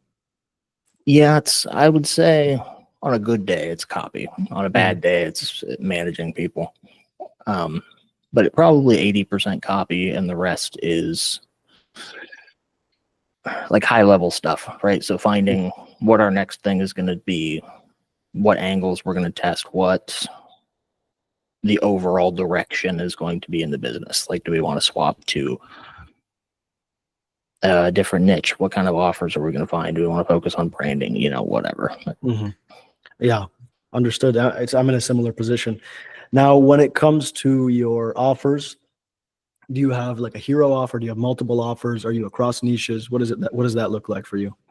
Yeah, for us, it's still hero offer is about 80% is the main one with a, you know, high AOV. I'm really pushing to diversify because I've just felt a lot of instability lately where performance is up, down, and like I hate the constant scrambling to find winning creative. And I think that diversifying across more offers is the ticket, and maybe changing the economic model a little bit. And by that, do you mean boosting the LTV, adding subscription, something like that? Yeah, I'm very curious about subscriptions because I think that the power of being able to scale on a one ROAS is pretty insane. You know, like and you minimize a lot of that instability when you have rebills. 100%. I mean, that's the dream, to be able to run at one ROAS. I know a couple guys doing, you know, 7 figures, 8 figures a month with one ROAS, which blows my mind because they have the Amazon, the LTV, the subscriptions. So that's the promised land where we're all, I think we're all working towards it after we've reached a certain amount of scale with the just pure cash flow, because you can't really skip that step if you don't have a ton of capital, in my experience. Now, when it comes to ads, are you doing VSL and image? Are you doing UGC? What does your ad deck look like? It's 100% VSL right now. So everybody talks about image ads, and I tried them from a lot of different times and just never been able to make it stick. And I think that if I really hammered on it, we'd probably make it work. But I just don't think that's a huge leverage thing. Right. I'm good at writing VSLs. The team is really used to producing them. So we're just kind of hammering them. Yeah. And where did you find your team? Are they from Asia? Are they Philippines? Are they? Yeah. How long have they been with you? I think overall it's been 8 months now. Okay. Yeah. So my head video editor is actually from Pakistan, and then the other 2 are from the Philippines. I found the guy from the Pakistan on Upwork, which is the only good hire I think I've ever made on Upwork. Yeah. Usually it stinks. And I had the same experience. Yeah. Yeah. Then the other 2 are all my jobs. Understood. And are you testing new offers now, or are you testing new offers? And if so, are they in different niches? I know you said you want to diversify, but what does that look like? Are you actively testing? Yeah. So we actually just launched a new product test this morning, and its niche is similar. So rather than just women's aesthetics, beauty, whatever, kind of a broader health thing. So a lot of consumable stuff based on my interest of subscriptions. So does that include supplements, just pure supplement offers? Okay. Yeah. And are you doing that white label manufactured in the USA? I don't, to be honest with you, I'm just trying to find something that shows promise, and then I'm going to make sure that I have a way to either fulfill early ads, early orders, or I'll just take orders and then cancel them once something shows promise, and then I'll worry about the production part of it. Okay, that makes sense. Yeah, sorry, I'm a little tired, Brandon. Oh, good, man. Busy couple of days. But I think the supplements are definitely a way to go. If you have the direct response expertise, you can take that customer acquisition power and put it into something with a little more juice, a little more LTV. So that could be one evolution of the industry, is people going more toward consumables over the physical products, right? The one-time sale products. Now, are you doing anything in terms of LTV? Are you taking email seriously? Are you pushing for multiple orders? No, I really think the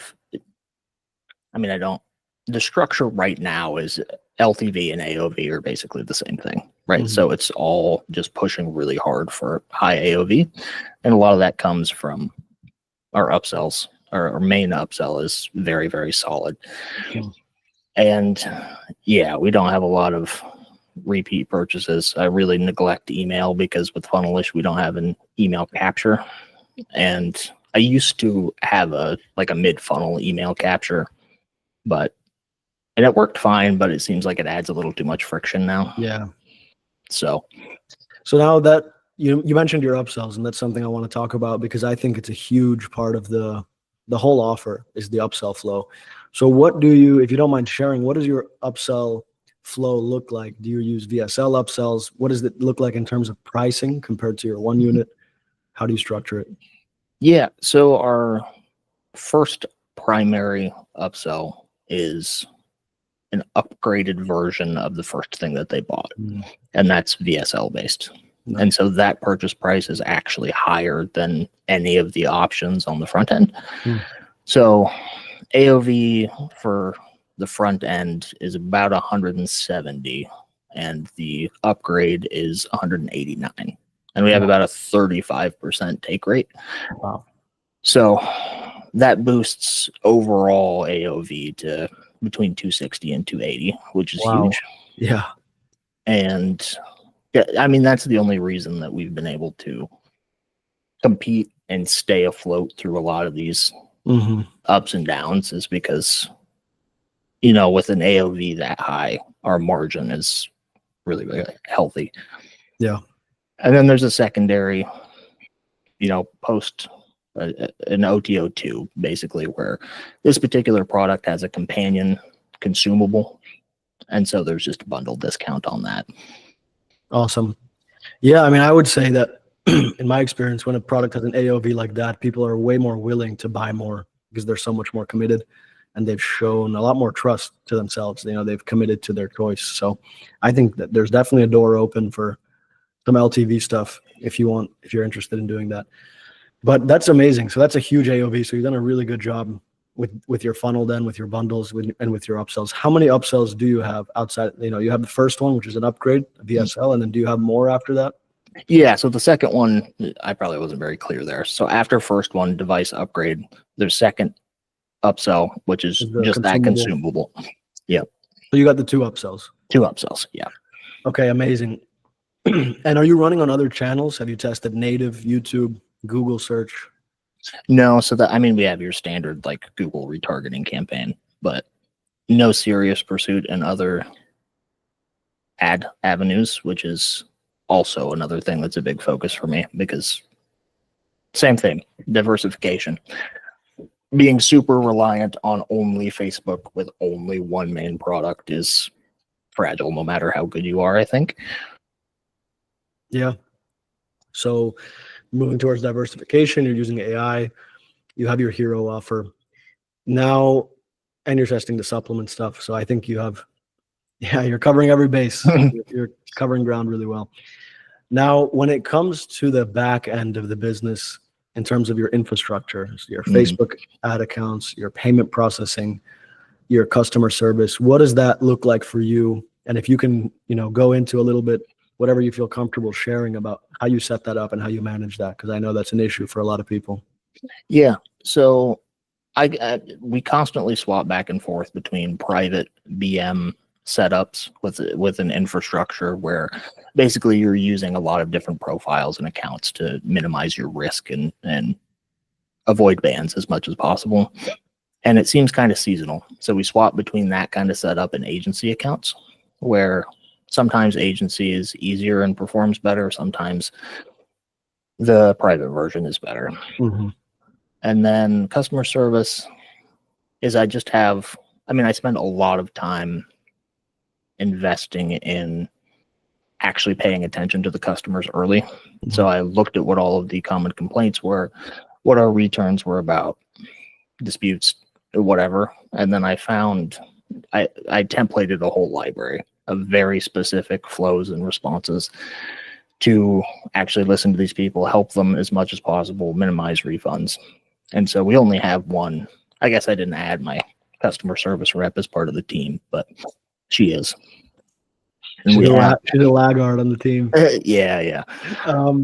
Okay, so so that's the approach I prefer and I recommend. And it sounds like you really dialed in your customer service yourself, and you really put the effort and the focus in to get those responses down and get those macros dialed in. So I'm assuming you don't have a huge issue with refunds, chargebacks, that kind of stuff. We did beforehand. That's what motivated me. I did the crazy thing. I actually sat down and called a bunch of our customers to ask, like, what's wrong? All the stuff. And now it's at a reasonable rate. I don't want to do the thing where you promise a guarantee and then you don't actually return it because there's all these hidden terms and stuff. You have to like return it to Antarctica and then Yeah. China. And, yeah. So what did you find? I mean, I think this could be valuable to dig into. What did you find were the most common types of complaints? Was it the shipping time? Was it the product quality? What the expectations? What did you see was the most common, issue or main issues that were leading to refunds and chargebacks? The biggest one front end is like, what's your initial expectation that you're setting for the customer and the way that you're selling the product? And that's the hardest one to crack, because if you're making a more legitimate, more reasonable, this is going to take time. It's going to be a little bit of work. You're going to have to do these other habits to get the result. Right. The quality of customer is way higher, but it's way harder to be profitable that way, which is unfortunate, but it's just the truth. Yeah. And honestly, we're in like a middle ground where I'm not completely satisfied with how aggressive our messaging is, but it is what it is. And then as far as like I think as long as people feel like you care and you didn't screw them over, they're a lot more willing to work with you. So that's like the touch points post-purchase, just automated, answering questions really quickly. And we have, it took me 2 or 3 days to make some free like video courses with AI and give people access with the QR code on the back of the product, just small stuff like that, which isn't worth pursuing if you're just starting out, to be clear. Like, don't do that on the front end. Do that for every offer you test. Yeah. Spend 3 months in prep. Yeah. Now, I've had that same experience, exactly what you described, being aggressive, scaling, and then having a flood of issues with customer service, and then going really deep into it and super nuanced and figuring it out. Now, one issue I had during that time was with my payment processing, was getting pretty unhappy with it, and I started to get some holds and stuff. So that leads us into payment processing. If you could talk about that, what does your structure look like? What is your philosophy on payment processing? And did you have issues with it in the past? Oh yeah, I've had loads of issues. I still, right now, even we have quite a bit of money on hold, but like, I think the sooner that you can accept that that's just a reality of the business, the better off. Excuse me. All good. The better off you'll be. So we don't use Stripe or PayPal. It's all third-party mids. And that's a relationship with a specific bank. They have their terms, what you can say, what you can't say. And that's just how it's going to be. And they're going to change. Like, they always have the power. So I think the biggest thing, especially if you're early, is you need to save capital, because if you, for the first time, you're making 10K or 20K or 30K a month and you start living large, progress always is up and then down and then up and then down. You always get smacked around. We always expect it's like just going to keep on going. Yeah. Not linear at all. No. So that, as you're a wise old man and a very, we're a young industry, a lot of the guys in the group and in the audience are younger, early 20s, mid 20s. Sorry, how old are you again? 30. Ooh, you've been around. I'm a grandpa, dude. You've seen the dinosaurs. You've been around. Yeah. Of course you're a young man, but like compared to our industry, as you know, it's a kind of a Wild West frontier. So it attracts a lot of young people, a lot of ambitious entrepreneurial people. And, a lot of similar issues, I've dealt with them. So many people I've talked to who are also younger have dealt with them. The overspending, the not taking the budgeting seriously, the kind of, and I'm not just talking about the personal extravagance. I'm talking about even in business, not taking the finances seriously, not taking payment processing and the infrastructure side as seriously. What advice would you give, from a more mature perspective, if someone's coming into this business, they have the talent for marketing, they're good at making money, they're interested in it, but as you know, that there's these common pitfalls that if someone's immature, they're even more likely to fall into them. So what advice would you give? How would you tell someone like that to approach the business?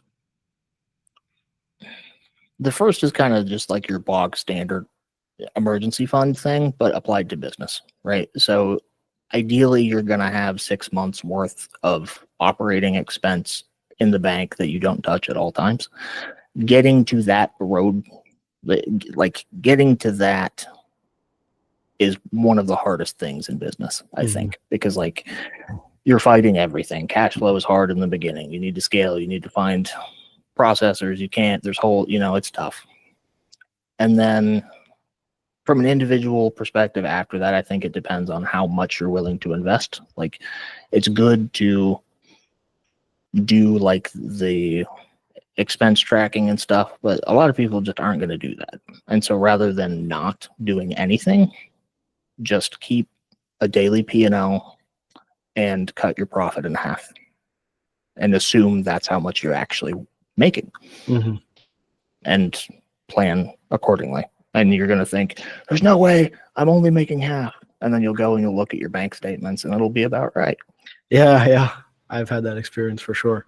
Well, that's some pretty great advice, and I appreciate you sharing that. I hope some of the younger guys are listening, because I was in that boat. I started pretty young and a little bit wild, and I didn't have the discipline. So it's hard to hold on to the money. And when you can't hold on to the money and you can't build sustainably, it's hard to, really grow consistently. You're going to be in the up and down. Even if you're making a lot of money, even if you're doing multiple six figures a month, you're doing thousands of dollars a day, it's going to be hard to grow sustainably. So I appreciate your seasoned perspective on that. So that about wraps up more of the technical and practical kind of questions I have. I appreciate, you sharing everything that you have. I think it's very valuable. We've covered a lot of different stuff. And yeah, I'm glad that you joined the community, you joined the school group, and you've been very helpful in there as well. So we appreciate your expertise. We appreciate your time. Now, if somebody wants to get in touch with you, I mean, are you even open to that? Yeah, no, I actually, I love helping people and just talking about the business. Like everybody, I've thought about the personal branding thing and just never done it. I should have a call out, like a CTA. Yeah. That would be good DR principles. I don't. 100%. But I don't know. Maybe I'll comment on this video when you put it on YouTube or something, and people can reach out. Sounds good. That sounds good. Well, Brandon, that's it from me. Thank you so much for joining me and for sharing this wisdom with all of the audience. I appreciate it, and hopefully one day, you'll return and you'll have bigger and better stories to share with us, and maybe a new head of hair as well. Who knows? Yep. Once I hit those $1 million days, I'll get. Yeah, you'll come back from Turkey and you'll be a whole new man. Yep. Well, I appreciate it. Take care. Have a good one, and take it easy. Likewise, you too, man. Thank you. Thank you. All right, welcome back to episode 3 of the Direct Response Podcast. On today's show, we have Thomas Calder. He is an e-commerce veteran. He's doing pretty well in e-commerce, and he's a good friend. And he's going to tell us a little bit about what he's doing to get his success, what changes he made to really take it to the next level. And Thomas, it's great to have you here. Why don't you tell us a little bit about yourself and your journey? Yeah, so thank you, Fernando. It's a pleasure to be here. Yeah, so basically, I started my entrepreneurial journey back in university. So that was like 2020, so 5 years ago.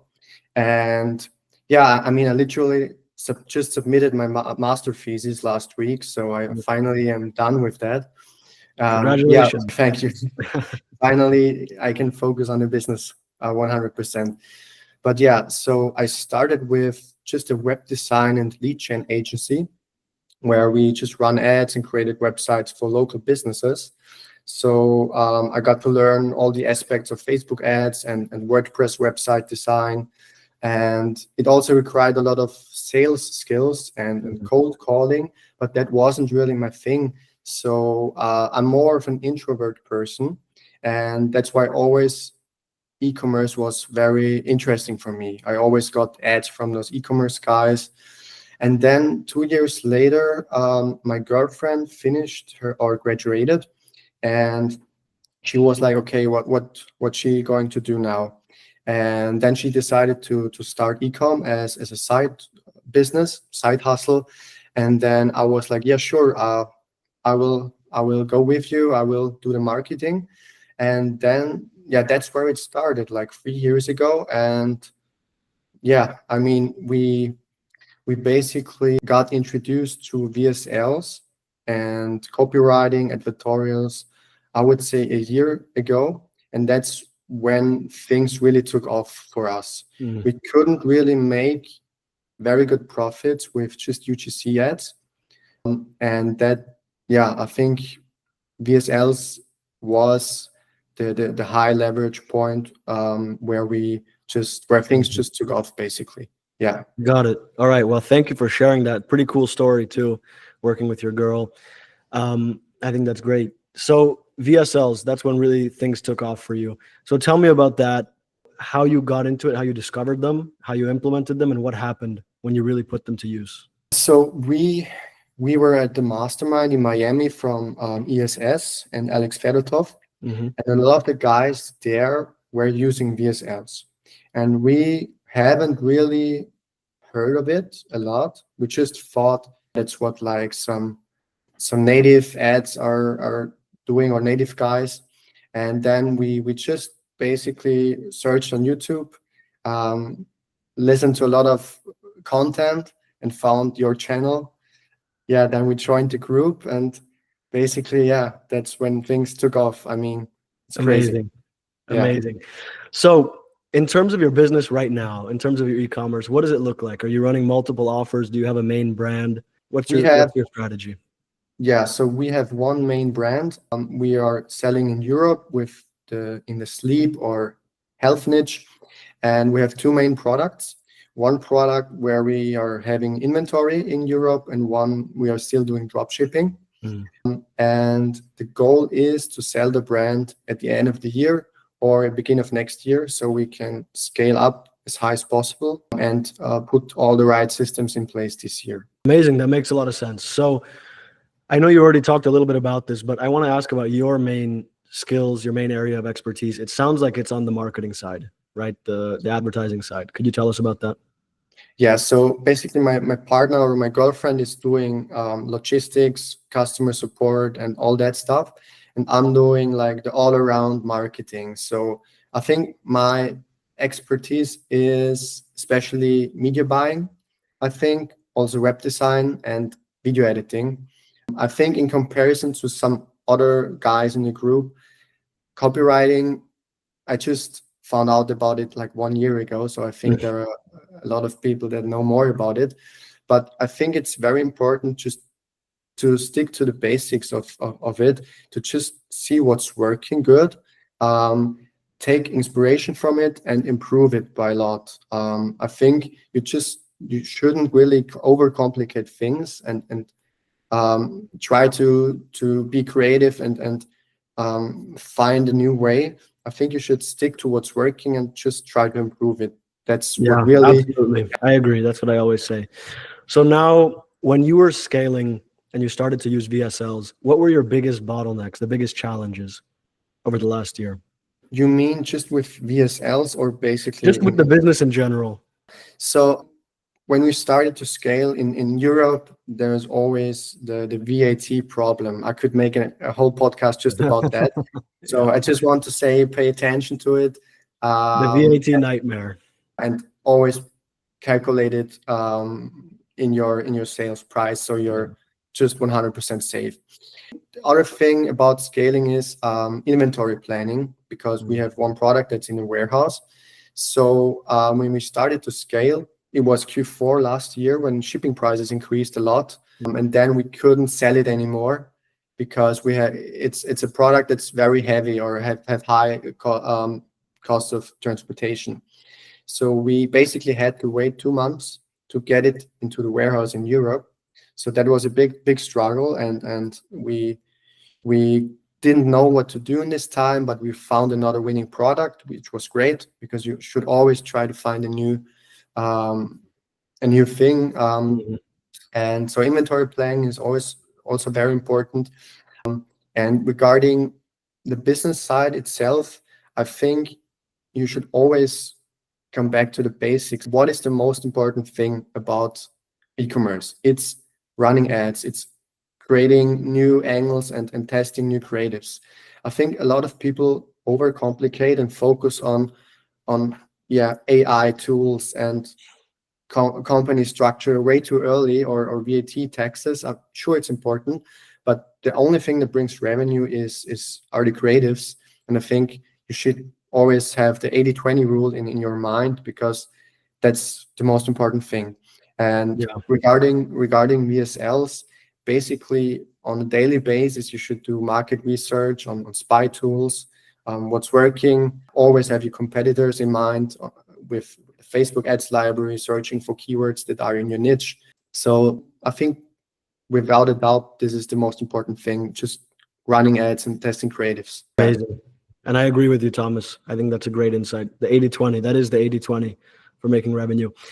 So my next question is, when it comes to your VSLs and your funnels, I want to, if you're willing to share a little more in depth, what does your funnel structure look like? Is it the standard advertorial product page, custom checkout, and then upsells? Is that what you're running right now? Yeah, so we run VSLs, short VSLs. We started with 2 or 3 minutes in the beginning to validate it, and then now there are like 5 to 7 minutes. Mm-hmm. And then we send them to a listicle first when we do the product testing and validation. And after, if the listicle and the product is validated, we use the advertorial. So it is basically the Noobru structure, but it's still working great for us. So I think, again, you should just take what's working and don't overcomplicate it. I think what really was a high leverage for us was using Funnelish, because we started with VSLs and advertorials on Shopify still with a page builder. But since we're using Funnelish, it's just crazy how much the conversion rate just increased by just using this tool. And the checkout also increased the AOV a lot, because you can just easily upsell. And that was also a high leverage for us. Amazing. And could you share what your AOV is? And maybe before and after you changed to Funnelish, if there was a change? Yeah, so like the main product, it was about 80 before, and now it's like 105 by just probably just switching to Funnelish. Wow, so that's it's a crazy. very big difference. Yeah, we immediately got from 5 or 6% profit to 15 the month after, but just using another tool, just using Funnelish. Well, for those of you listening, there's your golden nugget. I've seen that many times with many different stores. Just switching the funnel, giving them more options on the bundles and one-page checkout, it just boosts everything. So I've seen that same thing over and over again. Now, when it comes to your systems, and specifically the most important one, I think, when it comes to revenue generation, is the creative testing system. How do you approach that? What does your system look like? So, I mean, to be honest, as we are still 2-person and just customer support agents, quantity is a big bottleneck for us. Mm-hmm. We are more focusing on high quality. So we are not testing a lot. I would say 1 VSL every 2 weeks, so or 3 weeks. But we are really trying to make the best professional and high quality VSL as possible. Not in Europe, you also have to pay a lot of attention. The US VSLs or advertorials looking a bit scammy when you're when you want to just copy paste it for the European customers. So you have to adapt, of course, and make it more professional, more quality.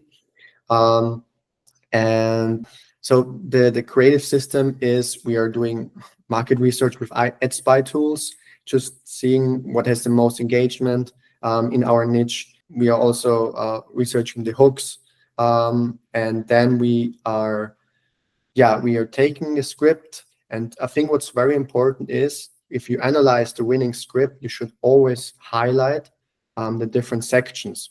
That's what really helped me to understand everything in detail. You should highlight, okay, what's the hook, the lead, that's probably clear, but what's on the problem side, what's the physical problem, the emotional problem, where is the rock bottom of your customer? Also on the end, when you close, do you have scarcity? Do you have social proof, testimonials? So that helps a lot to create a basic structure. When you have one winning VSL script, you can basically just copy paste it. And then if we find a winner, we are doing a lot of hook testing, because that's just high leverage and not a lot of time consuming. Mhm. And so we're testing daily new hooks, new visuals to the same winning hook, and that's our day-to-day base. Tasks pretty much. Amazing. Yeah. So quality over quantity. And then I'm sure Yeah. you can, over time, build out that system and bring in some people to have both quality and quantity. Yeah, Probably that's coming for up. sure what we are trying to do in Q4 to finally get more quantity. Yeah. So yes. Amazing. And do you test your advertorials? Do you mess with your funnel? Do you try different prices, different bundles? We try to test it in the beginning of the product validation, and when we found a basic structure that's good working, we don't really test advertorial side anymore, just focusing on the creatives. That's what we are doing. Yeah. Makes sense.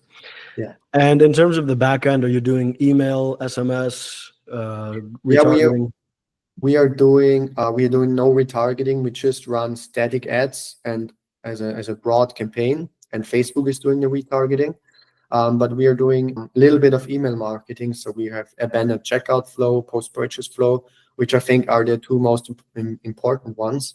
And I just had a look, like last month, it was 6 or 7% of the revenue, which was generated. So yeah, I think email marketing is, you can increase your net profit at the end of the month a lot by just setting it up once, and then it's done pretty much. Yeah, I agree. Yeah. So what do you see for yourself as the next steps to get to the next level, to 5x your monthly revenue? What do you see as the biggest leverage things you can do? For me, it's of course have a lot of more quantity to hire someone or to find someone. Maybe it's a creative strategist, maybe it's a video editor. I think both would be great. So this side of the business, I don't know, it's you're one person or you're two person, and everything you do is It's working slow, and now you need to hire people. It's I think the idea of it's crazy when you're not used to it. Let's put it like that. So yeah, I mean, also we want to sell the brand at the end of Q4, so we need to try to register all the brand stuff, have all the right domains, so all the right systems in place. We also want to expand to other European countries, because I think that's a high leverage just by translating the winning script. And where are you selling now? We are selling, I think, 80% in Germany, and 15% in Austria, 5% Switzerland. But it really was amazing because we took the same ads and it's working because they all speak German, you know? So it's a little more easier. But yeah, I think not a lot of people are doing VSLs properly in Europe right now. So I think that's a high or a good opportunity, which won't last long, I think. And yeah, so this is what we are trying to focus in the That next. makes a lot of sense. Yeah. And when it comes to AI, do you make use of AI within your business? To be honest, we stick to the basics. I tried to create static ads and to use AI UGC creators, but that didn't convert for us. So what's converting is just not using any spokesperson, to be honest. We tried one, but it didn't work. So yeah, AI just with deep research with ChatGPT and Perplexity. So that's what we are using, but we haven't really dig into those AI tools yet, because there was no Thomas time. is anti-AI. Yeah. He's pro-human. Yeah. Okay. That makes sense. So you're doing you're doing like an AI voiceover with no person to it? Yeah, 11 Labs, of course. Yeah. Yeah, I mean, CapCut for video editing, 11 Labs, and ChatGPT for deep research and yeah, You're just copywriting. using the bare minimum and using mostly what works, sticking to the basics, like you said, good copy, good messaging. Because I mean, I don't know about 50-year-olds, but for me, those AI videos or UGC creators still look so much like AI. Yeah. So yeah, it's just my opinion, my personal opinion. So Yeah. I don't know if it's working for you, AI avatars. They're working. We use a lot of AI in the visuals and the avatars. It's working pretty well. But again, it's every niche is different. Also, different countries, right? We sell in the US mostly, so that could be very different as well. I checked them out like at different tools. It was like a few months ago, and when you use the tools in English, the lips are, or how should I say it? It looks way more like in reality. Yeah, they're made for English. Yeah, that's also a big part of it. I think so. That makes a lot of sense. Yeah, it's totally possible that it's just for that reason that a lot of these tools are made for the English audience because it's a much bigger market.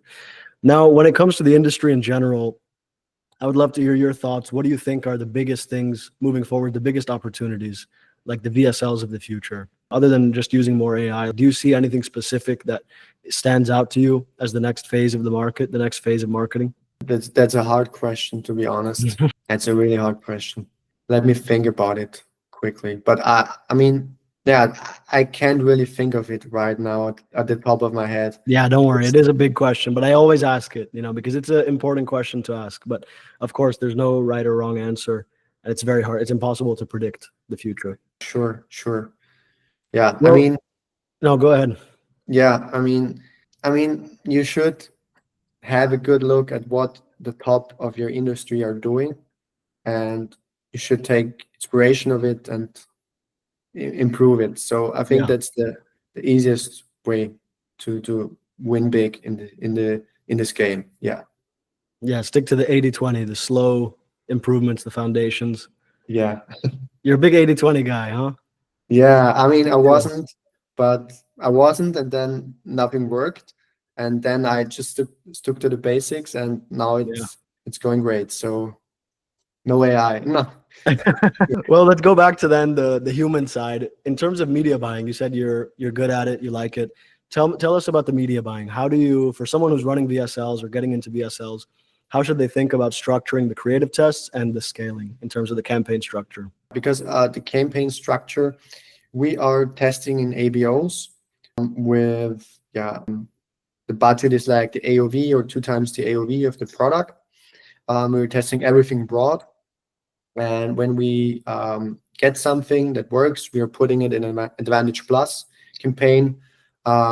And that's usually the scaling campaign. But when we look at the ad set level and we try to analyze a VSL if it's working, I think the most important thing is, of course, the hook rate, the hold rate, and then the watch time, which, how many people are really watching until the end. And for us, like the average hook rate is about 40%, which of our winning hooks and VSLs. Of course, it can be higher or lower, but that's like the average for a good mark. And I think you always should to be at least above 30 or 35 on the hook side, and around, I would say, 6-7% at least that watch your video until the end. I just can say from a European market perspective. Yeah. Like the CPMs are way different than in US. So I think the most important aspect is your video, how much are you watching, and then of course your click rate. But at the end of the day, I mostly just look at the ROAS and the CPA. I don't really care if the click rate is more or less. I just look at the hook rate and then at the CPA and the ROAS, to be honest. Yeah. And what do you think, to help out some of the guys who are struggling, what were some things that you struggled with in the beginning, or the mistakes you see a lot of people making, like swiping one for one from other competitors and it's not working, or something like that, using too much AI to write their copy before they know what they're doing? What would you recommend to someone that was in the position maybe you were in when you just started with VSLs? Yeah, I mean, I would really recommend to every day to do market research, and by that I mean to use ad spy tools and watch the VSLs with the highest engagements, so with the most comments, most shares. And then you want to transcribe it, and you want to highlight the sections. So you know really what's the hook, what's the lead, you understand the basic structure of a winning VSL. And if you have it, and you have a product that's similar or a better one, or just the same problem but a different product, then you try to improve it. You try to make more deep research with AI, and also you go on Amazon, you read the reviews. So you have to put in the hours to do the market research. I think the most important thing that comes to e-commerce, because the guys are just ripping and then it's not working. But you have to take inspiration, of course, but you have to improve it. And You then, need that understanding. yeah, because as I said, I think, in my opinion, quality is better than quantity. Yeah, So you I should agree. make the best VSL as you possibly can, the best advertorial as you can. Make it so professional that you would even buy it.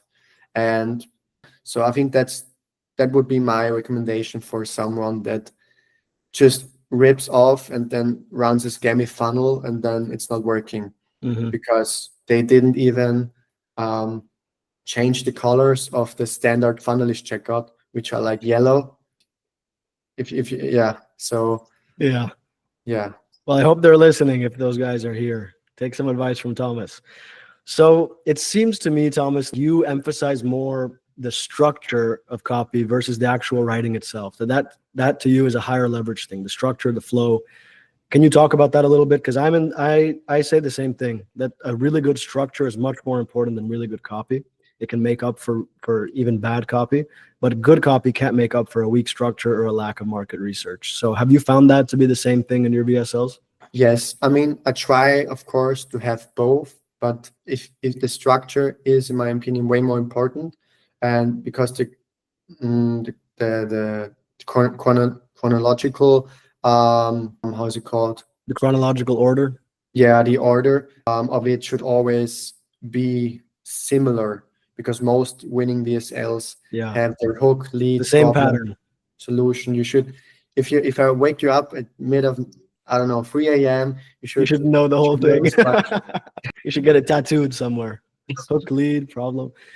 But Yeah. I agree. I think the problem is the structure is the most important part, and really good market research. So pretty much what you said. And I think that's very good advice for the people who are just getting into VSLs, who want to do higher quality marketing. You have to put in the work to understand structure, and you have to put in the work to understand your market and your avatar.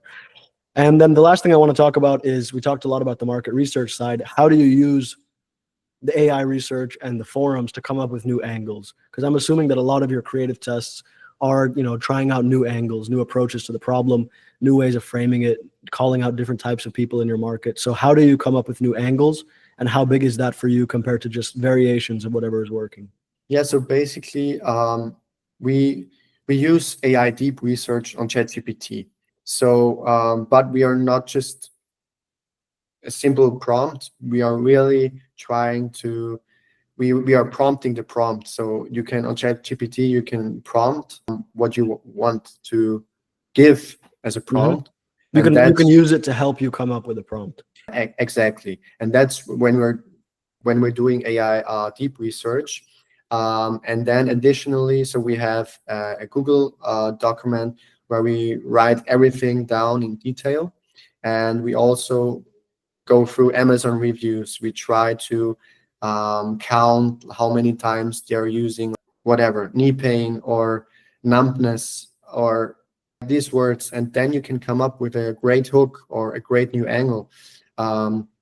Because we started originally with one of our main products, with a completely different angle. And then we had a look at Amazon, and the product was also used in a completely different niche.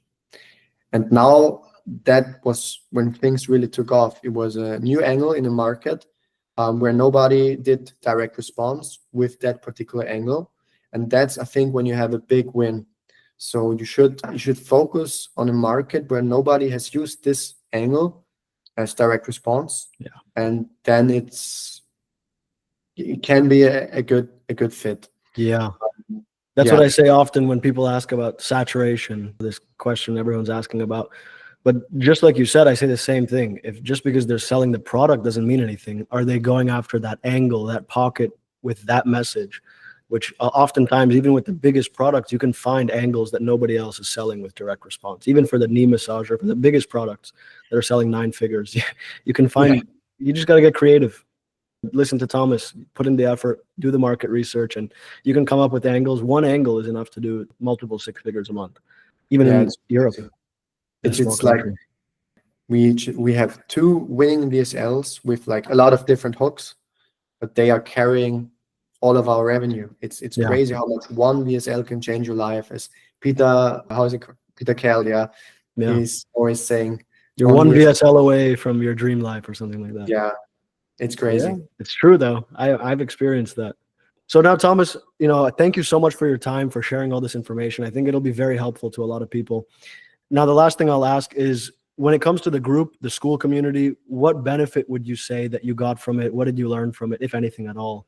And how did it help? Yeah, I mean, the group is by far the most valuable group I've been in e-commerce, and I've been in a lot of groups and also coaching programs and whatever. I think the course itself is so valuable because then you understand, okay, how VSLs work, how you have to structure, how you have to do the research, and then you have the whole community just based on this. So for me, I just can say 100% it's the most valuable group that I've been. So well, that's amazing to hear, and I appreciate that. Thomas, I appreciate your time. Thank you for coming on, and I wish you a ton of success and have a great day. Thank you so much for having me. See you, my friend. All right, everybody, welcome back to the Direct Response Podcast. Today's episode is pretty exciting. We have Steve Earle on the show. He is an expert master copywriter and master of direct response. He's worked with some pretty big e-com brands that a lot of us in the space look to study from and to learn from. So, Steve, thank you so much for coming on, and tell us a little bit about yourself, please. Yeah, happy to be here, man. I really appreciate it. This is pretty cool for me. But yeah, I've been doing this for a long time. I started as a direct response copywriter for hire back in 2013. I guess I started writing mostly for free, just trying to round up clients, trying to get out of my corporate job. Like a lot of people, I was just like typing into Google like how to make money in a suit and tie at my corporate job that I hated, and came across a program that was totally different, was teaching people how to build software companies. And I won't get into all that, but there was a module in that course that was like, hey, you need to like sell your software business, and you should learn a little bit about copywriting. And it was like a crash course into like Gary Halbert and John Carlton and sales letters. And like it just set me on fire. I was just like, wait a second, I always wanted to be a writer. I have no idea what copywriting is. I thought you had to sell a book or write a screenplay to make a living as a writer. And here I am at like 27 years old, like for the first time. This is pretty cool. And it just became an addiction. After that, I started writing for free for other people in this program I was in. They got really good results. They wanted to pay me. I was making, pocket change, like not much.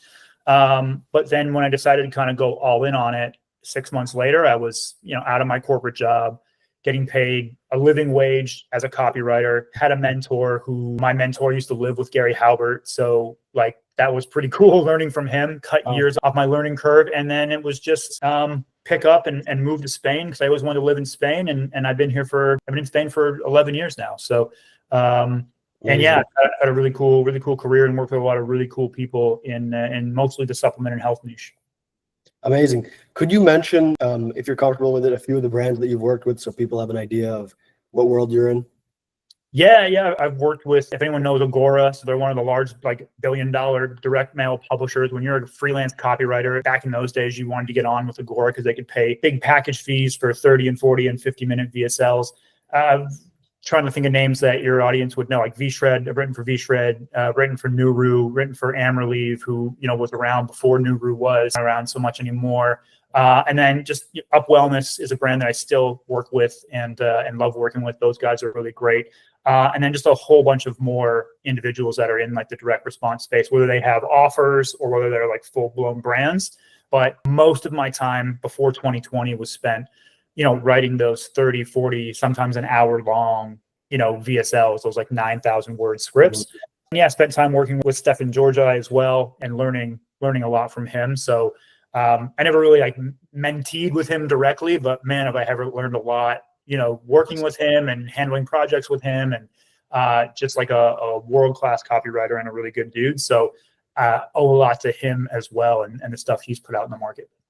Amazing. Very cool. So you have quite a bit of experience with, again, a lot of the brands that our guys are familiar with. So to dive in a little bit into your specific skill set, what would you say is your number one thing that you bring? Is it the VSLs? And if so, is it the long form or the short form?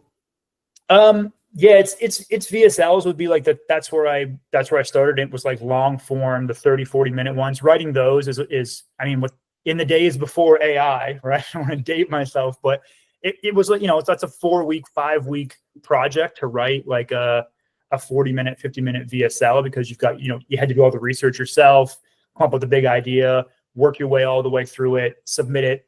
Some of these companies that I've worked with, like Agora, have huge legal teams, right? They want to have it go through compliance. So some of those were quite long processes. But now with AI, it's a lot easier. And now I focus on my brands. A lot of short form stuff works really, really well. A lot of advertorials. So I think the two things I spend most of my time on when I'm consulting brands or when I'm writing for my own brands is really short VSLs, and then the advertorials, like long form advertorials, listicles, pre-sale pages, and all that stuff. But I've spent a lot of time as a CMO, as a creative director, managing teams from top to bottom. So running the whole funnel is really what I do, for my brands and for others that I'm consulting for. But if I had to like pick a skill set that I would go toe to toe with any other marketer out there, it would be, okay, sit me down and let me go head to head with someone who can write like a 30, 40 minute, VSL. Very cool. And that's kind of the pinnacle of direct response copy, is the long form VSL. In many It ways. is. Yeah, it is. Okay, very cool. So when you're working for some of these brands and you're consulting with them, you're in like a CMO type role, or you're just helping them with copy, what are some patterns you've noticed specifically with the e-commerce brands when it comes to their advertising? Systems win. Like systems win. You can get really big wins and scale up quickly without any systems, because every day I talk to somebody else who's, any age from 18 to 29 to 40 who has fallen ass backwards into a scaling offer, right? And they don't know what to do next, but they're at $1 million a month or something like when you find a trend, you can really ride it. The problem with trends is like they'll make you feel like a genius. Yeah. And if that trend ends and you don't have a brand behind it, it can get really difficult to get back on track. And I've seen it go the wrong way as well.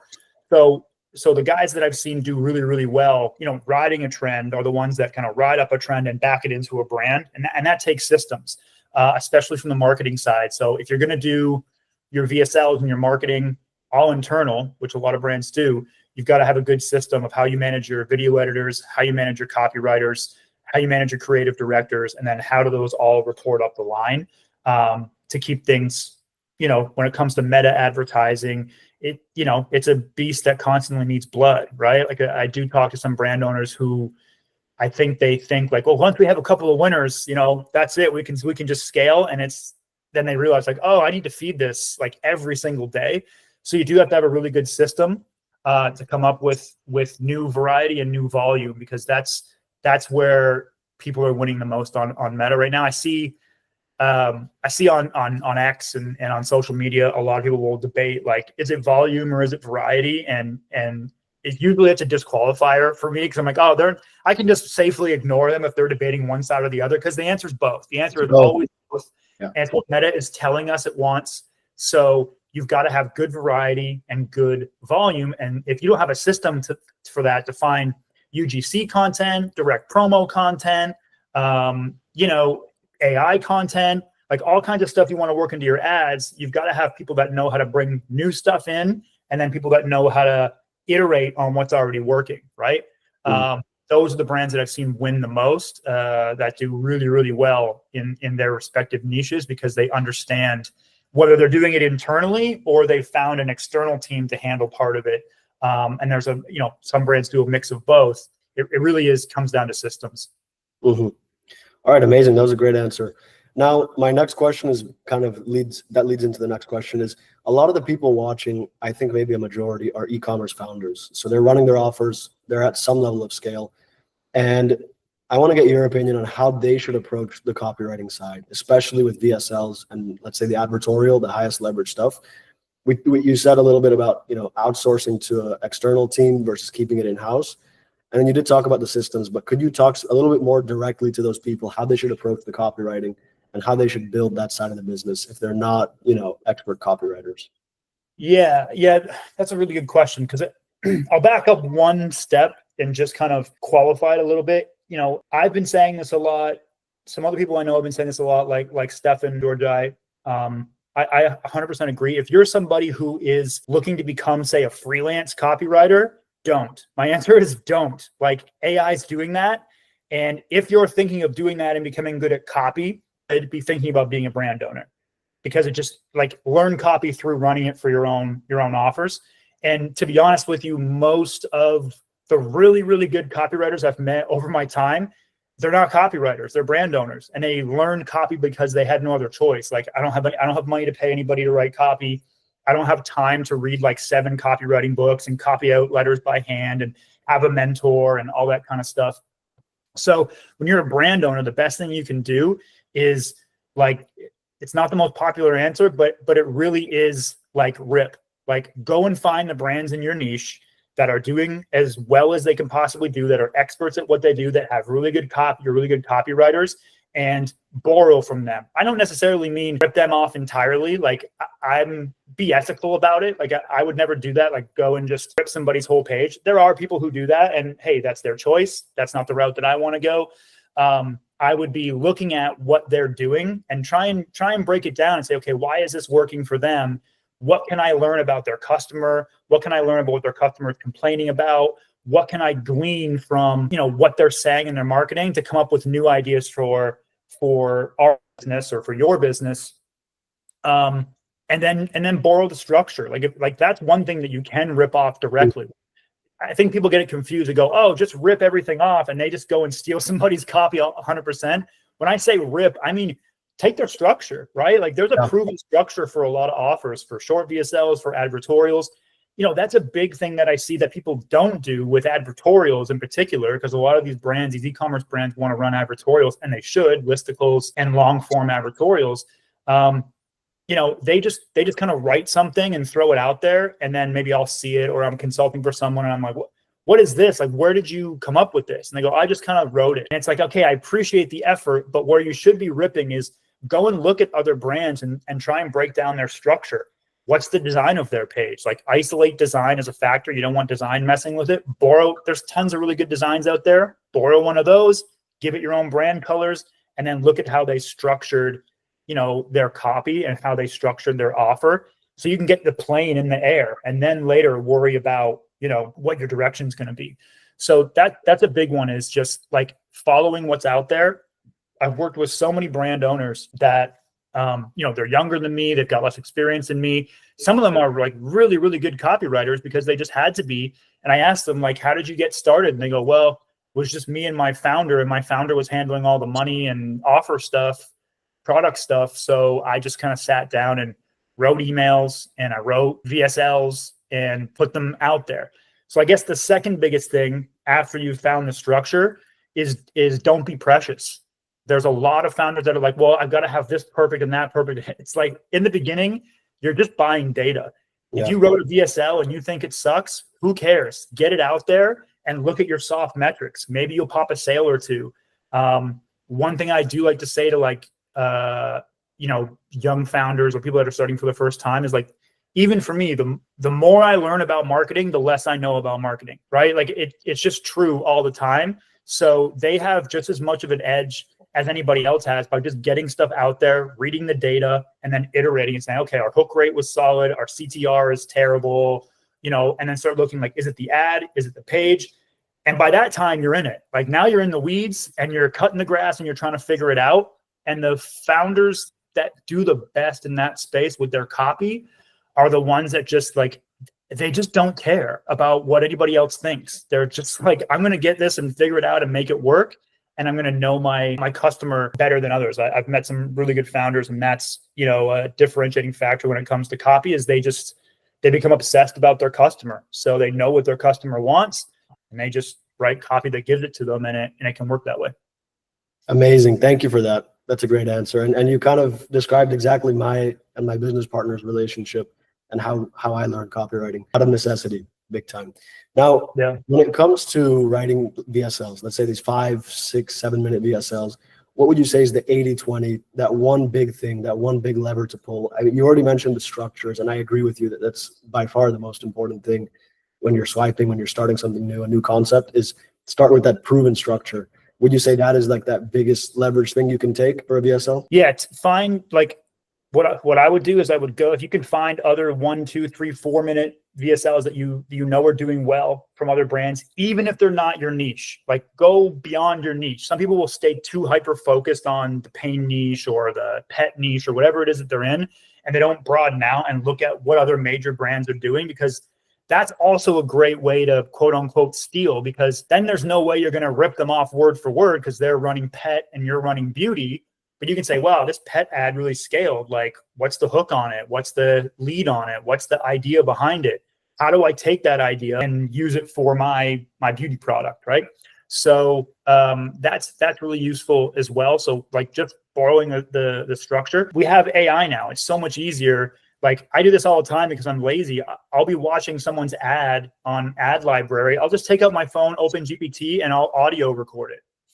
It's only like a minute and a half long. It'll transcribe it for me. And then I'll go in there and say, hey, break this down for me. Tell me why you think this is working, that kind of stuff, right? Even there, it's going to give you a massive leverage point. And then in terms of like concrete things inside the ad that you need to focus on, especially when you're launching a new offer, it's hook, it's lead, and it's mechanism, right?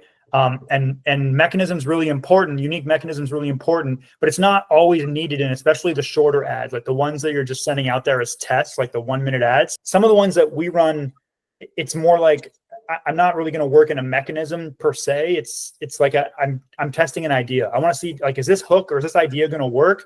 Get it out there, get it tested, get data back and go, oh, wow, like this angle is definitely resonating. Okay, let me build that out. Now let me turn it into a 3 minute ad that has a mechanism in it and follows more of a proven structure. I think that is something that I'm reminding some of the brands that I'm consulting for, that some of their founders are the copywriter of the brand. And I keep reminding them, like, you know, don't get too precious about it. Just, this is a good idea. These are decent hooks. Get 3 or 4 more hooks onto it and get it out there and get data back and then iterate from there. Because that's something that I've had to learn over and over again throughout my career, is like getting out of your way, especially when you're someone that has a lot more experience. Experience is great, but it can also slow you down because you talk yourself out of, you go, oh, well, I know better, that maybe I should change this, and this isn't perfect yet. And sometimes it's better to just get it out there and figure out what's going to come back, especially with the short ads. That's the beauty of the short VSL, is that the risk is low. Like if you run it on $100 spend or $200 spend is what you give it, and it tanks, you're gonna know in $200 and you can cut it. So it's relatively low risk, as opposed to a 40-minute VSL. You know, you really want to have some good insight into what's working for the brand already, what your customer wants, especially because some of these companies are using endorsers. They'll do a full shoot day, and that can get quite expensive for brands. So that would be what I would focus on with the short VSLs, is find a proven structure. Don't be precious about it. Get it up, get it tested, and then iterate from there. Amazing. Very practical. Now, I know you run your own brands as well, or you have one main brand that you run. When it comes to that and that story, what would you say? I always like to ask the two things. What was the one biggest thing that you did that really took it to the next level? And what was the biggest, let's say, bottleneck that you had to solve or that you're still working through that's been holding you back from next level? So the first question was like biggest thing that, like, I guess, like cracked it open, right? Yes. Scale. That was just finding a winning angle. So anytime I launch an offer in this sort of style with like the short VSLs, what I'll do is I'll write an advertorial or a listicle, sometimes both, and I'll do my research on the niche or on my customer. And because I haven't run any ads, I'll take my best guess. And a great example of that is we were running for a product that we're scaling now. When I was doing the research, I was like, this seems really good for like an energy angle. Like it could work really well for people that are fatigued or like they need energy, they need hydration, like it's in the hydration niche. So I thought, well, let me write an advertorial, like a long form advertorial around energy, and then run a bunch of ads into that. This is where, it helps to write, say, like 10 short VSLs. So I wrote 10 short VSLs, all of them mostly the same structure, about a minute and a half long, somewhere like 2 minutes. Every single one of those short VSLs was a different, like drastically different angle. We did kidney health, liver health, gut health, energy, skin health, sleep, anything I could think of that this product would work well for. Even if it didn't quite work great for it, I just want to see like what's going to respond. And immediately we got a signal like the liver health one worked. And then we ran another liver health one and it worked. And I'm driving these into an energy advertorial, right? See, I know there's some friction there, but once I have a signal on the ad front, well, then I'll just go to the advertorial, rewrite it for liver. Boom. Now I can run all my liver health stuff into that advertorial, and we can achieve scale to get the thing off the ground. And then it's just continuing to find new ideas like that all the time. That process for me seems to work over and over again, launching a product. Yeah, I think that's very practical advice for a lot of the founders listening. So you can have you didn't even have a super general advertorial. You already had a little bit of an angle in the advertorial, but you still tested a ton of different angles through these short ads. Yeah. And another way you could do it too is like, even if you're totally unsure, maybe you're less experienced than writing a long form advertorial, like a 1,200 word advertorial. Those are tough. Like they're not the easiest to write, especially if you don't have any copy experience. So do a listicle instead, right? Do like a 7 reasons why listicle. They're really easy to write, and just make sure that like 5 or 6 of those 7 reasons are different avatars, especially in the health space. So like your 7 reasons, make sure that 5 of them are 5 different things that a customer could want. And that way, when you're running your ads, your 10 VSLs, I always start with 10. You can start with 5. You can write each ad on one of those angles. So then you're pretty confident. Well, if I wrote on like a gut health angle, my reason number 3 in the listicle is all about gut health. So at least the people going there, they'll have some level of continuity, and maybe they'll find something else in the listicle that they like. So that helps as well. So that's my process when we're launching a new product or we're launching a new offer. It's just, again, going back to what I said before, like first principles, like just like get stuff in your ad account, get stuff tested, and then iterate from there. And, if you hit a home run on the first try, like thank the marketing gods, because it doesn't happen that often, but it does. Like some people just like, and you don't even need that though, right? Because if you're launching 10 VSLs, you're really looking for which one is the best performer out of the 10. Yeah. You're not looking for some home run. And then you just, like you said, you make the advertorial specific to that angle. You probably extend that VSL out, but you're in a way better position compared to if you had just started with that. You may be able to have an angle. Definitely. And sometimes you get lucky and like 2 of them hit. And you go, oh, I got 2 angles. I didn't even know these were angles that people wanted. Okay, cool. Now I've got 2 ideas I can work with. And you're into iteration phase, and that's where you need to be. Yeah. And then on the flip side of that question, what was the biggest bottleneck or biggest challenge you had to overcome? With this brand specifically, it was volume. Like by several months in, we started to scale up pretty good. And like I'm the one writing all the scripts. I've got a couple of video editors. Like we're just bootstrapping this thing, right? I can pump out a lot of scripts. I've got a lot of experience, so I can pump out like 10, 15 scripts a week and get them made with multiple hooks and multiple scroll stoppers. But we were kind of stuck in a certain revenue range. Every day we just like a ping pong ball, just like bouncing between this revenue range and couldn't break through. And it was just obvious to the media buyer and myself. I was like, well, I think we just need volume. So you have 2 options. You're like, okay, either I go and hire another copywriter, another couple of video editors, train them up, do all that work internally. There's benefits to that. The cons were speed. I was like, I just need to get more volume now. So we went and found an ad agency that fit for us. And they were able to take a lot of our ideas and put them together quickly, and basically more than double our output within a week, which was great. And that literally doubled the revenues within the same week. Like we just doubled revenue instantly. And I was like, oh yeah, we just needed volume. So volume in that case, we had variety. We had enough different ads doing some degree of well performance. We just didn't have the volume. And like I said, like what Meta seems to be signaling to everybody right now, this may change next year. I don't know. Meta is changing all the time. Right now, it wants a lot of different types of creative it wants high volume and high variety. It wants to see different stuff to entertain people and get attention. And then it wants to see a lot of it. And it seems to reward you for that. So, okay, amazing. So thank you for that little peek inside the business. Yeah, I mean, these have been very thorough answers, and I think very practical for a lot of people, a lot of tools that you covered, the angle testing, the systems inside the business.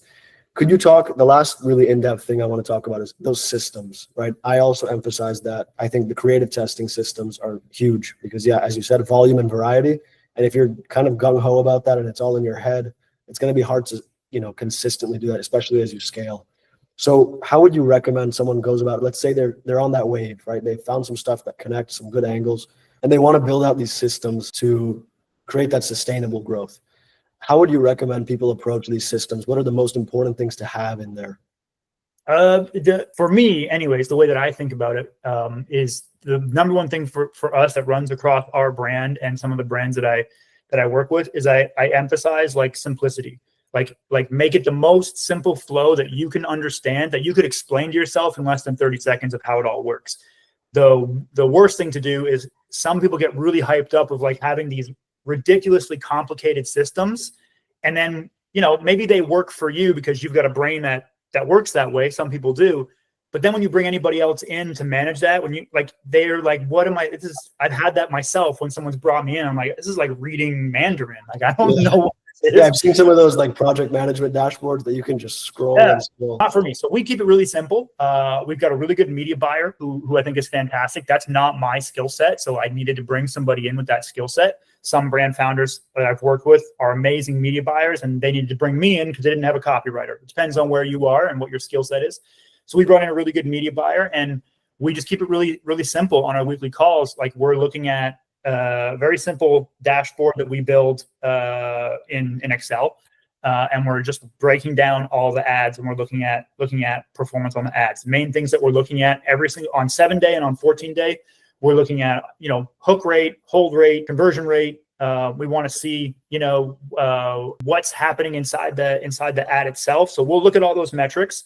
We'll identify, okay, which ones are above break-even ROAS or performing really well for us.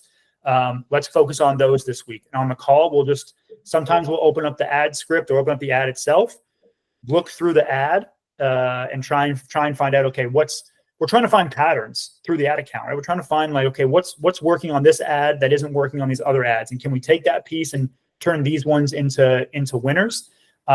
And it's a bit of a malleable process, but it works for us and it keeps it simple. We're on there for about an hour.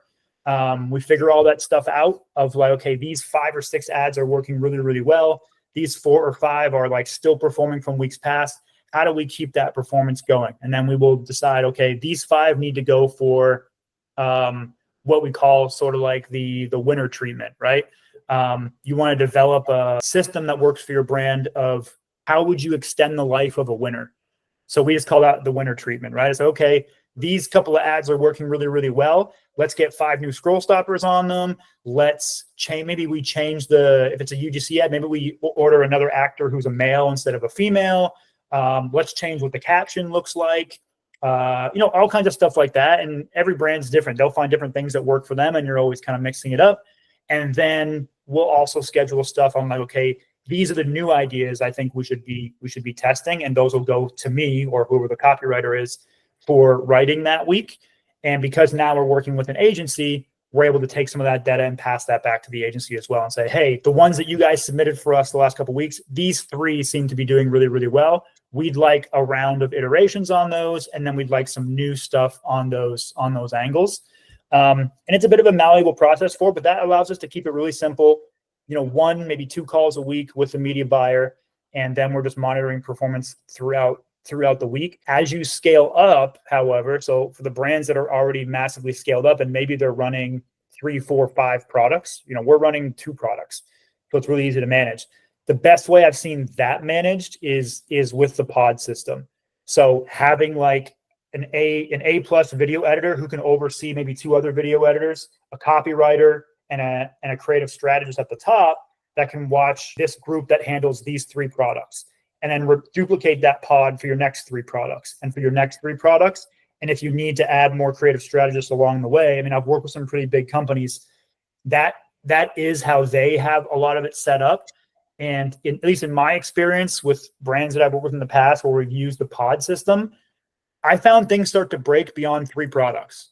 Like if you have a pod and you're like, we're going to get them to do 5 products, shit starts to break. Like it gets messy. It gets too complicated. Like 1 to 3 products for a pod, because then you have those people saving time because the video editors know the product. They know what works. They know what video style, what editing style you're mixing in. The copywriters, they don't need to research the product as much anymore, maybe for some new ideas, but not for the background of the product. So they're working with it all the time, and they kind of have an idea of what works, and you can get consistency there. Beyond that, things get too complicated. And at least for me, I want to keep things as simple as possible. Right. That's where I've seen it work for small brands. And then for big brands, you know, you do have to bring somebody in at the top layer, like a creative strategist who can kind of stabilize consistency across all your products, right? Like maybe sometimes it's even 2 creative strategists, depending on how big you are, so that they can have a weekly meeting and watch like, okay, what's happening here? Where are things breaking? Where are we late on stuff? That's a much bigger conversation, but from a 30,000 foot view, like that structure seems to have worked several times. Amazing answer. Yeah, we use that pod system as well, and we've come to the same conclusions. Once you go past 3, it starts to break a little bit. But there's also a lot of benefits, as you said, having the copywriters and the video editors just soaking in those, you know, whatever 2 or 3 products that they're with. They get really, really good, and they can come up with really good angles just on their own. Yeah. Now, the last thing that we didn't go super in depth in, but I do want to touch on and get your opinion on, is AI. So obviously it's ubiquitous now in every business. What are you using it for, and what have you found are the biggest use cases and the biggest benefits for an e-commerce brand running direct response? We're using it for everything we can possibly use it for. That's the short answer. If like, I won't hire anybody who's not using AI. I don't care what their position is. If you tell me in an interview or you tell me you're not using AI, that's like saying, hey, in 1998, computer. yeah, this computer thing, it's not going to work out. Like, I don't know. That's what that is to me. I'm like, you're just not paying attention. It's not, I don't think it's going to be stealing everybody's job. I mean, there are going to be people who get totally wiped out by it. But I think for me, I can't predict where it's going to go. I just want to be on the front. I want to have the front seat. Like, I want to know what's going on with it and where we can use it. So to be specific, obviously we use it for copywriting. I use ChatGPT a lot. I know people say Claude is better for copywriting, and I've used it a little bit. It's just GPT is where I've always been comfortable. So I work there. It's great. Yeah. Claude is awesome, right? If you use Claude, like my media buyer uses Claude all the time. It has some great features. I should probably use it a lot more because I had a lot of people say it's better for copywriting. But for GPT, we use it. I use it all the time for copy. I'm always amazed by how many like 8- and 9-figure brand owners I see out there that are like, yeah, it's just can't do what a copywriter does. It's like, you just don't know what you're doing. Yeah. So I think it really helps people like myself who, like, I'm an expert at my craft. I still love copywriting, but it just saves me so much time, right? Like it really does allow me to get more volume in the account and come up with really good ideas. And it gets better with every iteration. Now, as of last week, we have GPT-5. And it's just like, oh, okay, wow, like, it's just that much better. So we use it a lot for copy. We use it a lot for data and analysis. Still a little manual on that front. We should probably work in a few more automations with N8N and stuff like that. That's the kind of the next step for us, is to start using a lot more AI agents and getting more integrated with that stuff. I still do quite a bit of like manual stuff in GPT and different tools to look at our data and give me insights on that stuff. So that's great. We use it for SMS. So we've got a great SMS team. Like I'm not affiliated with them, but they're called Phantom.ai. They're like an AI automated SMS tool. Phenomenal. Like, you know, we onboarded with them. We did like $1,200 on our first day, you know, so it was profitable in day one. And they've been like a high ROI win for us, where they have these different AI agents, from win back flows to conversations to education content for your customer, that once your customer starts texting, it's passing them through these agents to get them the answers they want. So that's been a nice add-on. So we use it there. I know my media buyer uses it quite a bit with some N8N automations for things. We're starting to use it now to teach my graphic designer how he can just generate really solid static ads for us. Like, to make it simple for him, I just wrote him a copy doc of like, hey, here's our best performing copy. I'm going to teach you how to create static ads, make 10 a week, pick the copy, have fun, learn. Like, I don't care if stuff doesn't work, it doesn't work. We'll help you along the way. So he uses it quite a bit. Our developer, he's a phenomenal coder. He's full stack dev, but he's using it all the time to like solve problems faster with code. So everybody in the business is using AI to some degree. The video editors are expected to use AI for voices, for, you know, all kinds of stuff. There really isn't an area of our business that is not touched, and it's just going to continue to be that way. I want to automate more. That's the next thing for us, is like, okay, how do I get my head around or find time to learn some of these like AI agents? Because I think that's the next place marketing goes, like direct response marketing goes in that direction, where it really just, it really levels the playing field and how fast someone can whip up a brand with AI. Yeah. So like that leads to a whole other conversation of like, what's your competitive advantage? And I think it is brand narrative. I think it's brand story. I think it's like who you are and what you're selling and who you're selling it to and how you do that uniquely. That will help stand out in a world where AI can just spin up a Shopify store like that. So yeah, that for us, it's just anywhere we can use it, I'm game for it. So amazing. Yeah, that's actually a really good point. I don't know if I've ever heard someone say that so clearly, but as AI just makes the quality and the quantity goes through the roof for pretty much anyone who's capable, it becomes about identity of the customer and identity of the brand. And that becomes the whole game. It really becomes about I've thought about it a lot. I think it becomes really about the relationship, almost friendship that you have with your customer. Yeah. And it's like, I have this, I don't know. I think we're moving into a world where it's just, I keep saying this term over and over again, and it's everyone's an affiliate. Everyone's an affiliate. That's what I think. That's the world we live in right now. Everyone's an affiliate. Your customer can sell your product and make money for you. You know, you have like 13, 14, 15-year-old kids using WAP and clippers to clip stuff together and spin stuff out. You got TikTok Shop, right? TikTok Shop has exploded in the last, 2.5 years. So it allows people to just go use AI and work for brands that allow them to make money. Right now, I think we're in a stage of like, everyone's an affiliate and they just want to make money being an affiliate. Where does that go in a couple of years? Probably it goes to, well, I only want to work with these types of brands. It's going to really resemble, what us direct response marketers have known about affiliates for a long time. Like, you have your super affiliates, you treat them really good, you want them to push. They're the traffic experts. But like in my time coming up, the affiliate marketers were always part of this like weird mystical world that I knew I needed them and I knew how good they were at getting traffic. You have the Peter Kells of the world, who are just some of the greatest affiliates of all time. Now I think everybody's just an affiliate. It's not this like in the shadows, like I know all these tricks and you have to go on Warrior Forum and learn all these like weird tricks. It's right out there. And if you want to if you're 11 years old and you know how to use CapCut and cut things together and you understand marketing at a visceral level, which a lot of young kids do, you can come and make money for our brand, like cut stuff together and, we'll pay you commission, no problem. So I think that's a lot of where we're going in a world where everything's kind of automated away by AI. Some of the hard stuff's automated away. It becomes about, how efficient can you be with your team? That's the other thing I think is coming, is I'm already seeing it. The days of like a $100 million company that has 300 employees, gone. Like there's teams now that are already doing 50, 60, 70 million on the team. They may have contractors it's like 8 people, right?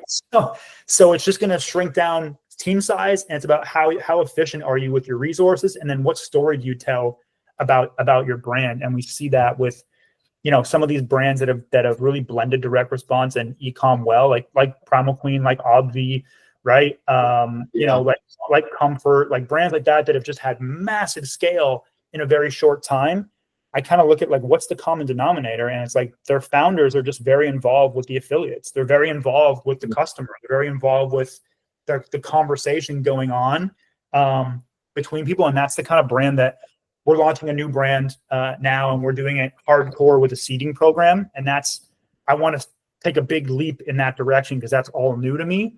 And I want to be, I was at a Tony Robbins event months ago last year, and I remember sitting in the seats, and the two women behind me were literally having a conversation debating Four Sigmatic or Rise. Like, they were debating mushroom coffee brands, right? And like, these are like direct response DTC brands. I was like, oh, that's the conversation I need to get my brand into, and that's who's going to win. So 100%. Whoever can get into the organic conversations in the world through identity story. Amazing. So Steve, thank you so much for coming on. I mean, it's been amazing. You gave some really, really great answers. I appreciate your time. I think the audience is going to love this. Now, if somebody wants to work with you, or they have a big brand, or they want to talk to you, where can they reach you? Email. Just reach out to me. Like, I keep it pretty simple. I don't have like a website, or I'm not doing the guru thing. I mean, mad respect to those who do. Not my thing. I'm busy with other stuff.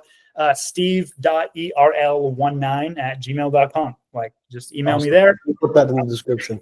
Yeah, I'm always happy to have a chat with anybody, hop on a call, see what you're doing, because at the end of the day, the more people I talk to, the more I learn, right? Like I said at the beginning, the more I learn about marketing, the less I know. It really is like one thing to keep in mind for anybody in your audience, that of all the marketers that I've met, from like all the great marketers from, Russell Brunson to Stephen Georgi to like even my mentor, who was wealthy before the internet started, they all share one thing in common, and they're just like, they're always curious.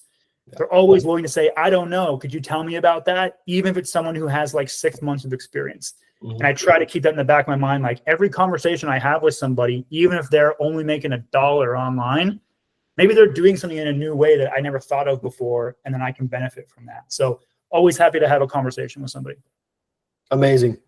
Well, Steve, thank you again. Cool. Take care. Have a good one. You too. See you, my friend. See you.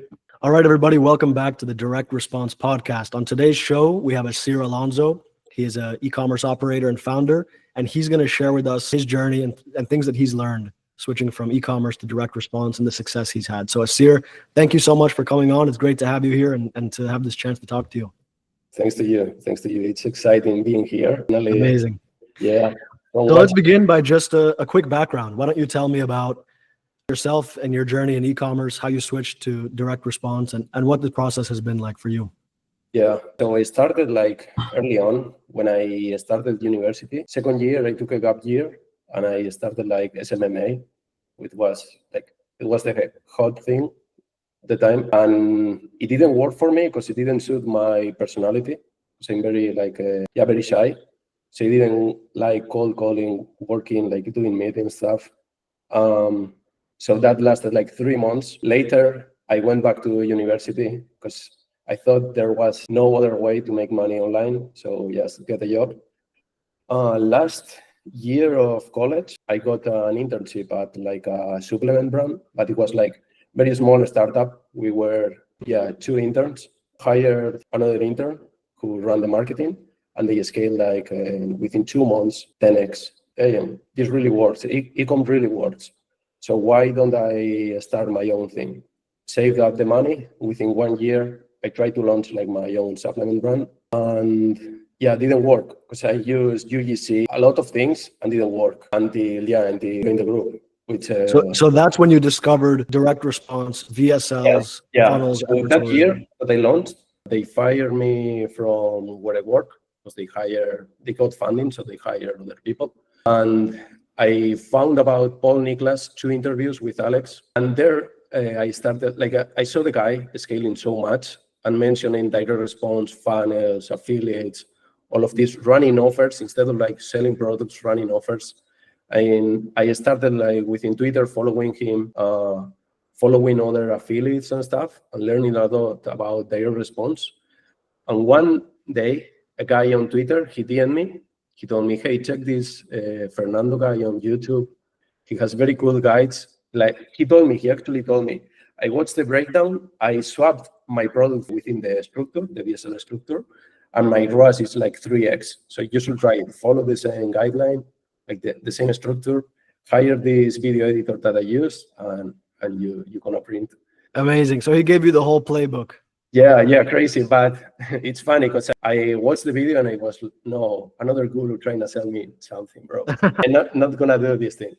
And I was procrastinating a lot until, we placed another order for the supplements for Black Friday.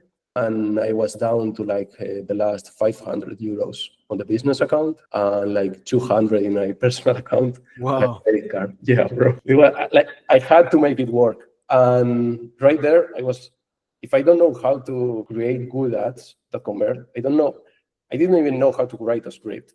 Yeah. What it was, not even for UGC. I remember I went to like a startup conference thing where if I won, I will get like 2K euros funding for the business. I didn't won, and I had to sleep in a hotel right there with like the 200 euros to take a personal account. So got back from there.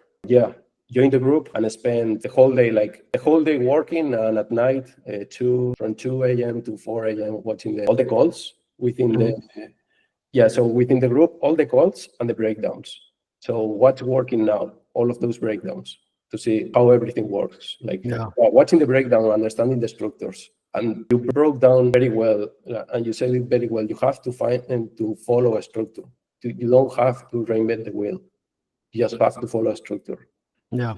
After around like 10 days, 10 days is what took me, because I spent like a whole week building the funnel. Mm-hmm. Not the smartest thing to do, but I had no money.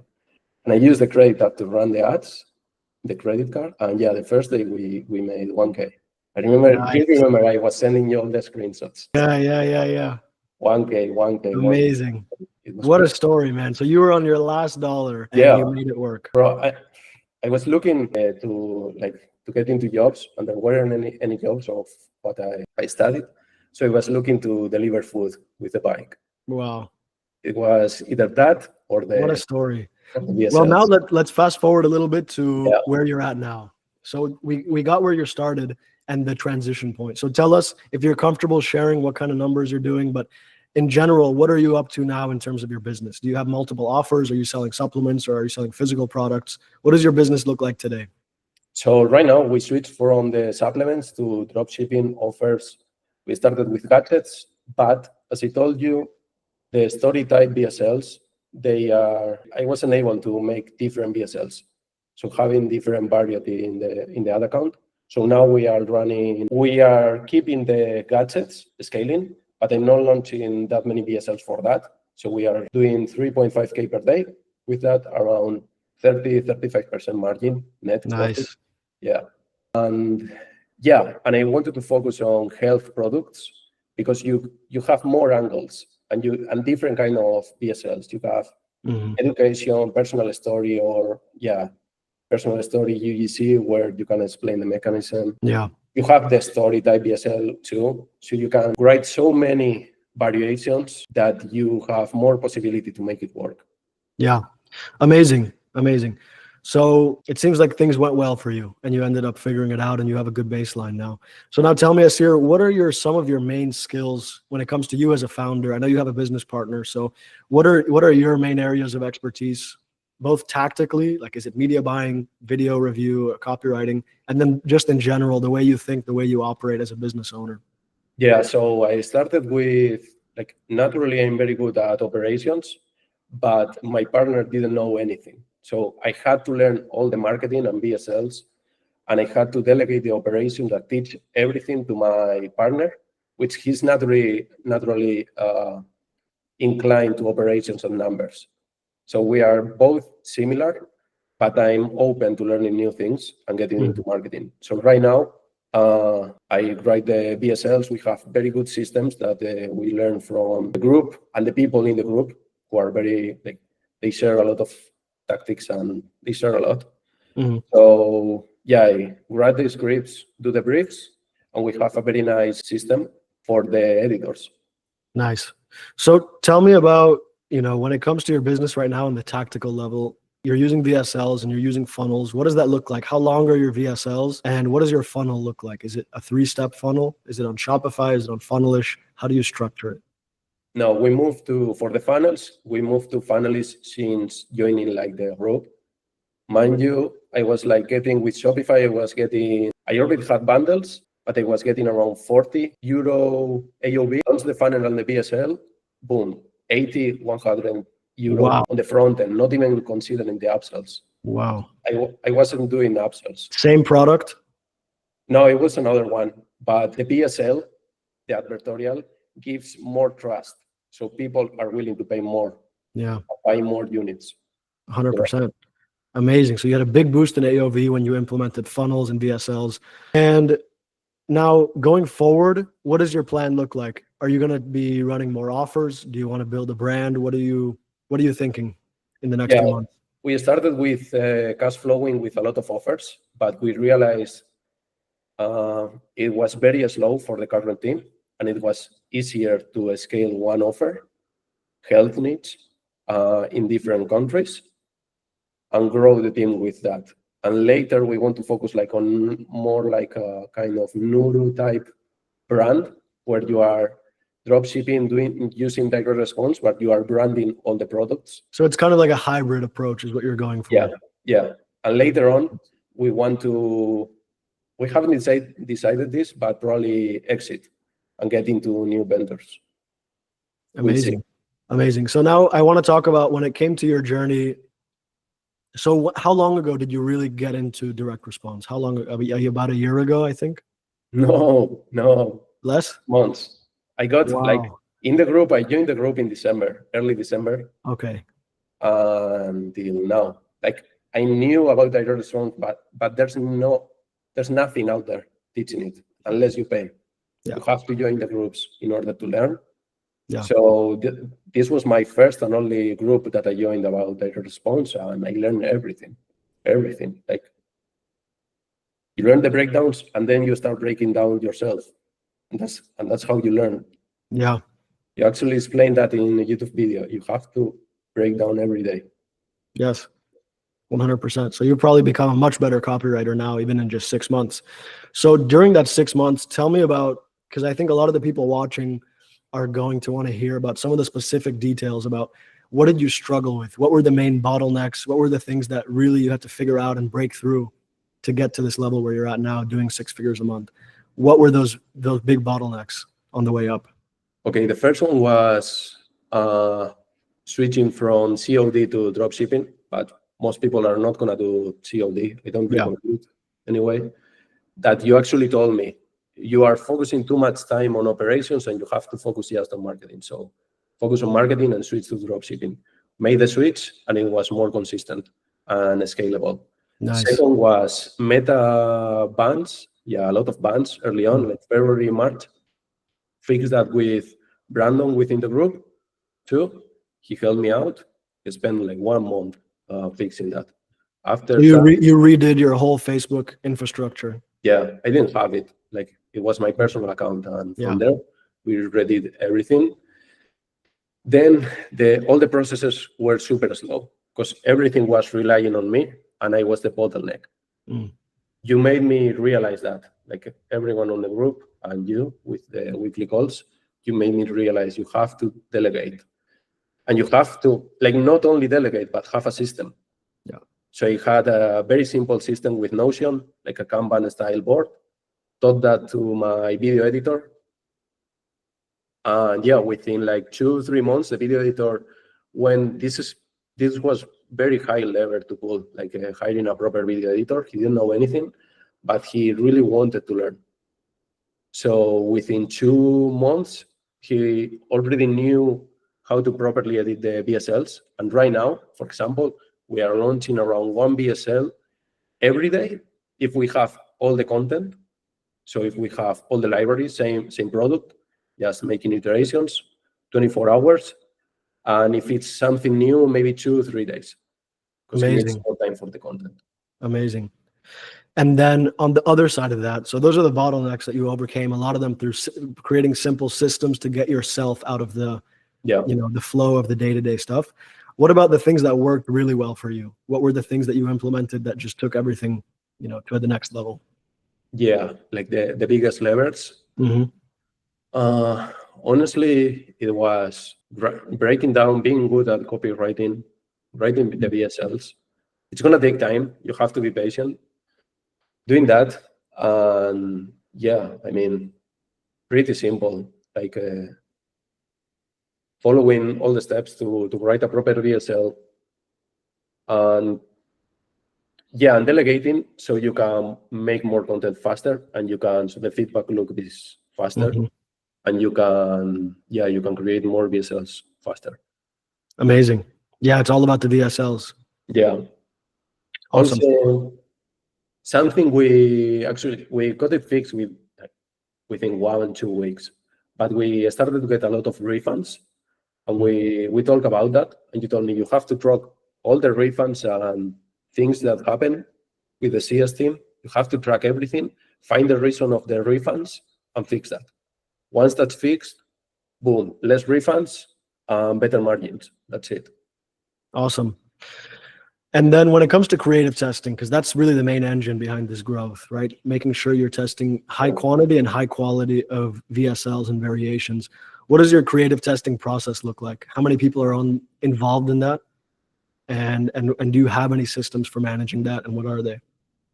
So normally what we do is I already break down different brands, like right now health,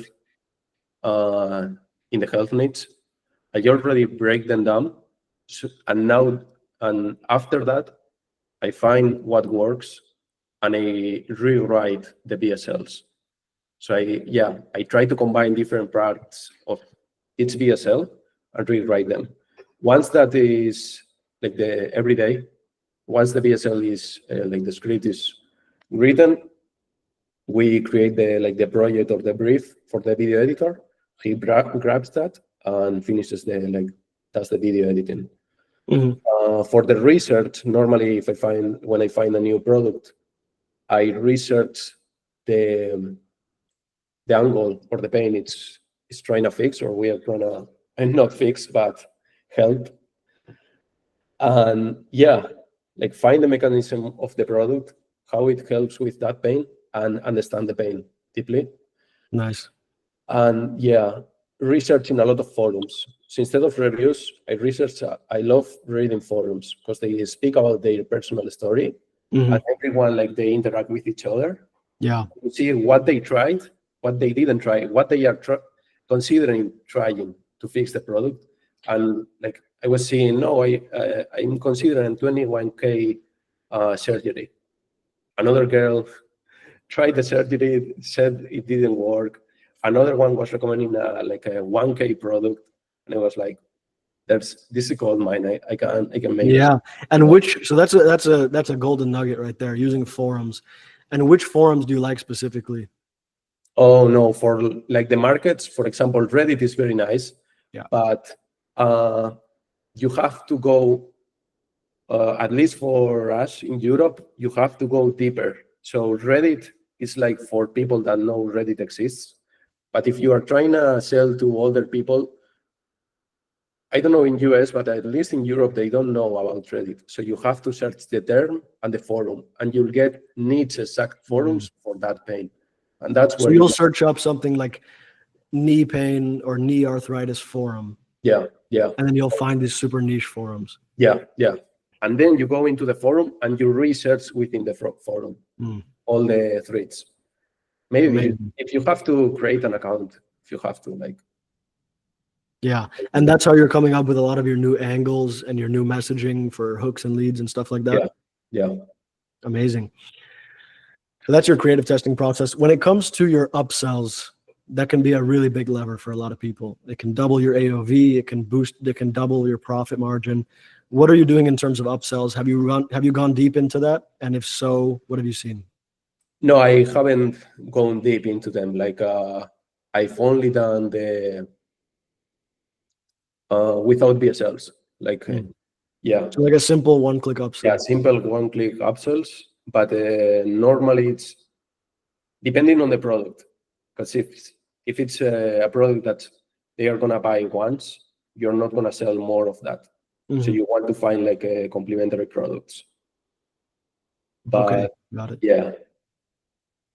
Now, for someone that is just starting out, maybe in the position that you were in a few months ago, right? When you were at your last dollar and you were just getting into, running your own e-commerce business, what would you recommend to someone like that? Someone who's starting out, someone who's ambitious, who wants to make it work, who's willing to put in the work and to learn. How would you recommend they get started, and what approach should they take? I think there's they have to learn copywriting and direct response. Like, that's the best way of marketing. There's a lot of people that don't understand that. They are doing great numbers, but that's not the best way to go about it. So before joining the group, I watched all of your breakdowns on YouTube and understood. Maybe try to apply those if you can. If you are capable of using the free content, try to apply it. If not, join the group for 1 month. That was my plan, actually. Joining the group for 1 month and leaving. Making money and leaving the group. But yeah, join the group, go over the breakdown, because it took me, I think within 2-3 days of solely doing that, you can go over the whole course and launch the offers. If you, for example, if you want to save cash, maybe do a product research before joining of direct response products that actually help avoid or fix one pain. And so once you join, you learn how to advertise those products. So you already made the product research and you are not wasting time within that. Also, don't waste too much time doing product research. Just do it, obviously, but don't spend 1 week. Join the group, learn about the course, launch VSLs, and that's it. You can get Amazing. and you get all the, if you ask a question, someone's gonna help you out within the group. Maybe Asir will help you out. Maybe. Yeah. All right. Well, Asir, I appreciate all of that. We covered most of what I wanted to cover. I think that there's been a lot of tactical insights, and also sharing your journey, I think, is going to inspire a lot of people, especially who are in those early stages, to see what's possible when you actually have a strategy and you really execute it.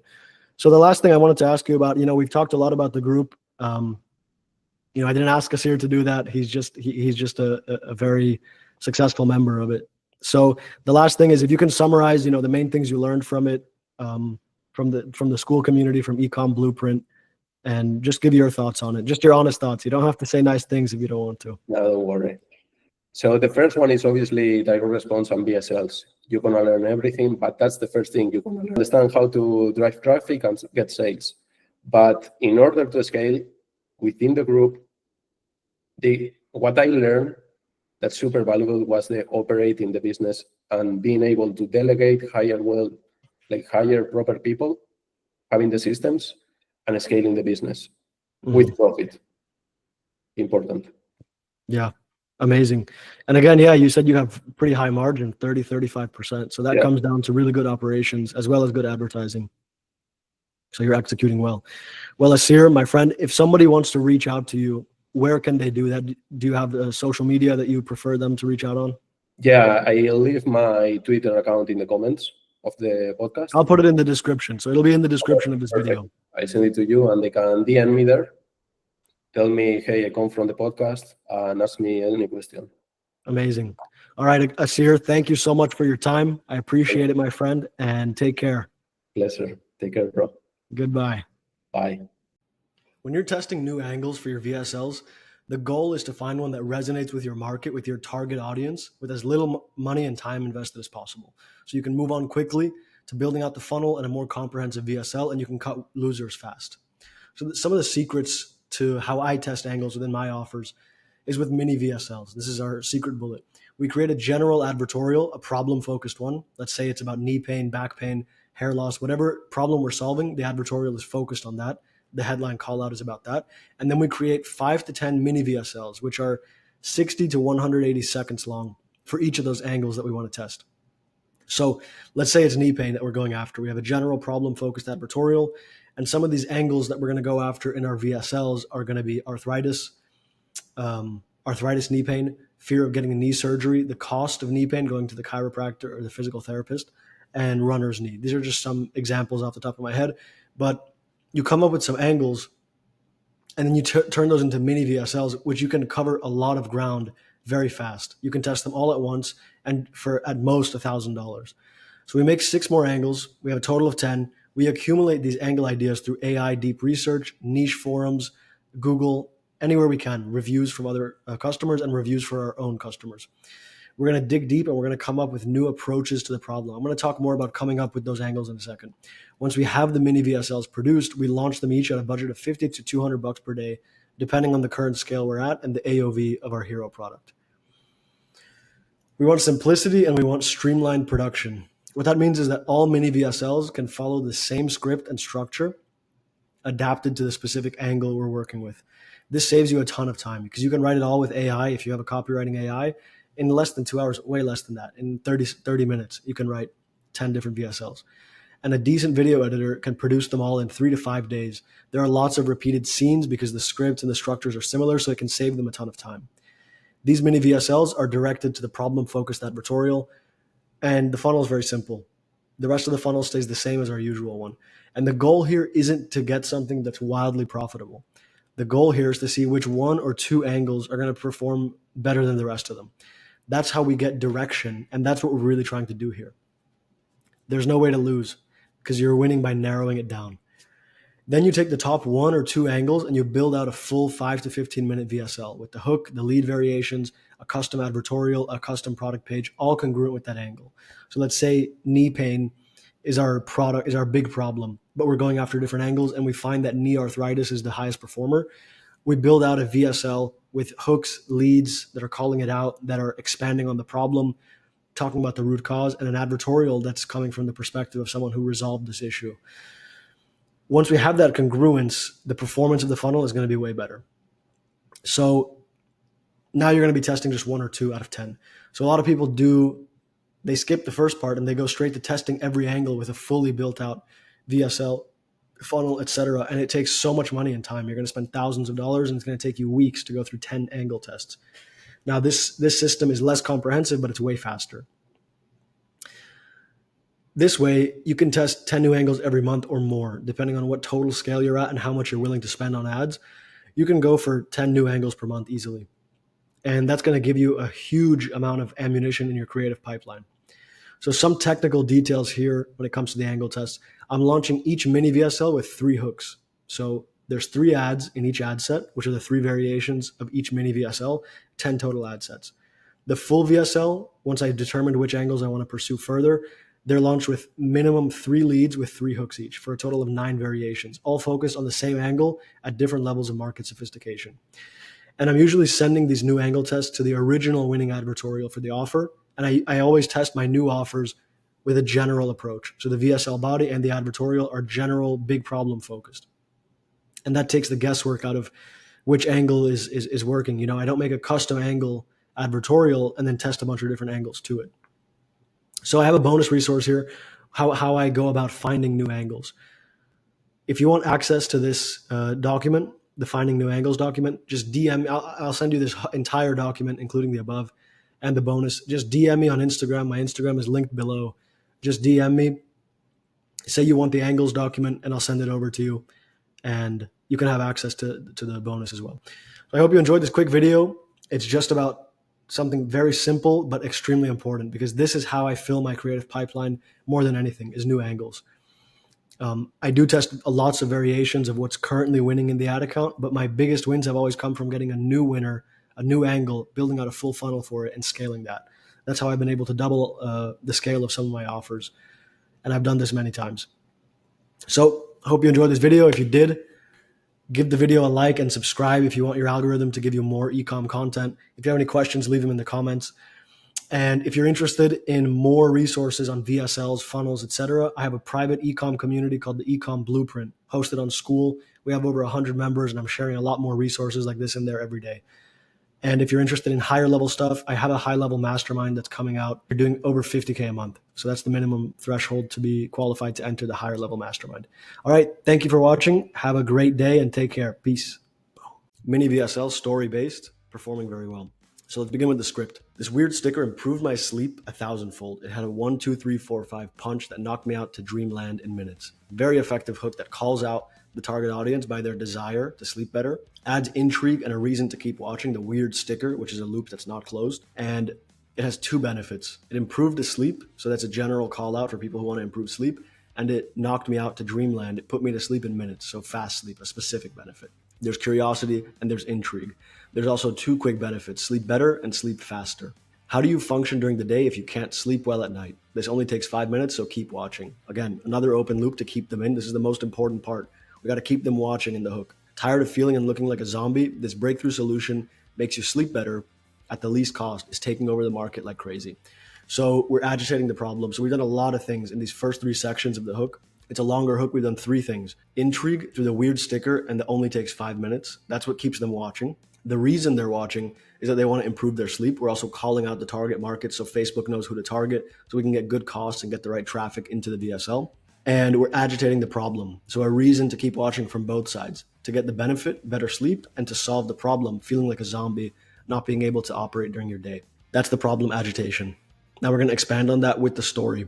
An ingenious sleep specialist from California just sent the billion-dollar sleep industry into a panic by creating a device that can make you sleep in minutes without drugs. That's the short pitch right there. Authority figure, sleep specialist, sends the industry into a panic, so there's social proof, creating a device that can make you sleep in minutes without drugs. New solution that's better than the alternatives. Dr. Roberts took matters into his own hands after noticing a 300% rise in sleeping disorders. So this is the origin story. His motivation is he saw the problem, and he's an expert in the field, and he wanted to solve it. So we start with the end in mind. He created the product, and now we're going to explain how and what it is. These sleeping disorders are causing cognitive impairment and exposing people to toxic side effects as they try to get relief from sleeping pills. So agitating, once again, the bigger problem, the large mass scale problem. We've already done the personal one. Blessed with a gift for innovation and a desire to help. So he's the hero. This is the hero's journey. He was able to develop a device using principles of neuroscience. There's some proof elements to make people fall asleep fast and stay asleep longer. There's the promise, the benefit. Notice that the copy is very dense. No words are wasted. We're either agitating the problem, adding proof elements and authority figure, or we're going to be promising making benefits, or we're doing open loops and curiosity to keep them watching. This is a short VSL. It's 3 minutes long.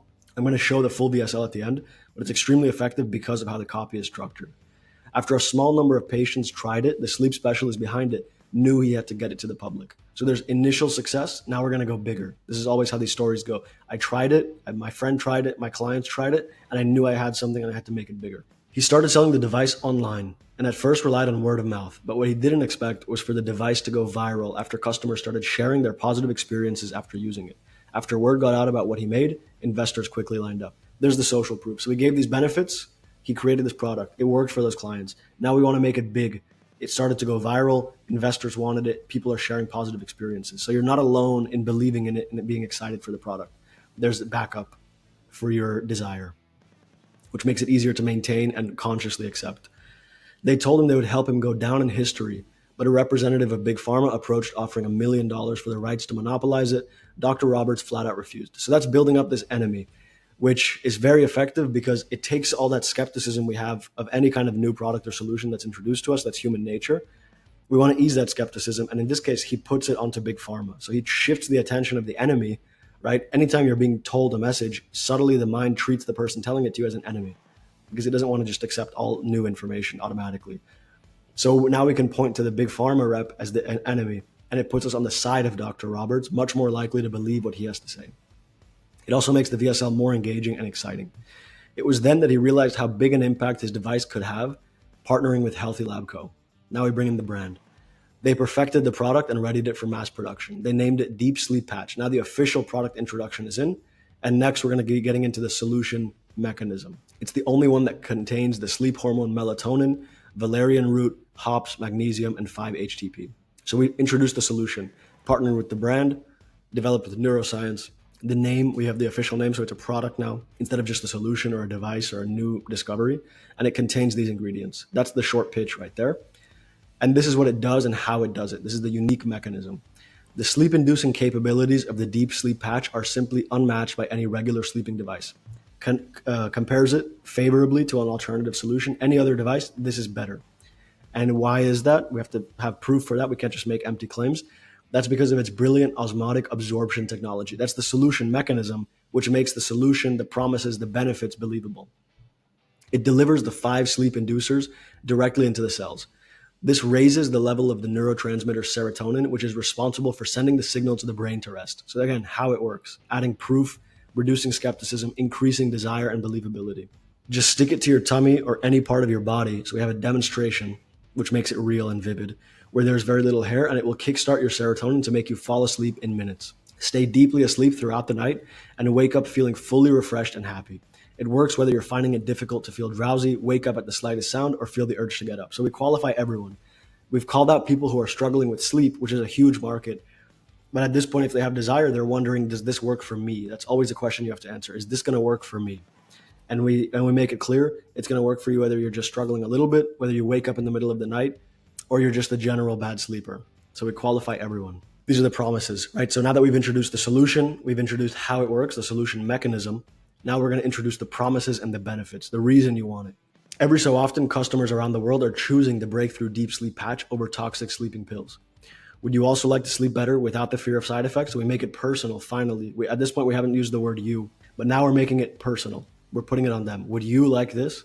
Healthy Lab Co. is offering the deep sleep patch at a huge 55% discount, a reason to buy now and to act now for a limited time period to get it to as many people as possible, and a reason for the discount. As the world deals with increasing sleep difficulties that diminish cognitive functions, it's time to join the smart urban revolution toward natural health and wellness solutions. So it's great. The close is very simple. The wrap up is very simple. It's really just these 2 sentences. Would you like this?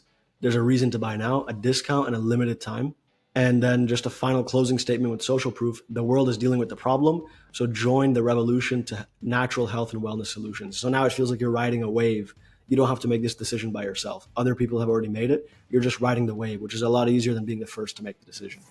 And then the proof elements that we have here, the early patients saw results. It went viral via word of mouth, investors lined up, and the smart urban revolution. And then we have the final call to action. The discount, it's limited time, and you need to act now. So a quick summary of the structure that we have here. We have the hook, the weird sticker calling out the target market with the sleep problems and offering some unique, engaging messaging with the weird sticker that keeps them watching. We agitate the problem. You're sleep deprived. You're walking through your day like a zombie, and the pills have side effects. The authority figure, the hero's journey. Dr. Roberts comes in. He's an expert. He wanted to solve the problem. He has a good reason for it. He saw the effects of sleep issues. Now we have an enemy and a conflict. The big pharma is trying to bury it. We have a solution introduction. Now we have reveal it. They partnered with Healthy Lab Co. They created the deep sleep patch. This is how it works. The osmotic absorption. This is the reason you should believe it. The benefits and the promises, the reason you need it, the reason you want it, building that desire, social proof, and then the offer, the close, getting them to buy now. So it's a problem, a story, an enemy comes in, the solution is introduced, the mechanism is explained, proof is given, and then the offer is closed. I've also included a template for the mini VSL framework. You can get this document in the description of this YouTube video. It includes the script, the structure, and also the main copy elements. So this is a great way to improve your copywriting and VSL skills, right? Reviewing this kind of stuff.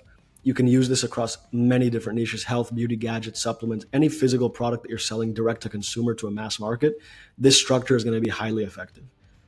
And then let's just review the big copy elements, because that's what all of this is based on. I always talk about this, but the main 2 things you have before you put together any VSL, if you nail these, you're going to do a great job, is your big 5 copy elements and your VSL structure. So I've shown you the VSL structure that you can swipe. And now let's review the big copy elements. This is the first thing that they put together before selecting the structure. The big promise: fall asleep fast, stay asleep all night, wake up refreshed, naturally without drugs. It's the natural wellness solution revolution. That's the big promise. The big problem: sleep disorders, reliance on toxic pills, and you're groggy, unhealthy, unproductive. You're walking through life like a zombie. That's the big problem. This is what you're going to get, the big promise.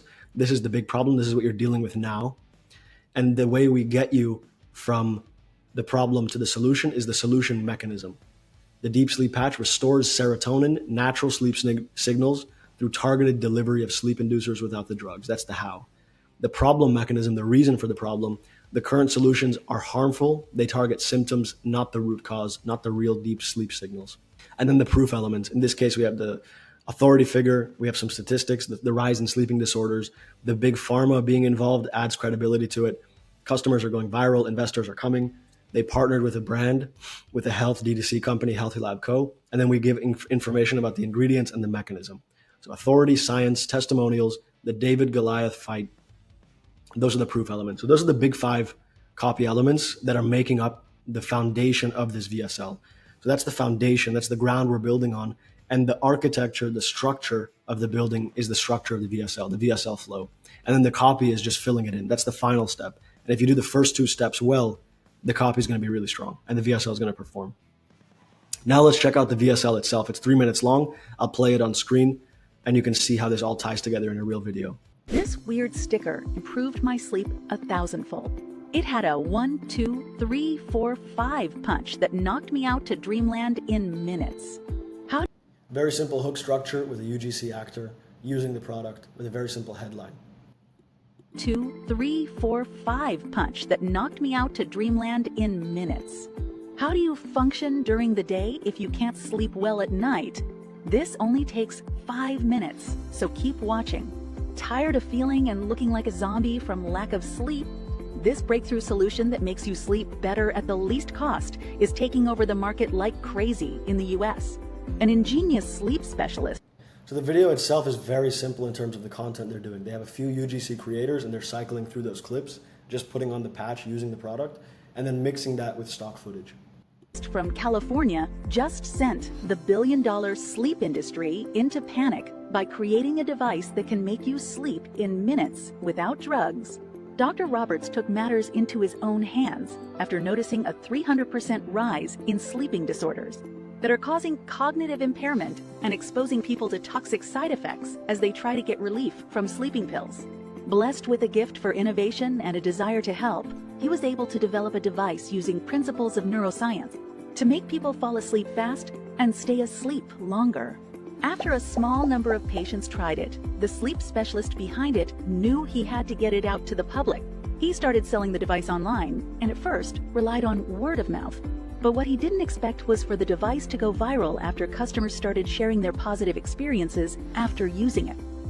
So the net effect of using all these UGC clips is that it looks like a blog post that you'd see on social media going viral from Daily Mail or some blog aggregator, because it has so many organic clips filmed from people's iPhones, right? There's only a limited amount of stock footage and only when they're explaining from a third person perspective. When they're talking about these people and the use of the product, they're using the UGC clips, which is highly effective. After word got out about what he made, investors quickly lined up. They told him that they would help him go down in history. But when a representative of Big Pharma approached offering $1 million for the rights to monopolize it, Dr. Roberts flat out refused. It was then that he realized how big an impact his device could have. Partnering with Healthy Lab Co., they perfected the product and readied it for mass production. They named it Deep Sleep Patch. It's the only one that contains the sleep hormone melatonin, valerian root, hops, magnesium, and 5-HTP. The sleep-inducing capabilities of the Deep Sleep Patch are simply unmatched by any regular sleep device, thanks to its brilliant osmotic absorption technology. It delivers the 5 sleep inducers directly into the cells. This raises... As always, I always mention this, one of the most important parts of the video itself is showing those 3D animations when you explain the solution mechanism. So showing this while they're explaining it. It delivers the 5 sleep inducers. It just has this effect on the brain that it makes it a lot easier to visualize and accept what's being said when you can see it in a medical animation. Directly into the cells. This raises the level of the neurotransmitter serotonin, which is responsible for sending the signal for the brain to rest.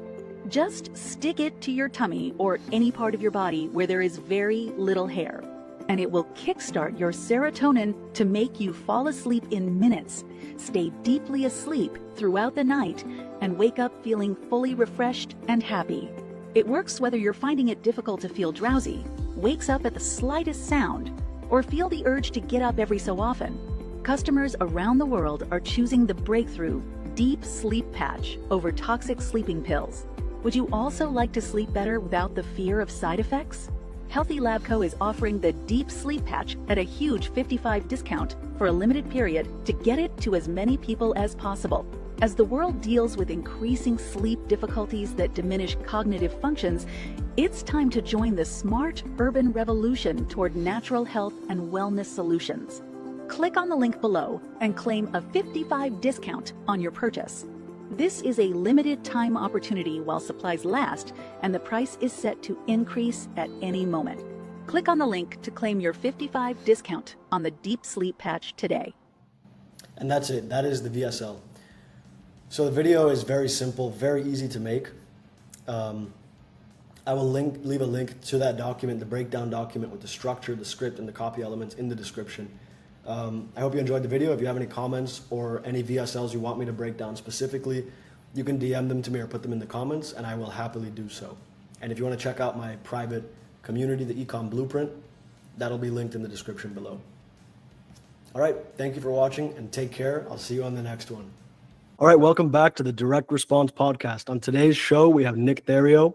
Most of you are probably familiar with him. He's a media buyer. He's scaled all kinds of e-com offers. He's been in the game for many years now, and we have the chance to ask him some questions. So thank you, Nick, for coming on. It's great to have you here. Thank you for having me on, Fernando. I'm actually excited for this. Huge fan of direct response, obviously. So any opportunity we can speak about some direct response ads, it's like, hey, I'm game. So I appreciate you having me on. For sure. Amazing. So could you start us off with a quick, background about you? Anything we don't know?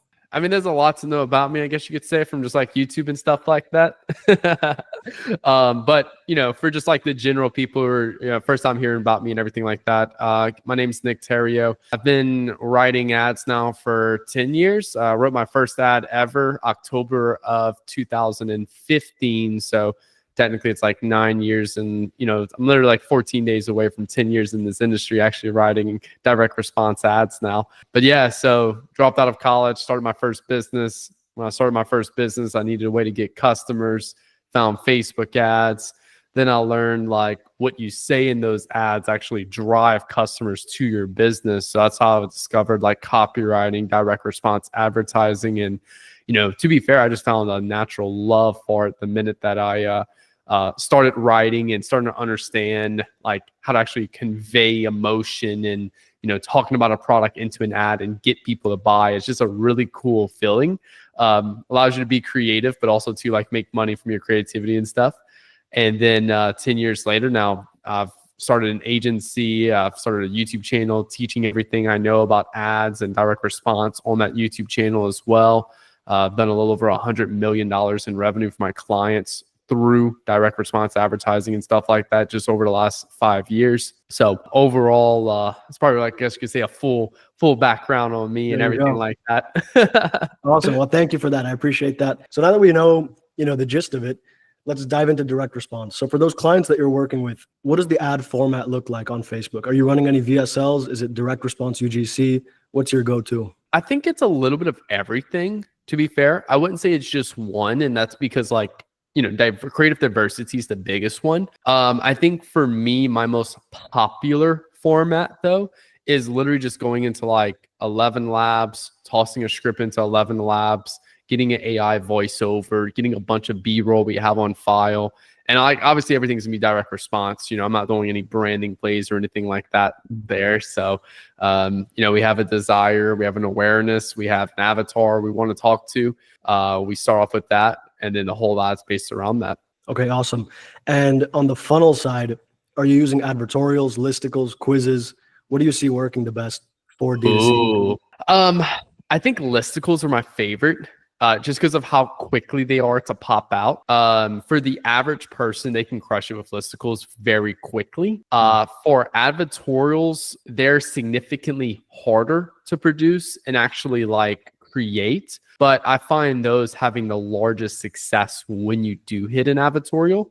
Typically for me, like my unaware and problem-aware markets, I'm doing advertorials. And then for my like solution-aware, product-aware markets, I'm doing more listicles specifically. And then lastly is I will do, I like to turn my advertorials into VSLs. So once I find a winning advertorial, VSLs are typically harder to produce, just because like you have to like get an actor and like, I don't know, there's just a lot more stuff going on into a 10 to 20 minute long video. Whereas like an advertorial, I can test a lot more of those a lot more efficiently, then take the winning advertorial and just make that my VSL script. And I find those work the best right there to like go into VSLs and stuff.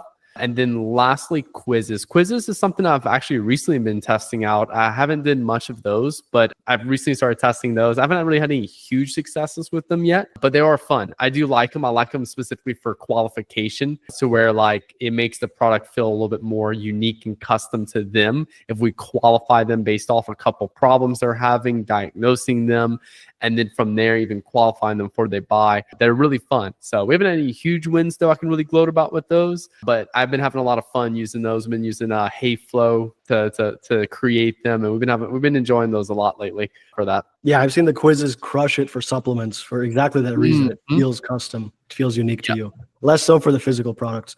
Just to give you a little bit of a background, our audience is mostly direct response ecom offer owners doing VSLs and advertorials. So VSLs anywhere from 5 to 20 minutes to an advertorial funnel. That's what most of these guys are doing. So when it comes to the media buying side, VSLs are different, right? They're a longer ad. It's a different type of traffic. It's a different quality of traffic compared to like a 30 or 60 second ad.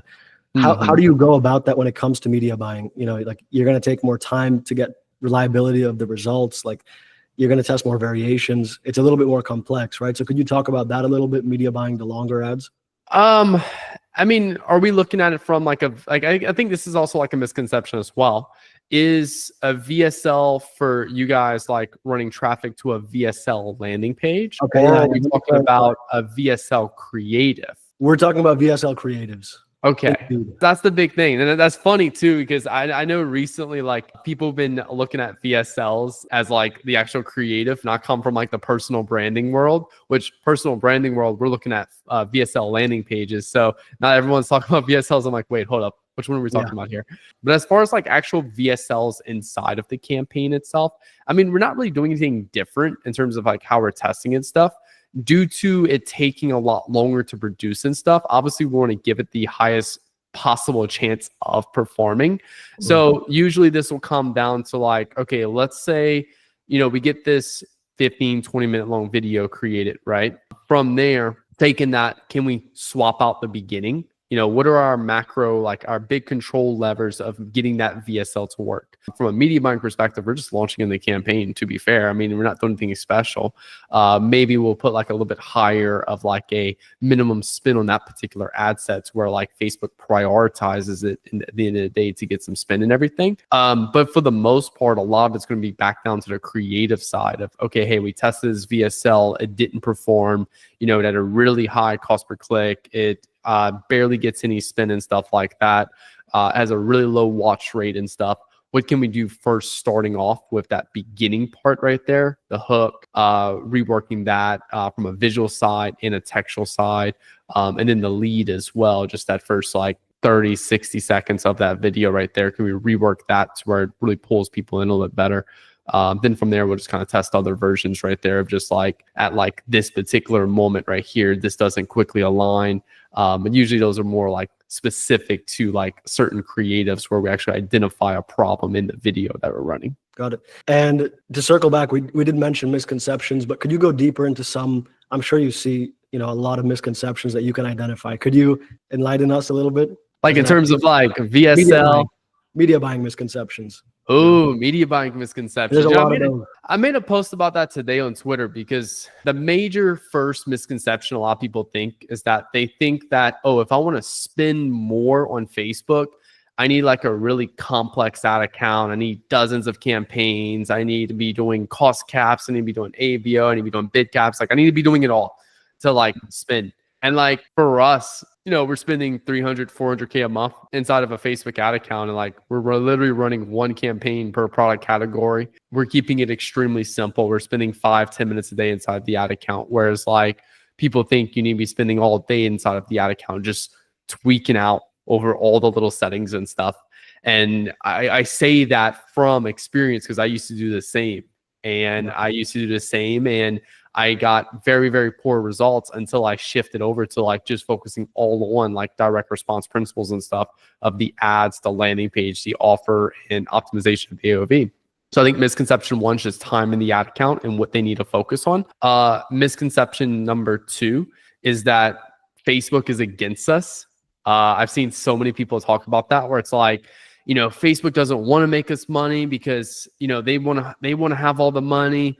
If they see us winning, they're going to charge us more and like all of that stuff. And I'm like, that's completely false. Like, Facebook knows you're going to spend more money if you're profitable. So they're going to do everything in their power to help you become profitable and make you more money. But they can only do so much with the assets you give it. And those assets are your creatives, your landing page, your product itself. And if you're giving it bad assets, like, they still have to make sure that customers log onto their platform every day. And those customers are not advertisers. Those are people that actually scroll the platform on the Facebook feed. And if we're pissing those people off, we won't even have an audience to run ads to. So they have to protect their platforms. So that's why when you give it bad ads, scammy looking Facebook landing pages, when you give it scammy products and stuff like that, that's why they demote you with higher CPM and stuff. So I think the first one is Facebook's not out there against you. Facebook wants to work with you. And then from there, from like the last misconception, I think it just kind of goes back down to like what we talked about earlier on control and stuff. For us, we keep it super simple. We give Facebook all the control. All we do is just change the budget and change the creatives. And then that way for us, it's the creative and the landing page creates the audience. So Facebook actually goes through that whole creative to understand who you're targeting. It also goes one layer deep onto the landing page you're sending traffic to help out with targeting and optimization and stuff. So if we can give, again, Facebook better assets, it can help us out a lot with improving performance. And I would say those are probably like the three biggest misconceptions right now that I would say, like, people that are like spending $500 to $1,000 a day, usually those people are ones that like overcome this and then, you know, scale further. But there's even been accounts that 5, 10K a day spend that they still have these misconceptions. And when we fix those in those accounts, then it's like, oh shoot, now we're spending 25, 30, 40K a day in ad spend because we've swapped around those misconceptions right there. So it's really just simplify and focus everything on the creative. Absolutely. Absolutely. It seems like that's been the advice for a long time, but everyone just doesn't want to believe it. And the cool thing is, like, Facebook's forcing people to do it now. We've seen this with Advantage Plus campaigns and Advantage Plus targeting and all that. Like, Facebook is literally like shifting everything around to, hey, you only need this one campaign and you fill it up with good creative. And that's it. And I guess it's just because it's so simple, people do not want to listen to it. And then also too, it's that good creative is such a perspective driven comment that there's no definition of good creative. And every person you talk to is going to have a different perspective on what good creative is. I mean, for me, it's like you're going out there, you're doing the research, you're building out specific creatives to reach these people that we just did research on, build a hypothesis on how this creative is going to effectively target and talk to them, overcoming all their beliefs and things they leverage to buy, and then being able to put all that in anywhere between a static ad to a 20-minute long VSL, depending on what level of awareness you're targeting. And then that's a good creative right there. And that's going to be different, again, from a perspective of like anyone you talk to. Right.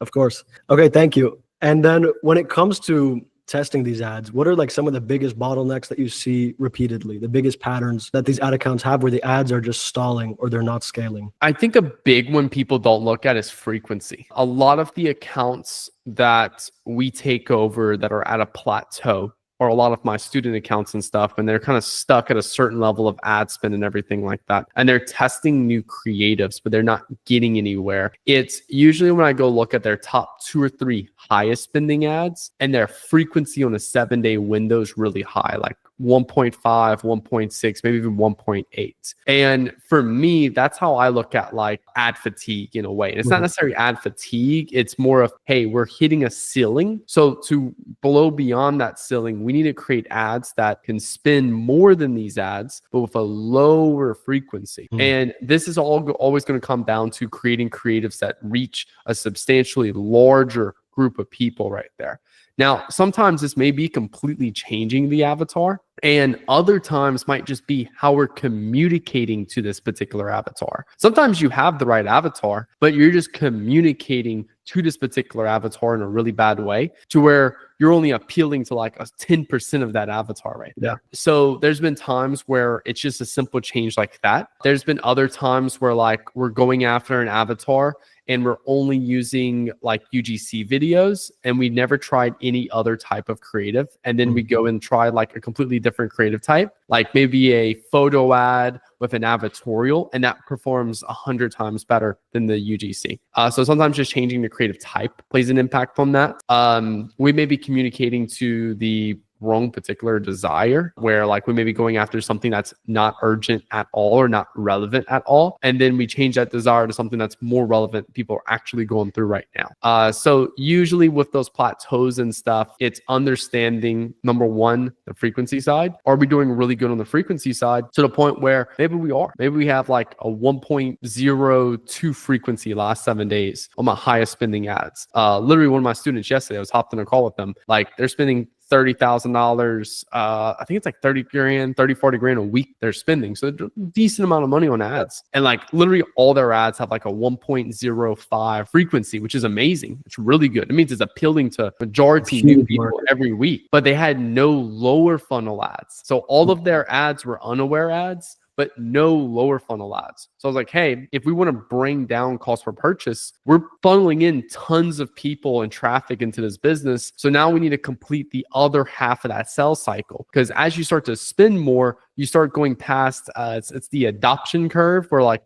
1% of people are like ready to take action now. Then like 2.5% are a little bit more skeptical, but they take action. They just need a little bit more convincing. Then like it just keeps going up right there. So as we start to spend more, we also get to more skeptical people to where we have to do a little bit more convincing and selling power. And that's where beefing up that lower funnel, more product aware ads and stuff like that, answering objections, questions, testimonials, case studies and stuff like that actually helps us lower cost per acquisition entirely for the ad account, to where then we can actually go and spend even more now. Because now we have we patch the holes in the bucket with no lower funnel ads and all top of funnel ads. We have a lot of holes in our bucket and all that water is just flowing right through the bucket. That makes a lot of sense. And that's, I think, super common that people really dial in the cold traffic, which is the hardest part, but then they don't have anything below. You already kind of answered this, but like, how would you recommend someone approach building out that bottom part of the funnel? And would you say to keep everything in the same campaign? Because you talked about that simplicity, and then it's just the creative that's doing the retargeting. Yeah. So we keep everything the same campaign. We don't build out like different campaigns for retargeting or anything like that. We don't even touch on like retargeting audiences in like the fashion of like website visitors last 7 days, website visitors or add to cart, stuff like that. Like we literally still target the same just Advantage Plus audience and let Facebook do the work and stuff. Anytime we're working on an ad account or like new students come out of program and stuff, I always make sure we start off with closest to the money, which is gonna be like your aware ads, which is just like literally take whatever offer you have now, slap it on a creative, and let it run. We're not really doing anything crazy, selling power or anything like that. It's just aware. Boom, here's our offer. Boom. Then we'll like go up into like the product aware stage, create all the ads for that stage, then go to solution aware, create all the ads for that stage, problem aware, unaware. And I found that's always worked the best because it's like building a house. You know, you build the foundation, you work your way up. So if we only start with cold traffic, then when we crack it, we have that leaky bucket right there. So for us, we just start off with the lower funnel, work our way up. I technically do a new ad concept or a new ad set for every ad concept I launch.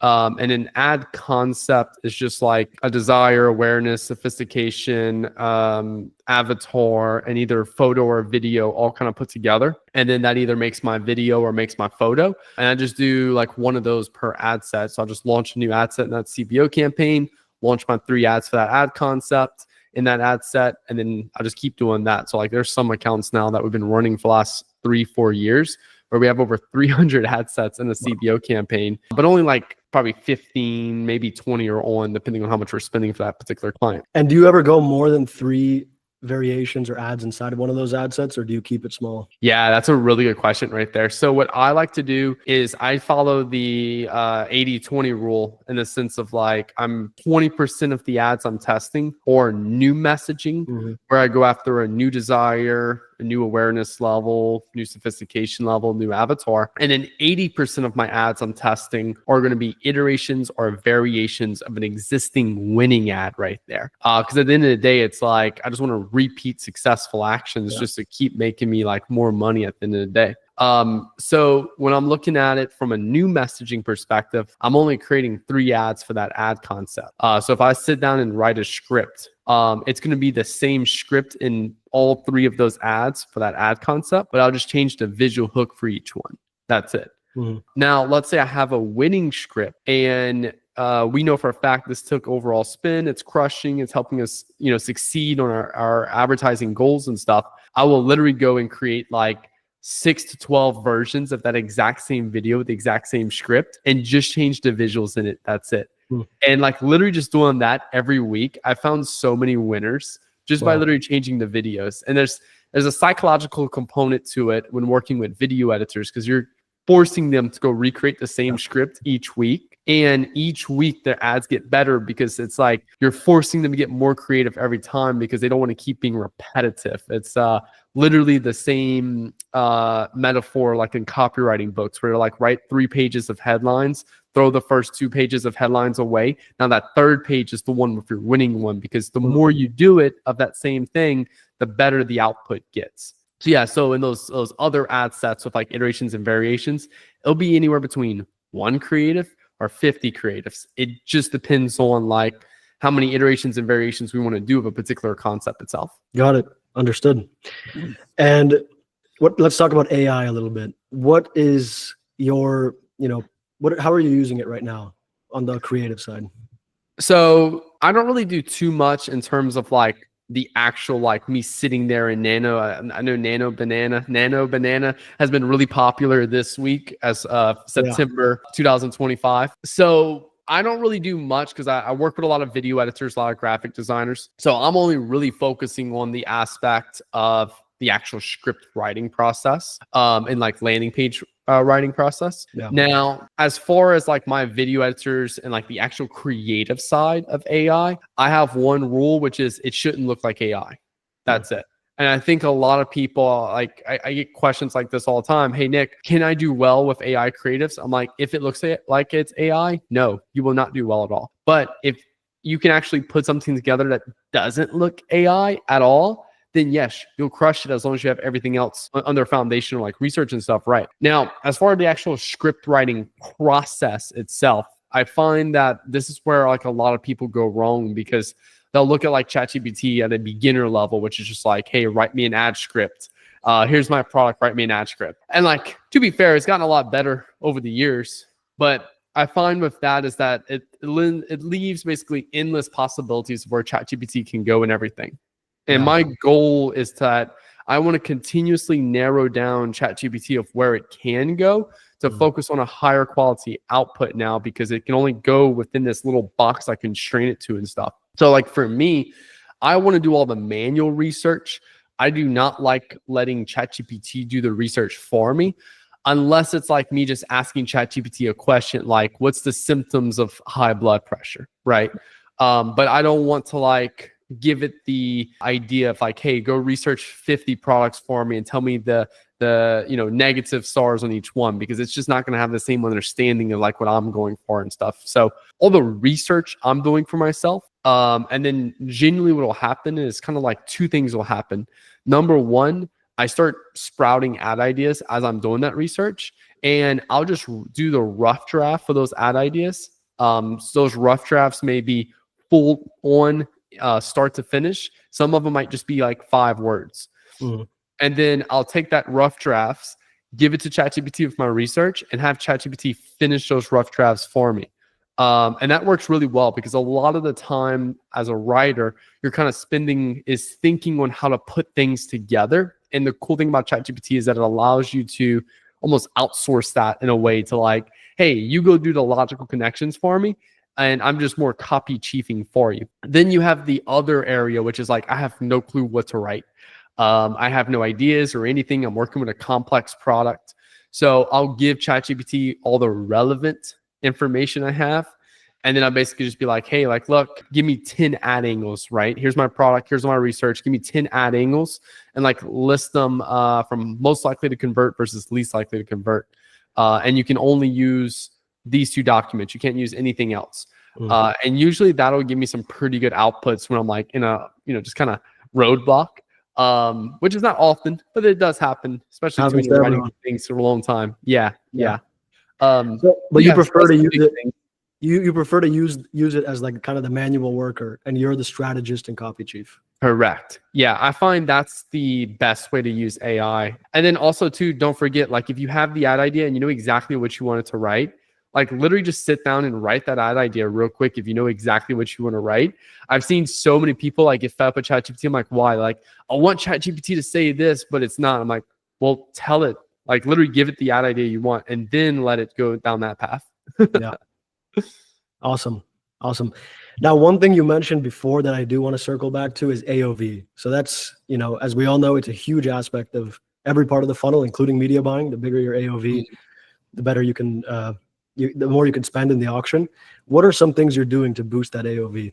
What are some tactics? So I feel like everyone's already doing the quantity, like discounts and stuff, buy 1, buy 2, get 1 free, buy 3, get 2 free. So like, yeah, like those are good. Where I find a lot of people are stuck at is that like they don't go out there and actually add more products to their website. They're solely reliant on, hey, I sell this one thing, which is potty training diapers. And they just keep trying to upsell people more on potty training diapers. It's like, yeah, that works once. And that's why you have the bundle and save option on your site. But like, if you want to effectively upsell people more things, look at brands like Ridge. Ridge does a really good job. They just constantly keep hitting you with all these interesting gadgets as you like already buying the wallet. Or like AG1, where like, you buy the powder by itself, or you buy the powder on subscribe and save, and then you get like 5 other things that are completely different. They don't just try to upsell you on more powder. Yeah.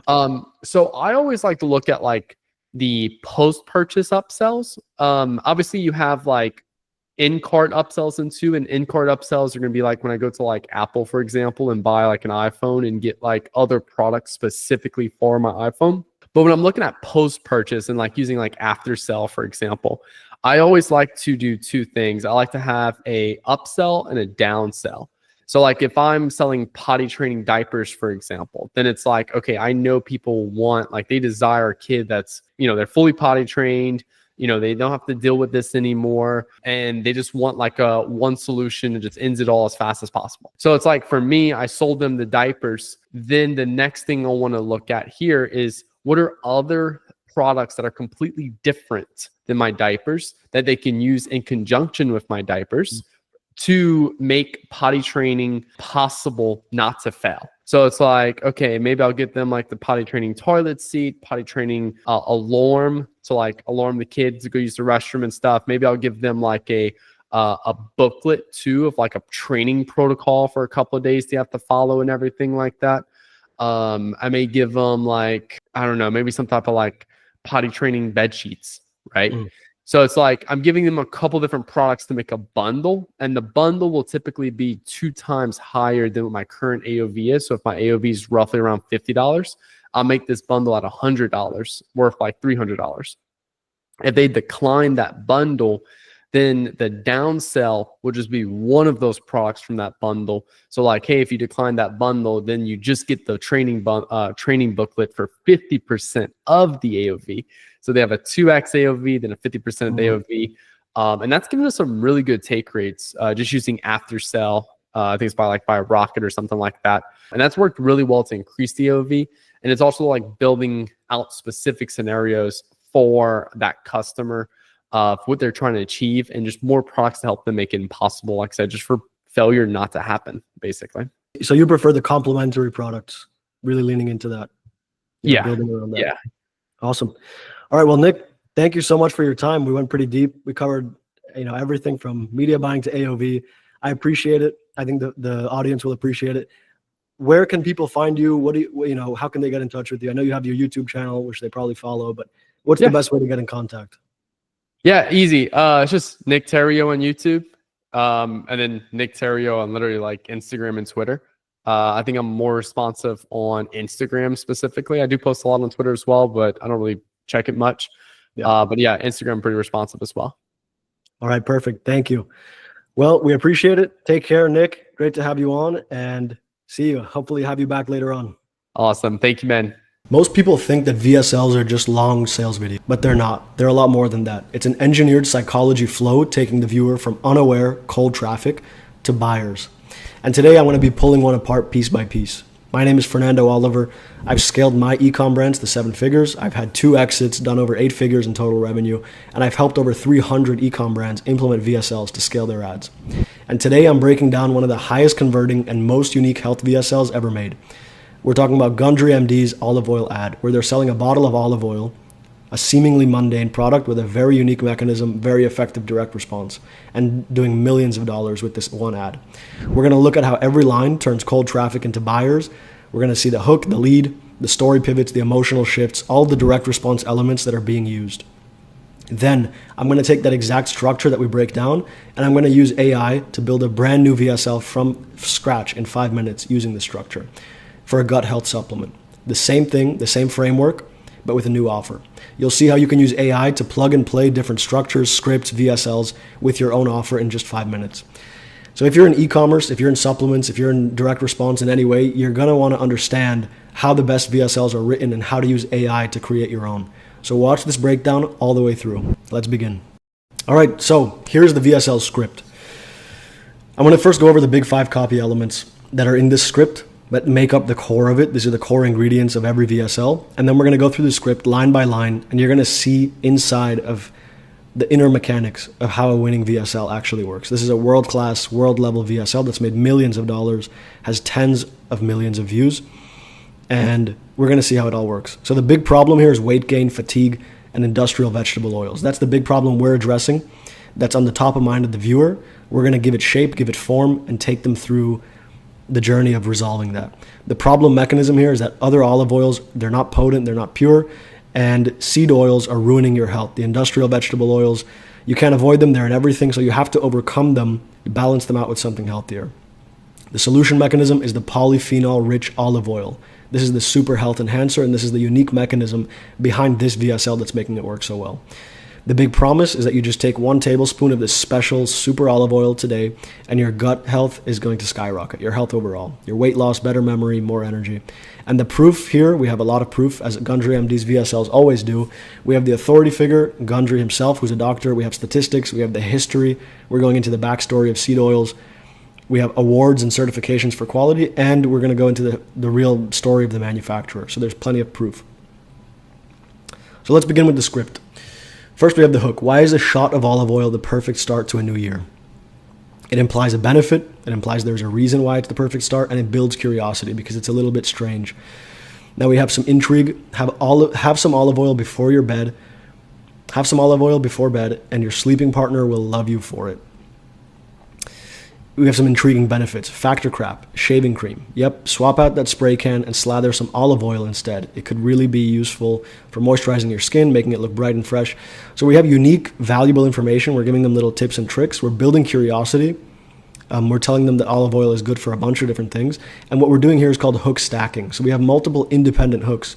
Here's one. Why is olive oil a shot? Why is a shot of olive oil a perfect start? Have some before bed. So these are independent hooks that are being stacked on top of one another, which is a very common thing you'll see, especially with longer VSLs. And something you can try is take your best winning hooks, stack them one on top of the other, and run that as your hook. Olive oil prevents snoring, get you whiter teeth. So we're giving them valuable information and building curiosity. We're giving them information they've never heard before. It can contribute to whiter teeth. It's highly viscous, bind to plaque, and then removes them. Now, before we get into the rest of this breakdown, here's a quick heads up. If you want to build VSLs that actually convert and scale your ecom brand past $500K a month, check out my Ecom VSL Blueprint community. We have over 100 founders in there already using my proven frameworks, templates, our weekly coaching calls to grow their businesses with VSLs and AI.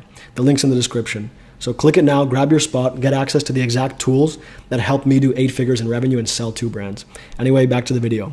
But before you pull a bottle from the kitchen, there are 3 important things about store-bought olive oil that you should know. So this is the open loop, and this is what's going to keep you watching. So you got the information, but it's not enough because you can't put it into effect because you have missing information.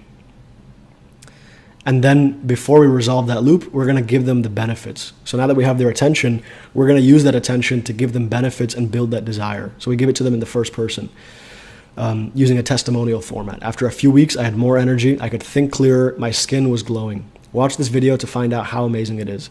So it's a quick teaser that's promising them benefits while we have their attention.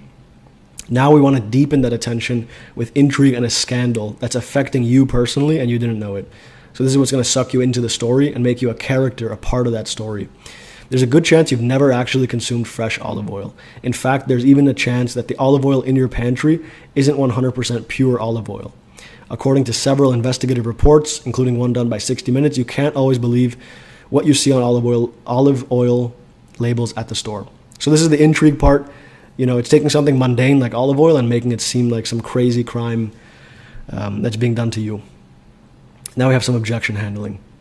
That's why you may never have experienced the amazing benefits I just described. So right now I'm going to show you how to find the right olive oil, the real stuff.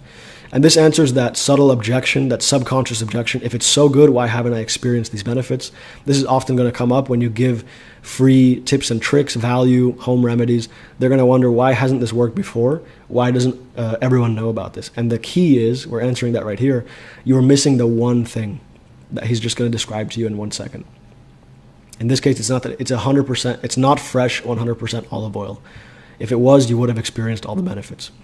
Now we're going to transition from the tension point to a new problem. So we have the tension point, we have their intrigue, we've done the open loops, we've done the scandal, we've done the objection handling. Now we want to use that attention, that tension, and put it onto a new problem. So whether it's canola, soybean, or any seed oil, they have one disturbing thing in common. And it goes through all the problems with the alternative solution. All right. So as I'm going through this VSL, keep in mind that all of these things apply to whatever product you're writing for, because it's just the direct response elements that are making it work. It's not the specific content. So we're now taking down the alternative solution. So we're creating a gap. We're bringing in these problems. You don't have the right oil. There's something missing, and then the alternatives don't work. Restaurants give their leftover greasy oil to create fuel for delivery trucks. That's pretty wild. That belongs in an engine, not in our bodies. So how did these harmful oils become a go-to for the food, restaurant, and health industry? Now it's going into the documentary effect. So this is where they're giving information. It's intriguing, it's interesting, it's directly applicable to the problem and the viewer.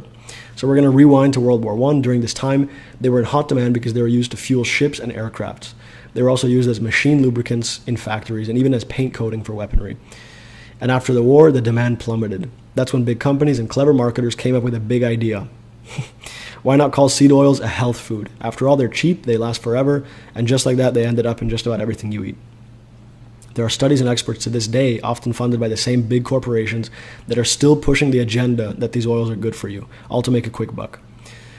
And considering that we eat on average 80 grams of vegetable oils a day, which is 720 calories, it's no wonder 2 in 5 people now live with obesity in America. So that's a very intriguing story. It makes sense.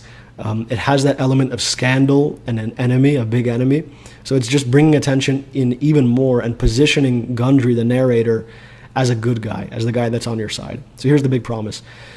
Did you know what happens when you start eating just 2 tablespoons a day of the right olive oil? Weight starts to practically melt off your body. So now we resolve the fear of the obesity, the calories, everything, by giving them an out. And that's when you eat 2 tablespoons of the right olive oil. That's a key there, right? It's not just any olive oil. We have to tell you which one it is.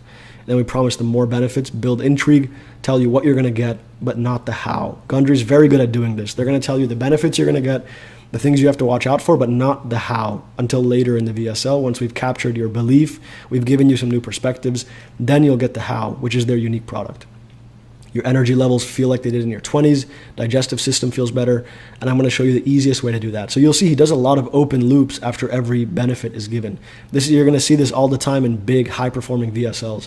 They're going to give you the benefits, they're going to give you half the story, and then leave the rest of the loop open to keep you watching. Now we introduce the authority figure after we've captured their attention. And that's the give and take.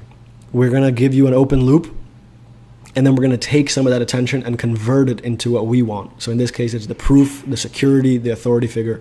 I'm Dr. Stephen Gundry, cardiopathic surgeon. And over the last decade, I've made waves in the health community. I'm not afraid to ruffle some feathers and shining a light on what greedy corporations are doing to make us sick every day. And that includes the so-called health industry too. So he's the good guy. He's positioned to be on your side against the enemy. Now it makes it clear that the problem affects you. I used to be 70 pounds overweight. I thought I was eating a healthy diet, but the reality is the seed oils are not limited to chips and junk food. They're in protein bars, oat milk, almond milk. Even if you're committed to a healthy diet, there's still a chance you're eating the seed oils every day. So even if you're trying to be healthy, we're targeting those people who are somewhat health conscious, but they're still dealing with these problems. So they have the same desires as the rest of the market, the weight loss market, but we have to approach it from a different way. We have to make sure we're addressing the fact that they're already doing a lot of this stuff and they're still not getting the desired outcome. Then we have the indirect problem, which is weight gain, plus fatigue and gut problems, which are secondary. And they're all caused by seed oils. These are the personal problems you're dealing with as a result of the main problem, which is that your diet is filled with these unhealthy oils. And now we're also preparing to frame this special olive oil as the whole cure. So as a result, many gain weight that feels impossible to lose. You might also struggle with digestive issues like bloating and occasional constipation, massive fatigue, and a host of long-term problems down the line, such as heart, liver, and memory issues. In my eyes, seed oils have caused an epidemic of these issues. So he's really building up the problem and making it personal. This is how you're dealing with the problem on a personal, physical level. And now we give the solution, but not all of it. Not all of it. The olive oil is good, but you're missing one thing, leaving the open loop once again. And look, I'd love for if everyone could stick with olive oil because it can massively help. But like I said earlier, not all the olive oils are created the same. You've got to find the right one to get the most benefit. And then there's the one thing effect, which is what I always go over. Every VSL has that core one thing, the big idea that makes the solution work. And we don't give it to them right away. First, we just tease it. But in this case, we might be giving it to them. We're already about 30% of the way through. And a really good olive oil is full of one specific thing that can help you get more energy, stronger muscles, and a healthier heart. It's called hydroxytyrosol, or as I like to call it, the fat fighter. So this is what you can do with your mechanisms. You give the scientific version of it, and then you give it a unique, catchy, marketing-based name. In this case, the fat fighter, because scientists believe it could be a key ingredient to a healthy lifestyle, an energetic and youthful body, and of course, a healthy weight. Well, through my research, I've discovered that there's one type of olive oil that ensures you get the maximum dose of the fat fighter. So that's the one thing that's making this work so well, is this one chemical.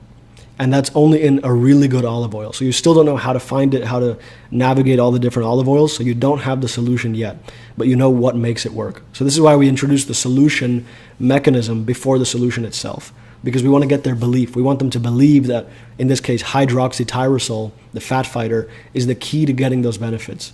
So before we give them the solution, we give them the solution mechanism. So we build belief before we ask for desire. So now we're going to do some open loops, and we're going to retain engagement with promises and benefits. So I'm going to tell you where to find it. I'll also share exactly what happens when you add this to your meals, no matter what your current diet looks like. You see, research shows this fatty super polyphenol can help you stay powered up and energized, support a healthy heart, etc. So this is what Gundry MD will often do. After they give you information, they want to get your engagement and your attention back through the greed emotion. And they'll do that by giving promises and benefits after information is provided. Pretty incredible, right? Benefits with proof, how and why it works. So the benefits don't stop there. It's one of the only polyphenols that can cross the blood-brain barrier, which means it gets absorbed quickly and works fast to help your body protect itself against free radicals that cause aging and illness. Supports a sharper brain. So they're just doing a pile-on of benefits, and they'll do this throughout their VSLs to keep that desire strong and keep you engaged. Which means that when they provide information, it's going to turn into belief much faster because you already desire the solution. So you're already open to accepting a belief that's going to get you to that solution. So the Gundry style benefit pileup, overwhelming amounts of benefits, make the solution seem like the most valuable thing in the world, overwhelms the logical mind, and uses proof to ease the skepticism. So they're doing this in a way where they're giving information, they're giving promises, and they're providing proof. It can help you lose more weight, keep it off. The fat fighter is exceptionally powerful because it can actually help your body reduce its fat storage, meaning even if your body wanted to, it couldn't hang on to the fat. That's a great way to phrase that. If that sounds like a dream, keep listening, because the fat fighter is a true power hitter when it comes to all aspects of your health. And as a cardiothoracic surgeon, I believe that organic extra virgin olive oil might be the healthiest food on the planet. So that's a big, unique, interesting claim. You need to do this unreasonable thing to get all the benefits. This is another thing they'll do. So after they give you all the benefits, they'll say, if you want them, all you have to do is X, Y, Z. But it's like this very comprehensive process that nobody wants to do. And then in this case, he's going to say, even I can't do that. So I had to find a way to get all those benefits without the hard part. Instead of just jumping to, oh, you can do it all without doing this hard stuff, which brings up some skepticism. First, you give them here's what you need to do, and then you don't even have to do that. So I always advise my patients to drink at least a liter of olive oil a week, a salad dressing, fish, even drinking it straight. Now I know how hard it is to get that much olive oil into your system. So this is an example of this for exercise would be, I always recommend that they do 4 hours of exercise per week, eat this way, do this, but even I can't do that. So I had to find an easier way to do it. But in order to slim down, support your heart health, supercharge energy, soothe your joints, skin glowing, a liter of olive oil is more than worth it. But I've got to be honest, even I struggle to get enough every week. In fact, between the two of us, my wife and I only go through about 1.5 liters a week. So most of the time, even I'm not getting as much as I recommend. Now that just wasn't okay with me, how could I recommend my patients do something that I can't even do myself? So there had to be an easier way. This is where we pivot and we're starting to get into the solution. I realized increasing the amount of olive oil my patients and I could get in a week wasn't the answer. The answer was an olive oil that was more powerful, so you could get all the benefits without needing 1 liter a week. And that meant maximizing the amount of the fat fighter in the oil.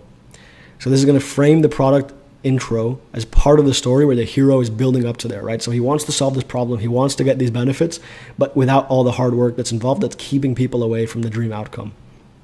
So I hit the books and I started researching. I could find olive oil that was rich in this powerful polyphenol. I knew it wouldn't be on the shelves of my local grocer because I'd already tried those.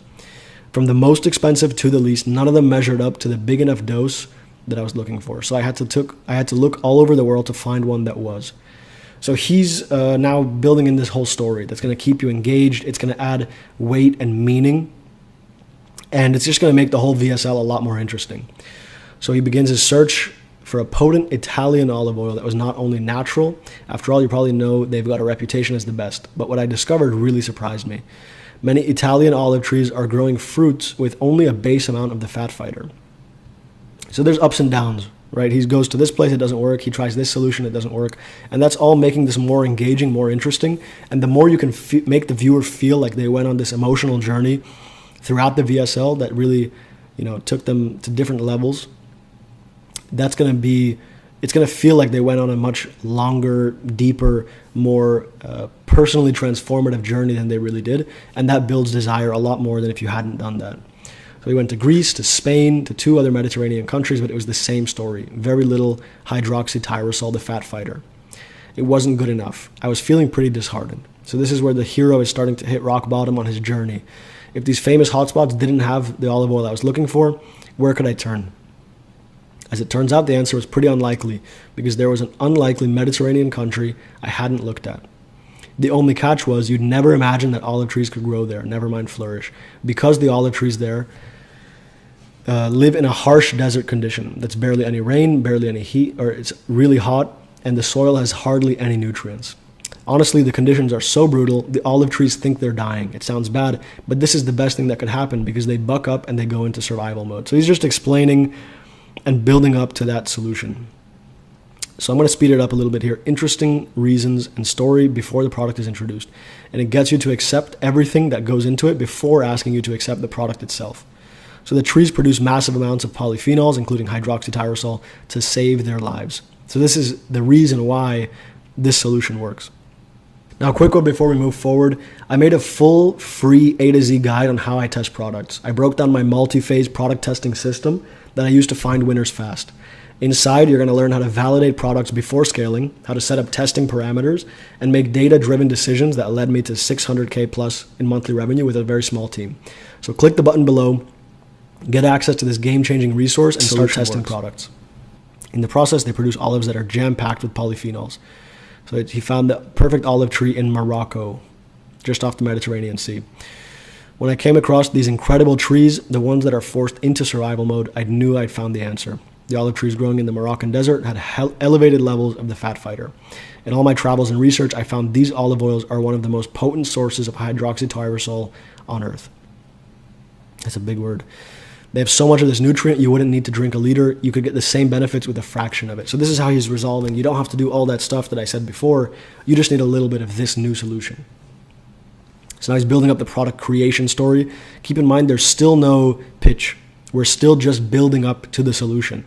And where you can see by the little scroller bar, we're already like 60, 70% of the way in, and we still have not introduced the solution. So this is how you want to do it when you have you're going for a higher level of market sophistication, especially in weight loss. You need to build up a lot of belief before you bring that product out. And he's doing a great job here. So we immediately decided to collaborate with the farmer Othmane, whose polyphenol-rich olive grove had been in the family for generations. Alongside his family, we're providing delicious, healthy olive oil that's revolutionary and unlike anything you've seen on the supermarket shelves. And now, finally, we create and name the product. I proudly call it Gundry MD Polyphenol-Rich Olive Oil, a revolutionary new way to get your intake of olive oil that's robust, delicious, and amazingly potent. To put it into perspective, because Gundry MD olive oil has 30 times the hydroxytyrosol as conventional olive oil. It's like getting the benefits of drinking an entire liter in just 2 tablespoons. So keep in mind, if he hadn't talked about the whole liter thing, this wouldn't make as much of an impact. But because we talked about how you need a liter, when he can compare that to the 2 tablespoons, which is what the real product actually is, it just blows it out of the water with the level of desire that's created there and the perceived value that he's creating. I recommend about half a tablespoon a day.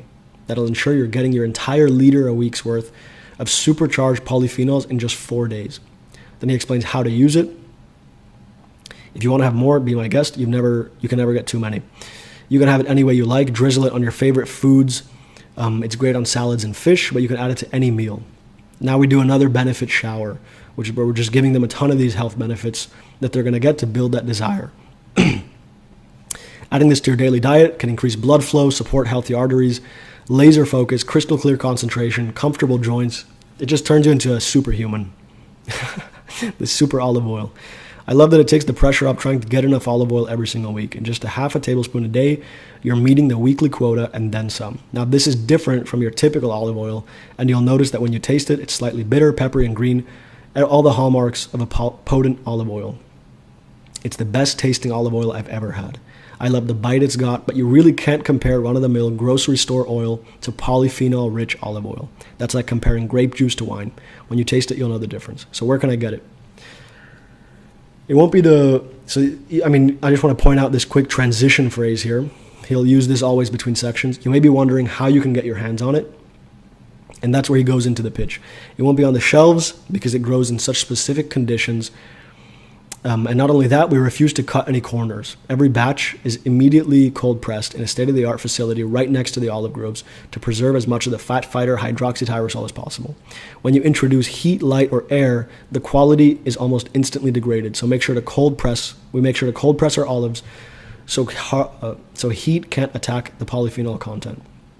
We make sure to bottle our polyphenol-rich olive oil in dark glass bottles so that the light can't break down the fat fighter content. And we do it all at the source. It's also USDA organic certified and meets the organic European standard. There's the proof elements that are going to bring skepticism down, bring the belief up, and just enhance his desire. Because even if desire is strong, we need a foundation for it. That foundation is belief and proof. So we need to be weaving all of this together. That's why if you just do benefits, it's not enough. If you only do proof and information, it's not enough. You need to combine the two. Benefits combined with proof, combined with belief. That's the triangle of a perfect VSL. It builds up perceived value and exclusivity through awards and all these standards. You'll find the logos on the outside of the box, and you'll know that it meets the highest standards in the world. In order to get these certifications, the farm has been inspected by European and American inspectors. It's all organic and cares for the health of the trees, the olives, and the people. All these steps take incredible effort and expense, but they also mean we can get you this amazing olive oil, one that's 30 times more powerful than normal. Plus, we don't take shortcuts. Now we're going to do the price framing, how much goes into it. The cost is a lot to create such a high quality product. We're going to grow the perceived expected value, and then we're going to be dropping it down. So as you can imagine, these production practices do mean that the olive oil is more expensive to produce than most conventional oils. However, I've got a great relationship with Othmane, whose family has owned this olive grove for centuries, and for the time, we've decided not to sell the olive oil in stores. This allows us to cut out the middleman, so you can avoid pushy salespeople at specialty stores and the grocery store markup. Instead, we're offering it straight to you. If we were to sell this retail, the price would be $50. But because you've stuck through this entire presentation, there's a reason why for the discount. I know you're serious about finding a powerful, delicious olive oil that supports your health from multiple angles. So it's framed as an exclusive opportunity. I want to give you a special one-time offer so you can try it for yourself and see the difference it makes in your health and your waistline. That's why today you can secure your supply for just $40 a bottle. But I can only offer this at a limited time. So we have that scarcity, or in this case, urgency with the limited time, because we only fulfill limited quantities at a time. So there's the scarcity. And this olive oil has been so popular, we're constantly in danger of going into back order. Now we have the urgency and scarcity push even harder. Once word gets out about this next batch, we're going to sell out in a matter of days. In fact, the first batch we produced, thousands of people bought us out in 2 days. So not only does it take a lot of time to produce, it's important to keep in mind that it's being shipped from Morocco. It spends a month traveling across international waters. So if we run out of inventory, it could take months to produce another batch. So we're really building up the urgency and the scarcity. Then we do our risk reversal, which is why I don't want you to wait another moment to claim this offer. And I'm taking all the risk out of ordering today. In fact, it all comes with a 90-day guarantee. So we're taking out the risk and building up, reducing the skepticism even more and building up the desire, the foundation for the desire. Now we restate and summarize all the benefits. If you don't feel like your mind is sharper, your skin is softer, your joints are calm and supported, and you're not looking slimmer than ever, you can send it back for a full refund. So we have our CTA number 1. I believe once you experience the health boosting power, you won't want to be without it. So click the button below to take the next step and claim your special one-time offer before the next batch runs out and before this offer expires. So look at this CTA, how much they're packing into this. Click the button and take the next step. So specific action, claim your special one-time offer. So another increase in desire, it's a special one-time offer before the batch runs out. So time is urgency and before this offer expires. So we're really building in a lot just into this one sentence where we're calling them to action. That makes it more likely that once they click, they are going to buy, right? Because we need to actually build that up in the VSL itself. And then we walk you through the order. You'll see the order page when you click. You'll know we still have stock available. The order page will show you all the options, including the most popular 3-bottle multi-pack, as well as the 6-bottle pack, which is the best value. So pushing for the AOV. What you choose is up to you, but the time is of the essence, because I can't guarantee how much stock we'll have by the time you finish this presentation. And when you order, you can be completely confident in your purchase because our order page is secured with exceptional safety technology. So you can always trust that your order is 100% safe and secure. Thank you so much for your time and attention. I hope you learned a lot. I hope you're ready to see just what the Fat Fighter can do for you. I'm Stephen Gundry, and I'm always looking out for you. So this is just a fantastic, amazing VSL.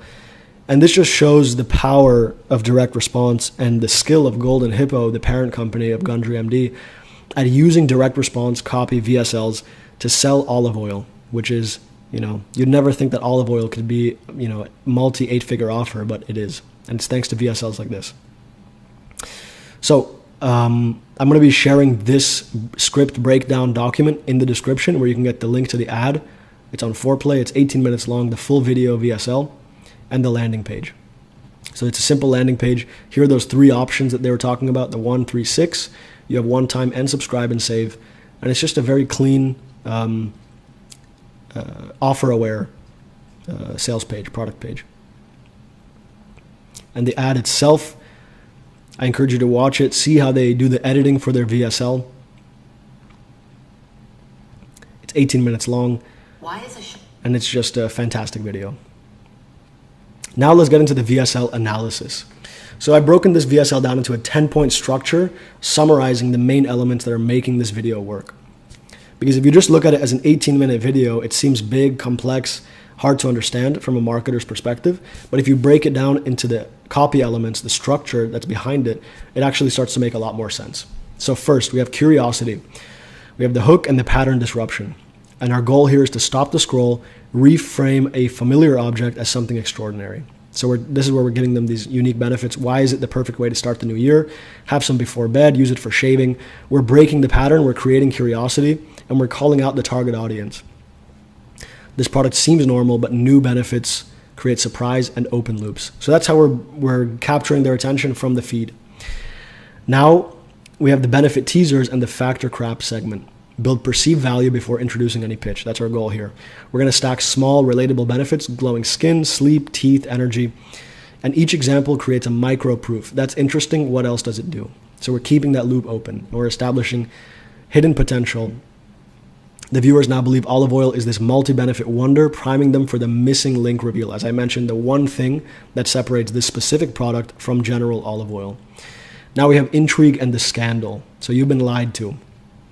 Introduce corruption, betrayal to create tension and keep that attention on the script. You've probably never consumed real olive oil. Even 60 Minutes investigated fake olive oil.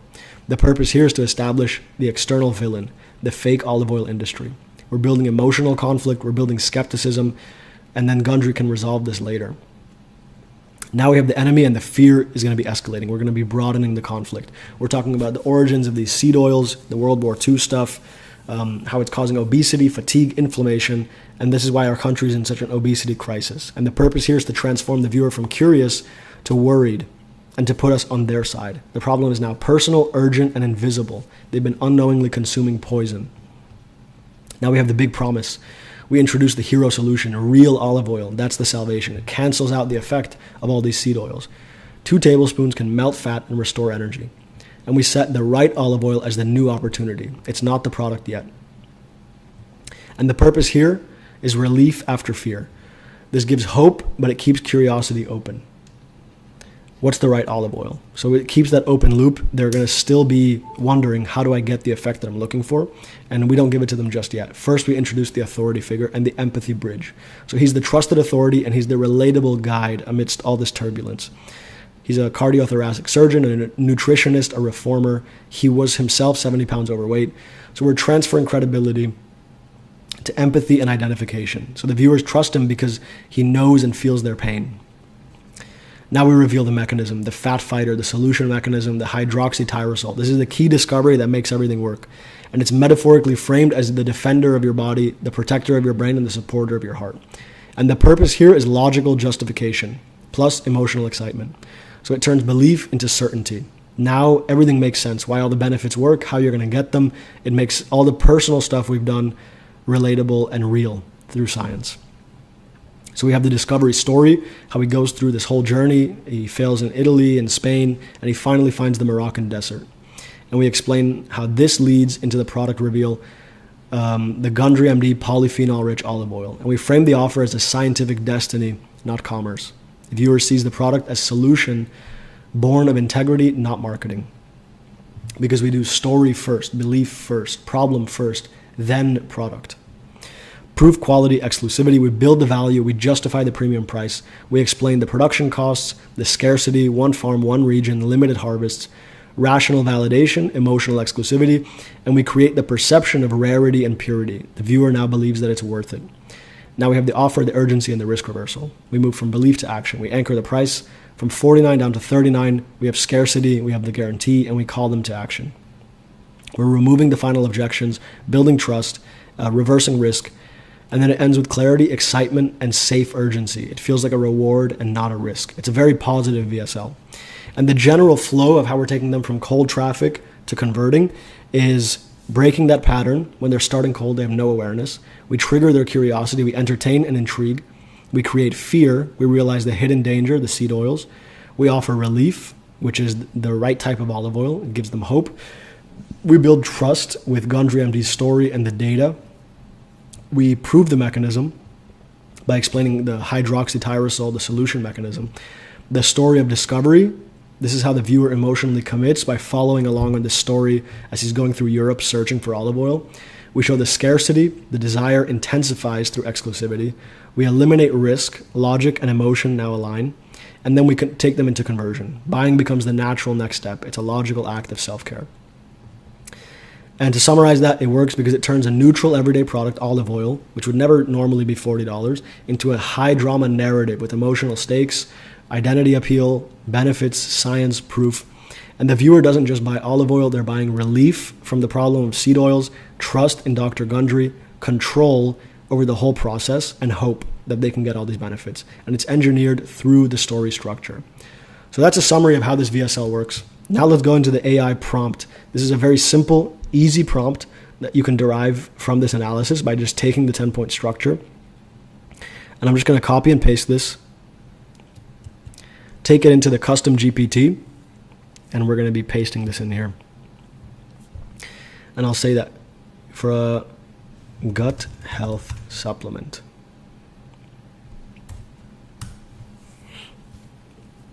And let's see what he can do. This is my custom GPT that's trained on my videos, my private groups, everything that I know about VSLs. But this can work with any AI tool. So if you're using just regular ChatGPT or Claude, this can still work very well. So here's a complete long-form direct response VSL script written with the same style. The hidden organ controlling your weight, mood, and energy.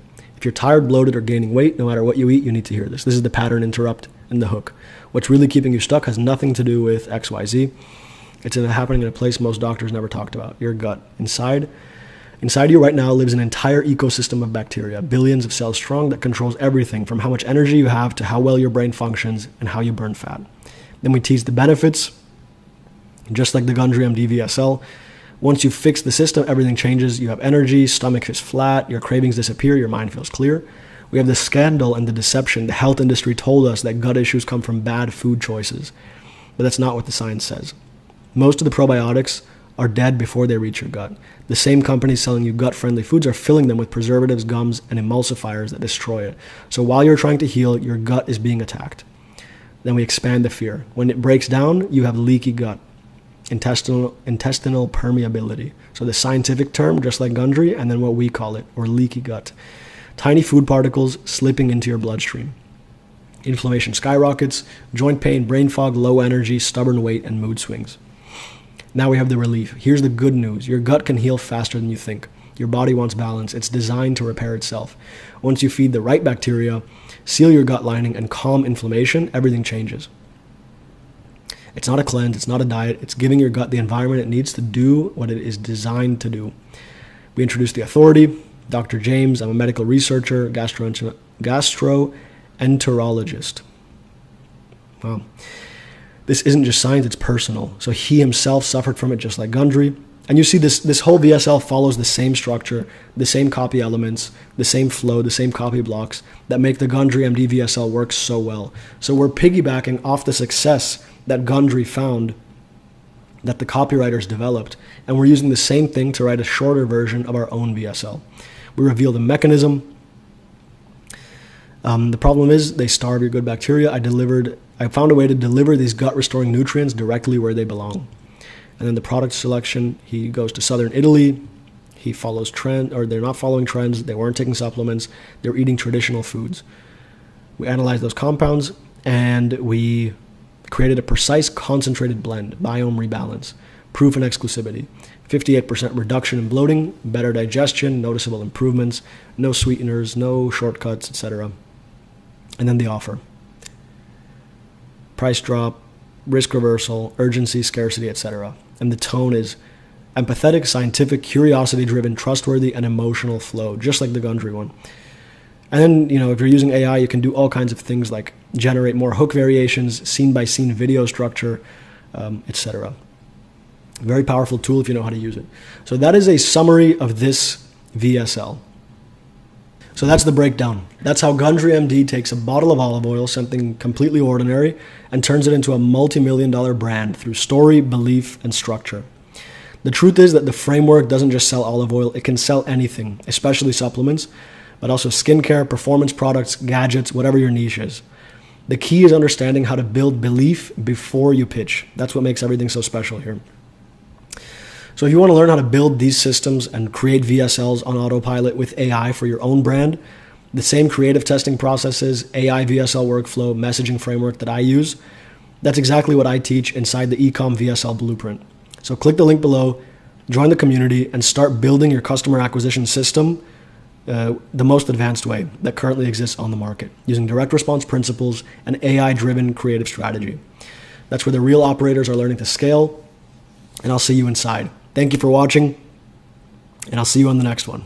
Have you ever wondered how long it actually takes to scale an e-commerce brand past $500,000 a month? Some people are going to tell you it takes years of trial and error and figuring it out and learning from your mistakes. There's some truth to that.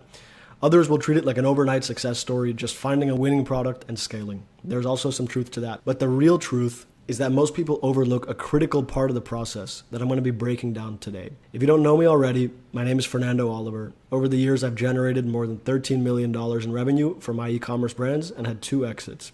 Along the way, I've developed a system that lets me and my team test 5 products every week, powered by cutting-edge AI. In this video, I'm going to walk you through that system step by step. I'm going to explain how it works so you can fast-track your own product testing process and build businesses that scale with clarity and consistency. By leveraging AI, we now test 5 products per week with full VSLs and funnels built out, all while keeping our team very lean and our costs very low. So let's get into the video. So let's address the main challenges of product testing. So here's the harsh reality. It's 3 main things. One is that product testing is slow and it's resource heavy. It takes weeks and months to develop a single product if you're doing it the old way. You're crafting marketing materials that are too in-depth, running too many different ad campaigns, and then you're finding that only a certain percentage of products win. So if your win rate is 1 out of 5, which is already pretty strong, and it takes you a month to build out a product test, it's going to take you 5 months to find 1 winner. That's 2 per year, and that's much too slow. Next is rising costs and increased competition. So the costs on ad platforms like Facebook are going up, and there's more competition now than ever. And that's only going to increase as time goes on. And third is the creative bottleneck. So most people have a lack of creative capacity. Most founders can't produce enough high quality creatives, and they can't test multiple products at once due to limited time and limited budget. So the bottlenecks in the creative production and testing process there's 3 main ones. One, you have a limited amount of time, especially if you're writing the copy, you're managing the video editors, you're assembling and reviewing the funnels. That's a huge time commitment for every single product you test. The second is the budget constraint. It takes money not just to run ads, but also to pay your team to build funnels, edit videos. All of this is going to take time. It's going to take money. And then third is the small and stretched team, which ties into both of those. But it takes a pretty large team if you're doing product testing the old way and you want to be efficient. And this is going to lead to missed opportunities, slowed growth and stagnant growth, and a testing process that's not consistent and you can't rely on. So when you validate new products, it often takes too much time because, as I mentioned earlier, you have a certain percentage of win rate, right? 1 out of 5 is great. That's a 20%. 1 out of 10 is more common. But if you're spending over $1,000 per product test and it's taking you at least a week to do it, even with a 1 in 5 win rate, you're gonna get maybe 1 winner every 2 months, and you're gonna be spending thousands of dollars to find it. So it's gonna be hard to scale efficiently, not to mention it's not a repeatable pattern because there's no automation involved. Every step of it takes a human being. So that's why you need a systematic approach. So we get rid of the guessing game and we stick to predictable processes. Obviously you can't guarantee winners, but you can guarantee that you have an automated process that has a certain win rate. So there's a few knowledge gaps around AI and direct response that are causing these issues. So most e-commerce owners are not leveraging AI automation, certainly not to its full extent. And they're missing a huge efficiency unlock. And they're also lacking proven frameworks to integrate direct response principles like VSLs, Advertorials, into the full product test. Because of that, they have lower conversion rates, especially if they're running short ads just to a product page with no direct response. They lose out on streamlined workflows. And what that means in a more simple way is a repeatable process that a VA can handle. It doesn't exist for most people because the product testing process is too complex. And third, they're missing out on faster product validation. So if it takes you a month to just launch a product test, it's going to take you a very long time to get to the point where you're established and you're ready to scale. And when you combine all of these, it's just a cycle of very slow progress, frustration, stalled scalability, and a lot of wasted money. So let's go into who this is for, the system that I'm about to break down for you. This is for e-commerce business owners that are running D2C brands or drop shipping. It works for both. And I've helped both large businesses of both kinds implement this with ambitions to scale to $500,000, $1 million a month and beyond. So ideally for this system to work its best, you should have 6 to 12 months of experience. You should have basic understanding of Shopify and media buying. And most likely you're currently facing inconsistencies with your ads in your profitability and struggling to find a steady stream of winning products. And this system will also be ideal for you if you prefer systems and frameworks rather than quick tactics. In all of my videos, I try to share frameworks, processes, and SOPs that are not based in trends that can last for years, okay? There's value that you can get from tactics and trends, but that's not what I'm interested in. I want the systems that underlie everything, that when you master them, you get long-term growth over years. And hopefully you value efficiency, scalability, and tools that build sustainable, sellable assets, because that's what I focus on. So let's begin. Here's just a quick review of what these challenges are: rising ad costs, creative production bottlenecks, operational limitations, and a lack of predictability, right? And we're gonna show you how this system solves all of these. The core aspirations, 3 to 4 ROAS ideally, lower customer acquisition costs, and a lean team, strong backend, and low cost. And this is what's allowing you to build a scalable, sellable brand. So if this resonates, this is built for you. Let's go and dive into it. So first things first, we have the centralized hub that everything is based out of. So in this centralized hub, we have our library of battle-tested, proven winners when it comes to VSL scripts, advertorial copy, ad copy, sales page copy, and upsell copy. So without having a vault of templates, you're gonna have to come up with all of this from scratch every single time. And that's the biggest time and energy drain. And if you're handing that off to your team, you need competent people to be able to do that, and it costs a lot of money. Instead, we have a system using templates. We look at our previous winners, and we look at what competitors are doing, and we build a library based on that. These templates are based on proven direct response frameworks. Okay, so none of this is from scratch. The hub removes the guesswork, and it ensures 3 main things. Every test starts with a strong foundation, which means we have a higher win rate on average than most people because we're using proven assets. We're not starting from scratch, and we're much faster and have a higher creative quality because our baseline is just stronger. If you're facing creative fatigue or the type of ads you're running are not working anymore, this is going to save you time, consistency, and give you a repeatable structure. So the first step is to compile your top VSLs, your top advertorials, copies, product pages, and upsell copy, and put them into a vault where you can just submit them to AI using our AI system and have them rewritten for each product. Next is the AI powered side. So this is where we get the speed from. We use our custom trained AI copywriter. You can use any copy, you can use Claude, you can use GPT. They're already strong enough that if you give them a winning VSL, they can give you back a rewritten version for a new product that's going to have a high win rate. Even better than that, if you have a custom trained copywriting bot like myself and my team, which you can access in the community, you'll be a lot better off. So the main 2 things that we're doing with our AI is we're doing the VSL script. This can be done in 20 minutes or less. If it does it right the first time, which 80% of the time we don't even edit it, it takes about 5 minutes. And then it produces the full funnel copy, all in less than 30 minutes. This eliminates the bottleneck of creative production because a single project manager can manage all of this. A single project manager can submit the documents, the basic product information, and the script, and get a VSL in 5 minutes. And that same basic product information document and all the templates for the copy, for the funnel, and get that back in 20 minutes. And it doesn't require a copywriter, it doesn't require a creative strategist, and it certainly doesn't require the founder. So this is going to reduce your reliance on large teams, which means faster and more efficient launching of new product tests. With this system, as I said, we're doing 5 tests per week. You can even push it further than that if you have the budget. And this is not going to overload your resources. The second part of this system, after the templates, is our product research database. So we want to make sure that we have a database. In our case, it's always 100 plus products are in there, always new ones being added. It's strategic and it's not random. We're not going after trends. Again, you can do that. You can go on TikTok Shop and do all this trend stuff, but we like to go with proven winning products that meet certain criteria. That means a strong AOV. So either natural complementary products or multiple orders, like a knee massager, you're going to have a high take rate for 2 of them, or high gross margins, 80% plus. We also want clear problem solving mechanisms because that's what our entire copywriting system is based on. A strong solution mechanism built into the product that solves a very compelling, new, unique problem mechanism or root cause. And then we want to make sure there's demand. So our competitors selling it, is there demand for the product? Is the total addressable market large enough? Or is it super, super niche? We want to make sure we have all these 4 criteria when we're selecting products. Now our AI tools are helping us analyze market trends, competitor data, what are their ads doing? Are they scaling? How many ads do they have live? And the customer's main pain points, which means we can prioritize with products that have the highest likelihood of success. We can reduce the risk when we're testing because at the end of the day, every test costs money. And if you're testing in a sloppy way, you could waste thousands of dollars per month on testing. And an increased chance of finding winners because we're only going after products that have high AOV so we can afford a high CPA, that have a high gross margin so that there's less pressure on our ads, and there's high demand for. Now, this addresses one of the biggest inefficiencies when it comes to product testing, which, as I mentioned, is wasted ad spend on weak products. And this can pile up into thousands. The third thing we have here is the team structure. So scaling, especially even testing 5 products with VSLs and funnels, does not require a massive team. The system that we operate has one project manager and a few video editors, and that's it. The project manager handles about 95% of the workflow. They select the products out of our approved list.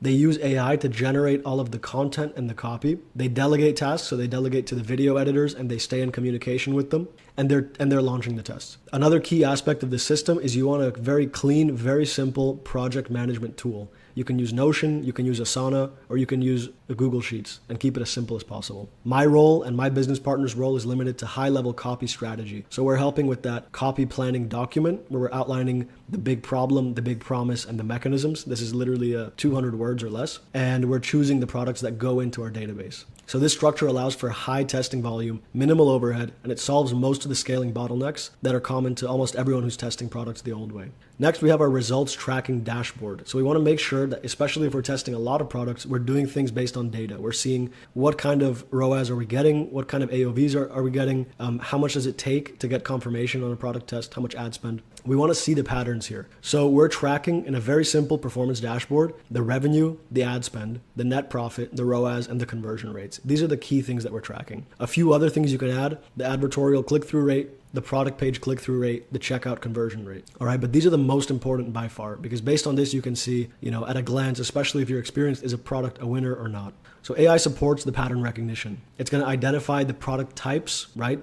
Whatever niche you're in, if you're going to start with many different niches, health, skin, hair, it's going to slowly be able to see which product niches and categories are working best, and the AOV brackets. Some people find that $100 plus is best. That's what I prefer. But some people have great success with $70, $80 AOVs. Stick to what works. It'll also help you kill underperforming tests early because you'll know what to look for. You'll have established KPIs for when to kill and when to scale. Is allocated intelligently. Directly counters the pressure of those rising costs. The results from implementing all of this is you're going to have more clarity, you're going to have way more control over what you're spending money on, and you're going to scale much faster because you're going to identify winning products faster. So there's no more guesswork, no more throwing stuff at the wall and seeing what sticks. We're sticking with a proven system. Now, 30% win rate. Is it possible? Absolutely, it is possible. The integration of structured templates of proven copy, AI automation from custom copywriters, and data-driven product selection, as well as lean team and rigorous tracking, leads us to have about a 30% win rate. That's products moving from phase 1 to phase 2, where they're going to be optimized, the margin's going to be pushed even higher, and they're getting ready to scale in phase 3.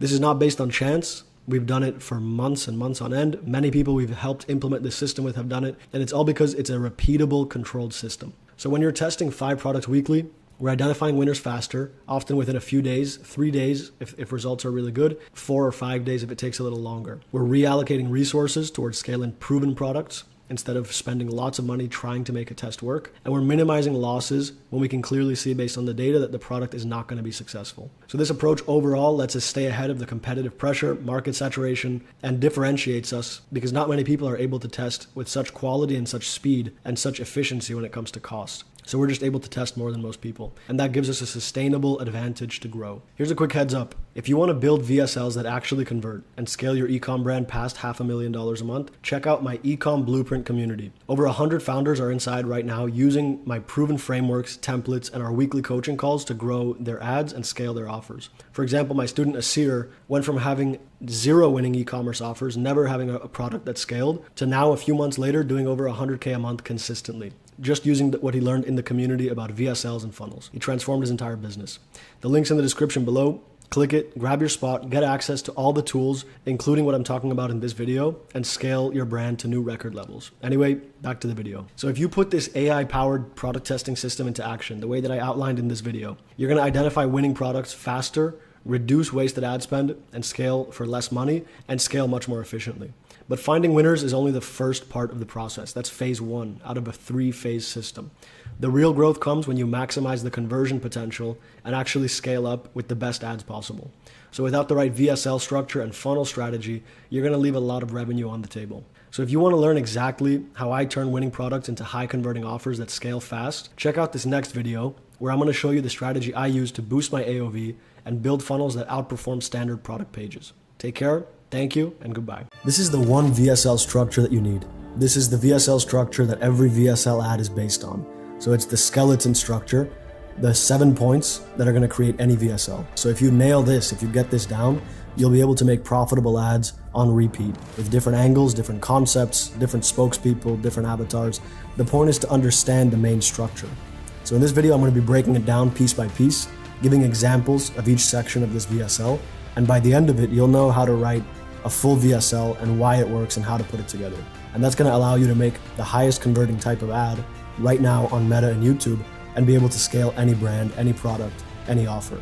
At the end, I'll also include an exclusive bonus, a more advanced version of this structure that you can use if you're already more experienced. So stick around, check that out. This is going to be a great video and it's going to give you a lot of understanding on how VSLs work. So enjoy. So here's why VSLs are the #1 ad format by far. So they're the key to scaling any e-com brand that sells a product that solves a problem. And they beat static ads, UGC, short ads, and they can scale to much bigger levels and they fatigue a lot slower, which means they're the foundation of a lot of the top brands right now. Is 5 to 10 minute VSL ads running on Facebook. The static images, the short form clips, they can catch attention and they're great for getting clicks, a high CTR, but they're not going to convert cold traffic as well as a VSL. Because you got to sell people, you got to change their beliefs. You don't just bring them in with curiosity. That works for very new markets or trends. That's where you'll see statics or short ads, TikTok shop ads going straight to a product page. But you don't build a brand, you don't build consistent cash flow that way. A VSL, on the other hand, tells a full story. So it's going to allow us to do the whole marketing flow in one. We can build trust, we can handle objections, and we can create an emotional connection and a transformation of their beliefs, which is what really leads to the sale. And I'm going to get into that in a bit. It takes a stranger from never having heard of your brand, your product, or sometimes even the problem or the root cause that you're presenting, and it takes them to being ready to buy, often within just a few minutes. So some real-world results from VSLs. When I shifted the focus in my brands from short ads, statics, UGC to VSLs, my conversion rates went up. My ROAS was often 3 or higher, and I scaled from 200 to 300,000 a month inconsistently to consistently doing over $500,000 a month. For a year on end until I sold my brand.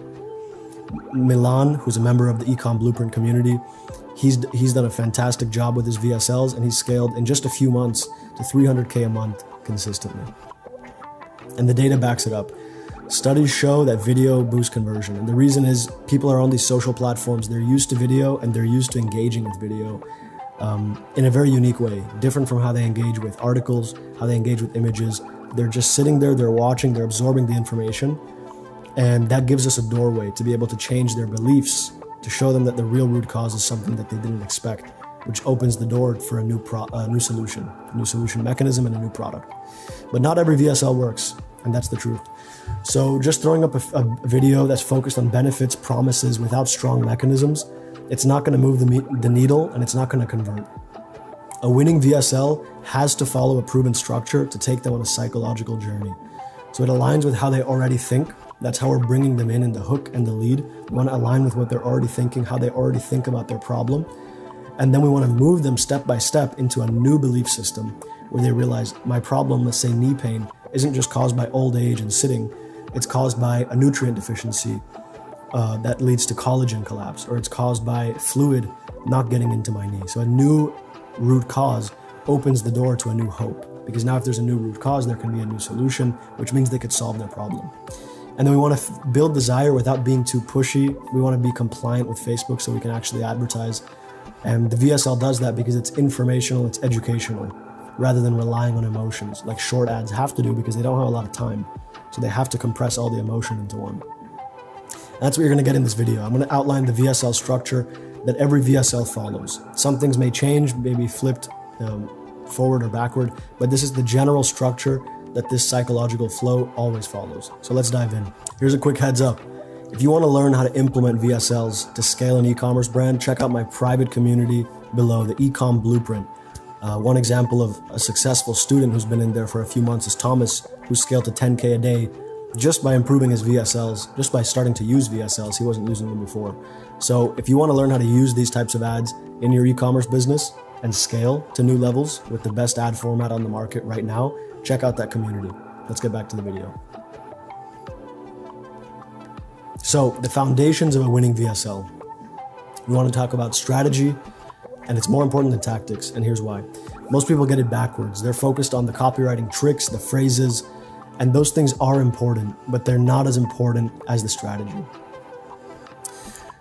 They're surface level, okay? And they work well when they're aligned with the strategy, when they're congruent with it. But just relying on tactics alone is not going to make a successful offer, and it's not going to make an ad that scales. What really drives conversion is the emotional journey, the psychological flow that we take them on into VSL. So what the strategy really means, it's the arc. It's the story of point A to point B, from the situation they're currently dealing with, the pain, the emotional problem, the limitation, the lack, to point B, which is the dream outcome, which can be simple, doesn't have to be something crazy, but it's just living without knee pain, being able to do what they want to do, being able to sleep at night comfortably. Taking them from point A to point B, the arc in between that is our VSL path, okay? The tactics are how we're saying that. It's the packaging of the message, but the message is in the strategy. So the tactics include the sentence structure, the copywriting tricks, the direct response tactics, and the transitions from section to section. The strategy is what we're guiding them through, which is that arc, and why it resonates is because of the mechanisms and how we speak to them. So strategy wins every time. When I scaled to $500,000 a month for the first time, my copy was not the best. I mean, it wasn't perfect. It wasn't anywhere near like my copy is now, but I was using a proven structure and I executed it very well. And the whole VSL was built around an emotional transformation and a belief transformation, changing how they think about their problem and therefore how to solve it. So from frustration, agitating that problem, to understanding the root cause, to belief, the solution mechanism, to hope in our product, to action in the CTA. If you get the strategy right, you're going to be increasing your chances of success tenfold. The tactics also become a lot easier and a lot more effective. So keep this in mind moving forward. As we go through the VSL structure, remember that each section has a strategic role. It's moving the viewer from cold to converted, and it's not a checklist. It's a deliberate flow. You don't have to do the exact same structure every time, but this is the flow that every successful VSL is generally following. So let's break it down section by section. So it has 7 key sections, and the first is the hook. This is the first 5 to 15 seconds. If you're in advertising, you know what the hook is, of course, but it's a little bit different when it comes to the VSL. The goal of the hook is to capture their attention and bring them into the next section, which is the lead, which means in the hook, we need to call out the right people, not just get attention from anyone. We need to get attention from the people that we want to go through our funnel, because we're going to be paying Meta for our CPMs, right? So if we're calling out anybody and we're just getting as many people to watch the ad as possible, even if the problem doesn't apply to them, even if they're the wrong demographic, age group, whatever it is, we're going to be wasting a lot of money, and our CPA, our cost per acquisition, the amount of money we pay to get a sale is going to be a lot higher.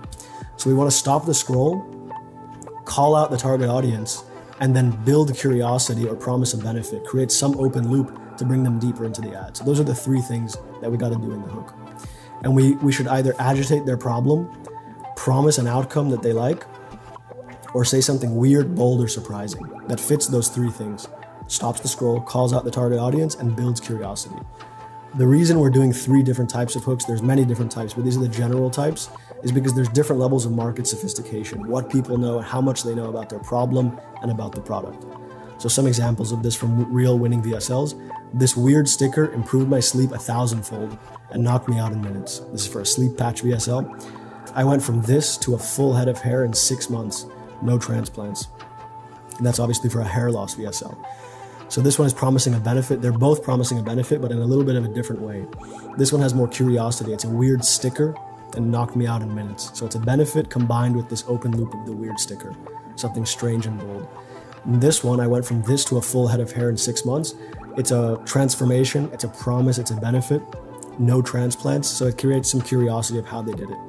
In the hook, you want to keep it short, punchy, very much tied to the benefit that the product delivers. And your hook should flow smoothly into the lead. So there's a natural reason to keep watching. That's a big mistake people make, is that their hook can be very strong, but it does not transition to the lead. So you'll see a drop off on the graph, which means you'll see a lot of people watching the hook and then they immediately drop off when you try to transition them to the lead. So in the lead, we've got their attention, and now we have a few seconds to build emotional engagement.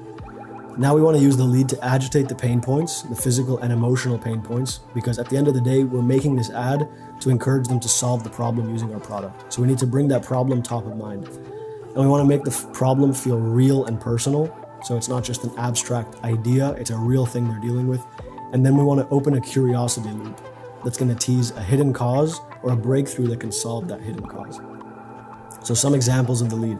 If you're struggling with neuropathy, it means your peripheral nerves are damaged, leading to burning pain and numbness that makes walking or standing unbearable. So we are again calling them out, reassuring them that this is for them. You're struggling with neuropathy, so this is for you. It means that your peripheral nerves are damaged. There's the root cause. We're going to go deeper into it later, but that's the summary of it. And it leads to burning pain, numbness, and makes walking and standing unbearable. So in this little short sentence, the transition from the hook to the lead, we've called them out again to reassure them that they're in the right place. We've explained in summary the root cause of what they're dealing with. And then we've agitated the problem, meaning we've brought it into their conscious mind. The burning pain, the numbness, the real life consequences. You feel like you're a prisoner in your own body watching your life pass you by. That makes it personal and real. So the next section that we want to get into is the problem mechanism section. So this is where we're going to explain what's really the root cause of their problem. And this is what brings the whole VSL together. The whole sales process is based on the fact that their problem is caused by the problem mechanism, not what they thought it was. So the solution can be new. It opens the door for the solution. Done right, it shifts belief and it opens the mind, preparing them for our unique mechanism. So the goal in the problem mechanism section, introduce a root cause that's new and believable and unique. Then we want to make it easy to understand with visual metaphors. So we want to make it, if it's back pain and our problem mechanism is spinal compression, we want to give a simple metaphor that it's like a bowling ball is pushing down the sensitive joints of your spine.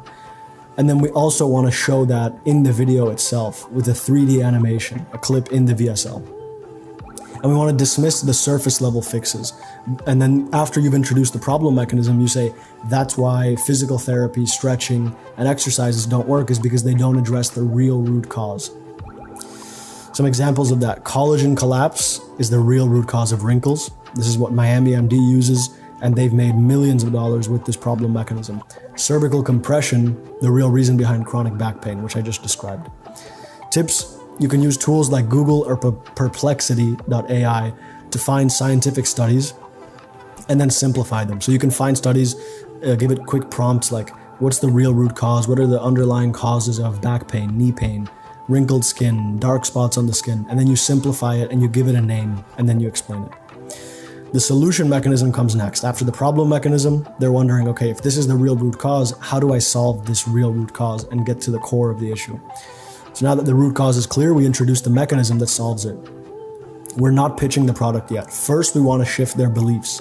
This is actually the root cause. This is actually the solution. And then we say this product provides that solution. You see? This is how we avoid skepticism, how we avoid being overly aggressive or salesy, and we make it more of an informational, educational experience that Facebook really likes, that the viewers really like, and that converts really well. And then we tie the solution directly to the root cause. If collagen is collapsing, the fix is reactivating collagen production. If the nerves are damaged, the fix is electrical stimulation that repairs them. And then we want to use metaphors. It's like jump-starting a dead battery, bringing your nerves back to life. You can use that for a foot pad that uses EMS, electrical stimulation, on the feet and revives the nerves to stop neuropathy pain. You can show this new approach, how it's different. Pills just numb the pain. This targets the root cause of it. Okay. And then after we've done the mechanisms, we get into the product introduction. This is the moment where the solution becomes a product. And this is where their hope comes to life. This is now becomes something tangible that they can buy, they can use to solve their problem because it solves the root cause. And then we transition smoothly. That's why I partnered with a leading lab to create this product. We took this breakthrough, we built it into a daily patch you can use from home. Or you can do it as a third-party perspective. This company took the product, took the solution and turned it into a product that any American can use to get rid of their pain. And now your product becomes the delivery system for the solution mechanism. And what's important here is that you want to keep it tight. You want to give the product a good name, simple name, mention the key benefit when you introduce the product. It removes the pain. It brings you back to this state that you're looking for, and highlight what makes it unique or accessible. You only need to use it 10 minutes a day. You can use it from home. It's the same treatment that you get in clinics for 10 times more. And then we go into the benefits and promises.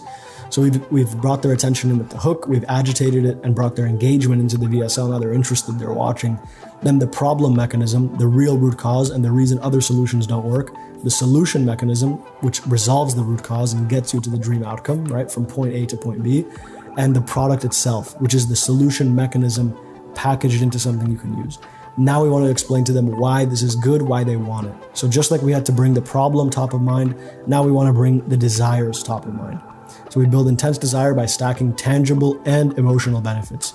So we start with specific results. Fall asleep in minutes, stay asleep all night, wake up refreshed for a sleep patch. Then we layer on the emotional outcomes. Feel energized, think clearly, get your life back, better at work, better in your relationship. And then we want to stack on benefits, more energy, better mood, glowing skin, no more pain for a collagen supplement. Visual language. Picture yourself finally enjoying a morning walk pain-free. Picture yourself playing with your grandkids, with your children. Picture yourself rejoining your friends in social events and getting that energizing feeling into the viewer.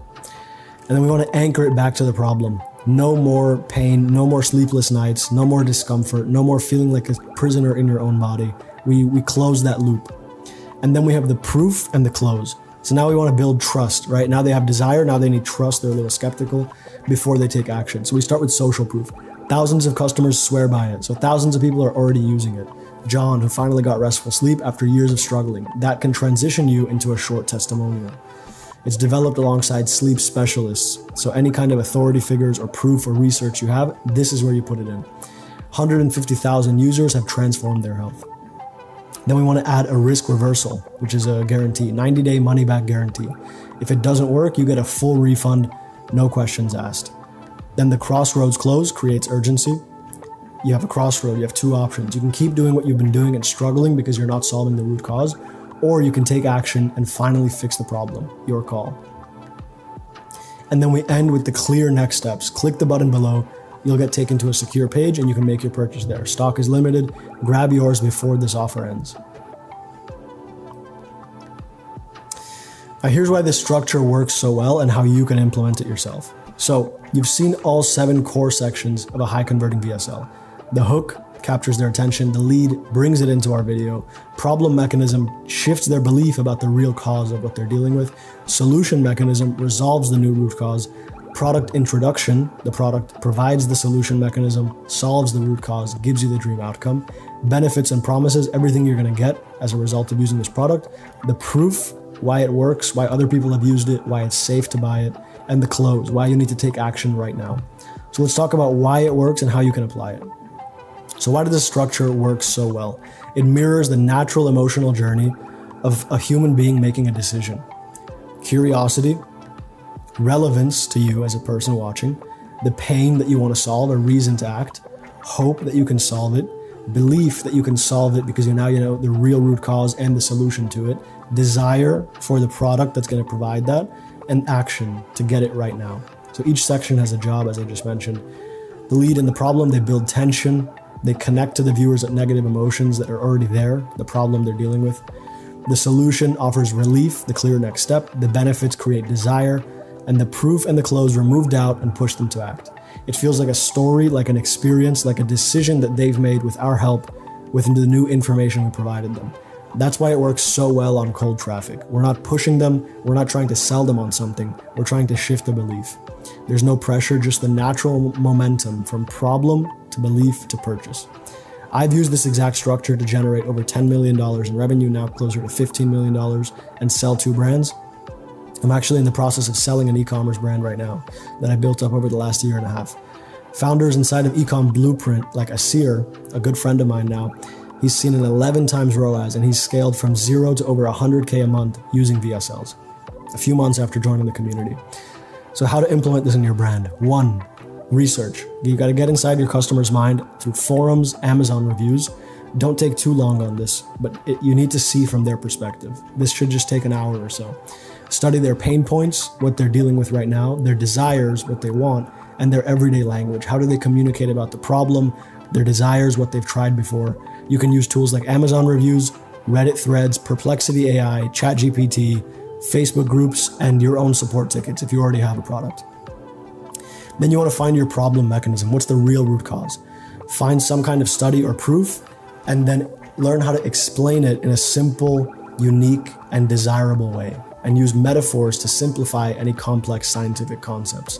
If it sounds like something they've never heard before and it makes total sense, that's the perfect problem mechanism. Then you got to outline your VSL. Use the 7-section framework, that's your skeleton. Write each section a quick summary, and then keep the language simple. 8th grade reading level or lower. I speak at an 8th grade level.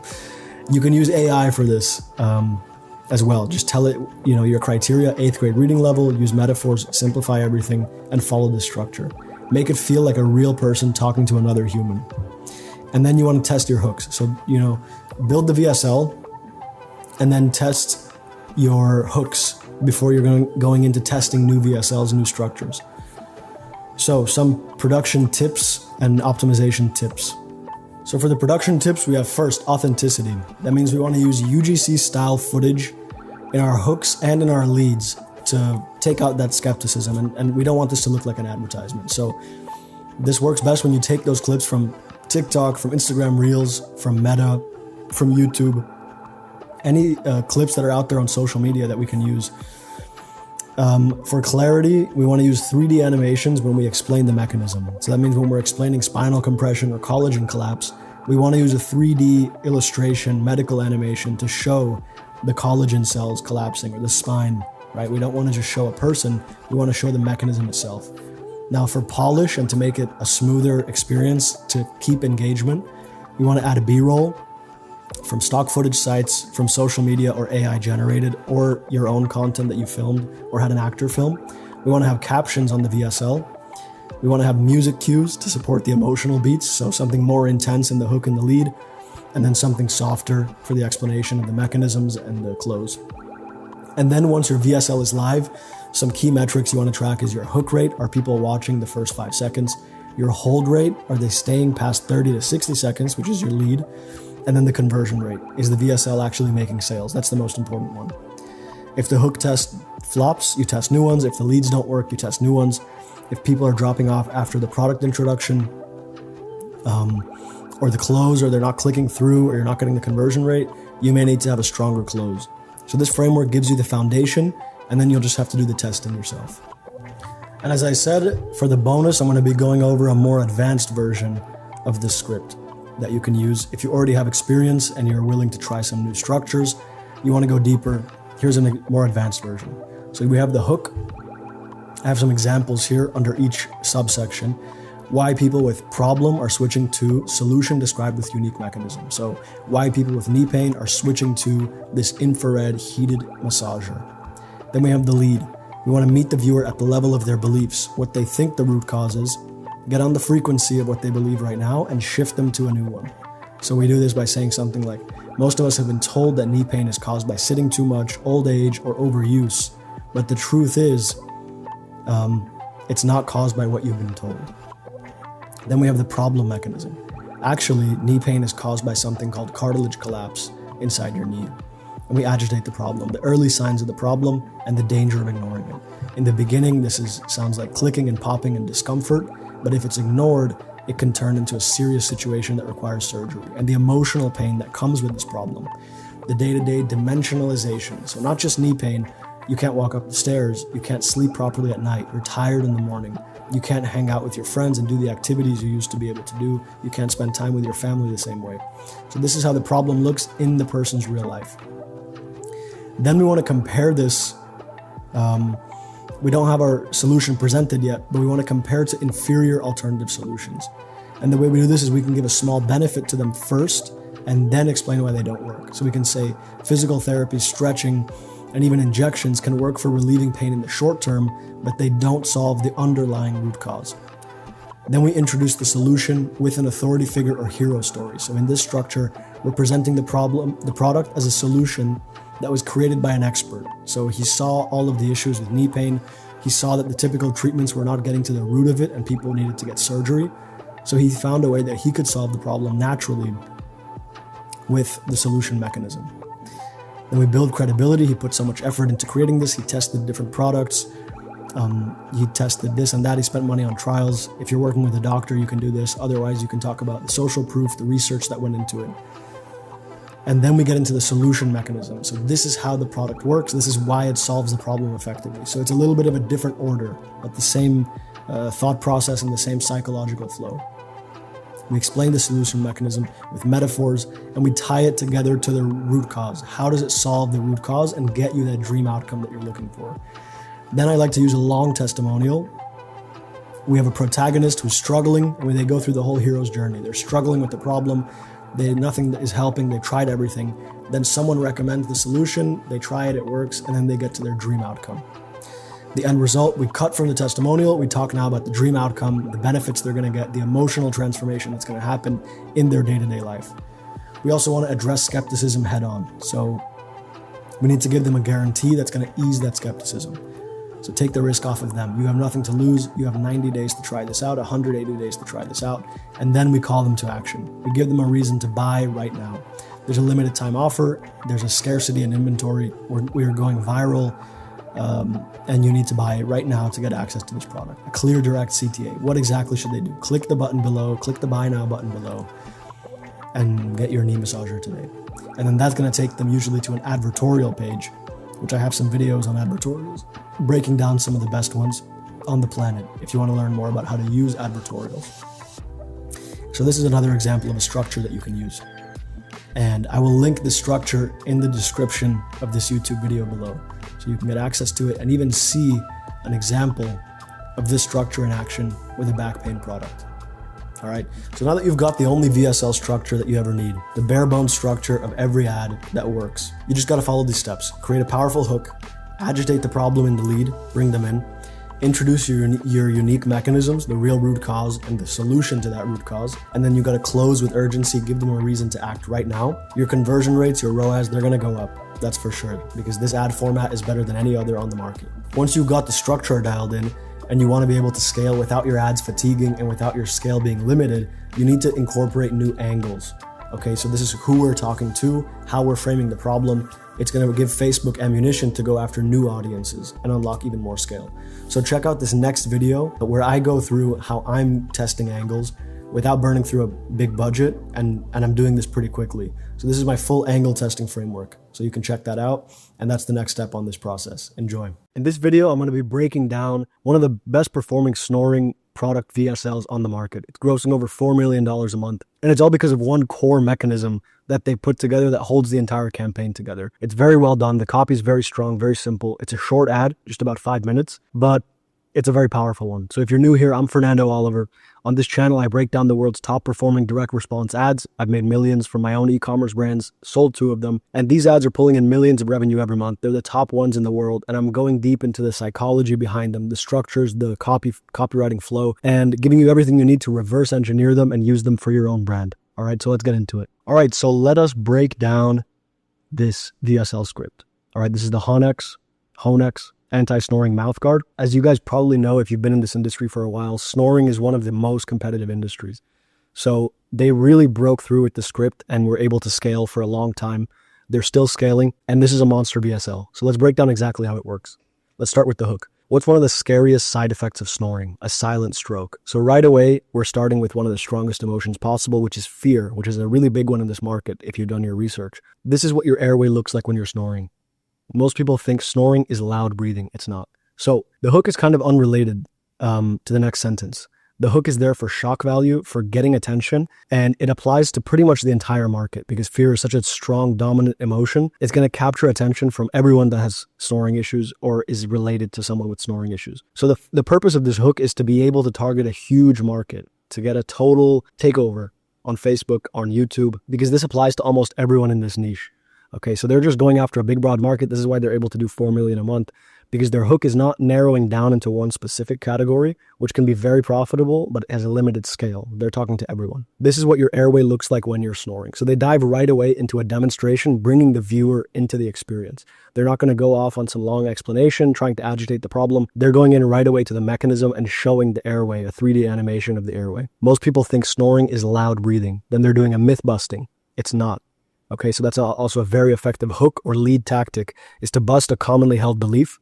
It's going to make the people wonder, okay, well, what is snoring? Why do I believe that? And they're just going to build more engagement. It's your airways slowly collapsing, like trying to sleep while breathing through a straw that's half pinched shut for 8 hours straight. They do a great job here of demonstrating the mechanism, okay, making it visual, making it understandable through this metaphor, comparing it to a straw, breathing through a straw. All right, so this makes the problem, it takes it from the concept stage, the idea stage, and makes it real, something you can experience and understand. This is what all really strong VSLs have in common. Instead of just saying it's your airway collapsing, they'll explain what that actually means in a way that it can land, okay? Because that's what creates the emotional reaction and eventually builds desire and interest. That's what your throat is doing every night, making it very personal, applying it to you. You want to take that from this to this, and now they're showing a difference between the collapsed airway in the 3D animation to the open airway. Okay, that's working properly. The problem is that's exactly what most solutions don't do. And this is the perfect utilization of VSL structure. Now that they've explained the root cause, they're going to explain why most solutions don't solve the root cause. Okay, because they don't open up the airway. Well, what do most people do when their wives complain about snoring? Most ignore it, but their loved ones can't. Love is blind, but it's not deaf. Very funny. Now, this could almost be a standalone hook and lead, and that's exactly what they might have done here, stacked two different intros on top of one another. But this is bringing in a whole new angle.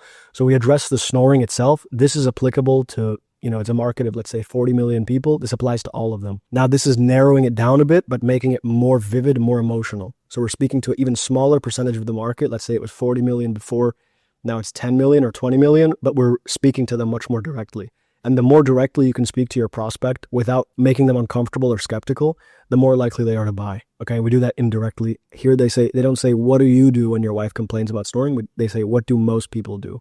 That's how they keep it indirect. Most ignore it, but their loved ones can't. So we're creating a problem here. 90,000 couples are sleeping in separate rooms because of one thing, snoring. All right, again, it's a real vivid emotional problem that you're dealing with.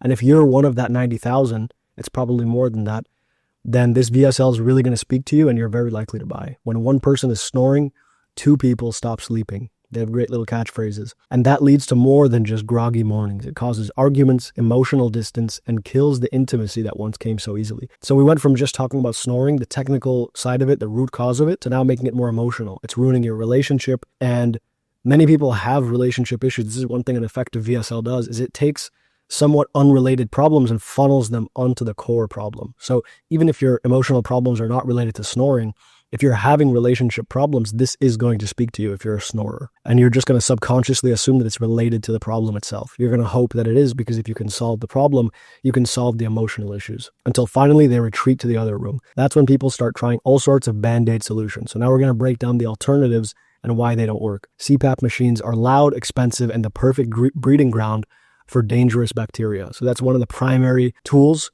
to solve this problem, and they've just dismissed it. Loud, expensive, and a breeding ground for bacteria. If you don't clean it properly every day, every breath pulls germs straight into your lungs. This is an extremely effective way to discount this solution. This is one that people in the snoring niche have trouble discounting because they do work, the CPAP machines. They're a medically prescribed solution. But in this case, they found an issue with it that is very visceral. I mean, think about that. Every breath pulls germs straight into your lungs. That hits you right in the core. You can feel that. Then we got into nose strips. Nose strips are completely useless. They help you breathe better through the nose, but snoring happens in the throat and not the nose. Okay, so then they've just dismissed the second biggest alternative solution for snoring.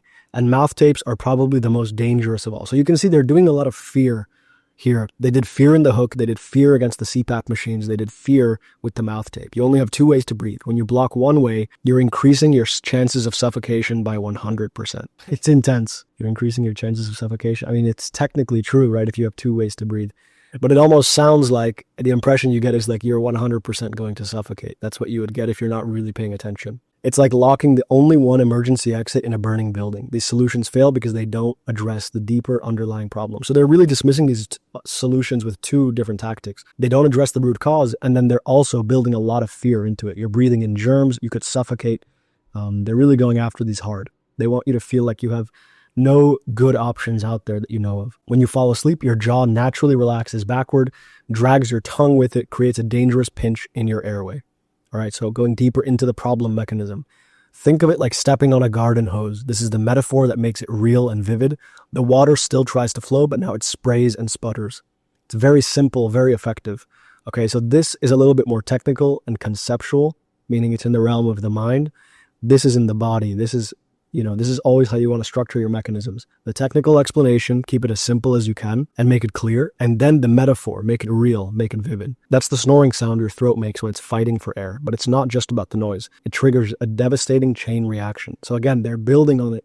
They're not just saying it's inconvenient, there's a real risk. Your blood oxygen levels plummet, your heart races to compensate, and your brain starts sending panic signals to your body. That's why people wake up with splitting headaches, feel exhausted no matter how long you sleep. Can't shake that mental fog all day. Even worse, this oxygen deprivation is literally aging your body faster. So they're piling on the fear. And it's rooted in reality. It's grounded in reality. They're not over-exaggerating it. Studies show chronic snorers can lose up to 8 years of healthy lifespan because when your cells are starved for oxygen night after night, your immune system crashes. Your metabolism slows to a crawl. The answer was incredibly simple. All right, before we go any further, a quick announcement. I have one of the top direct response e-commerce communities on the internet. If you want to join it, you want to learn how to make VSLs, advertorials, and understand the principles of direct response behind the top ads in the world, check the community out. The link is in the description. All right, let's get back to the video. All right, so we've really agitated the pain. We've taken them down to the rock bottom.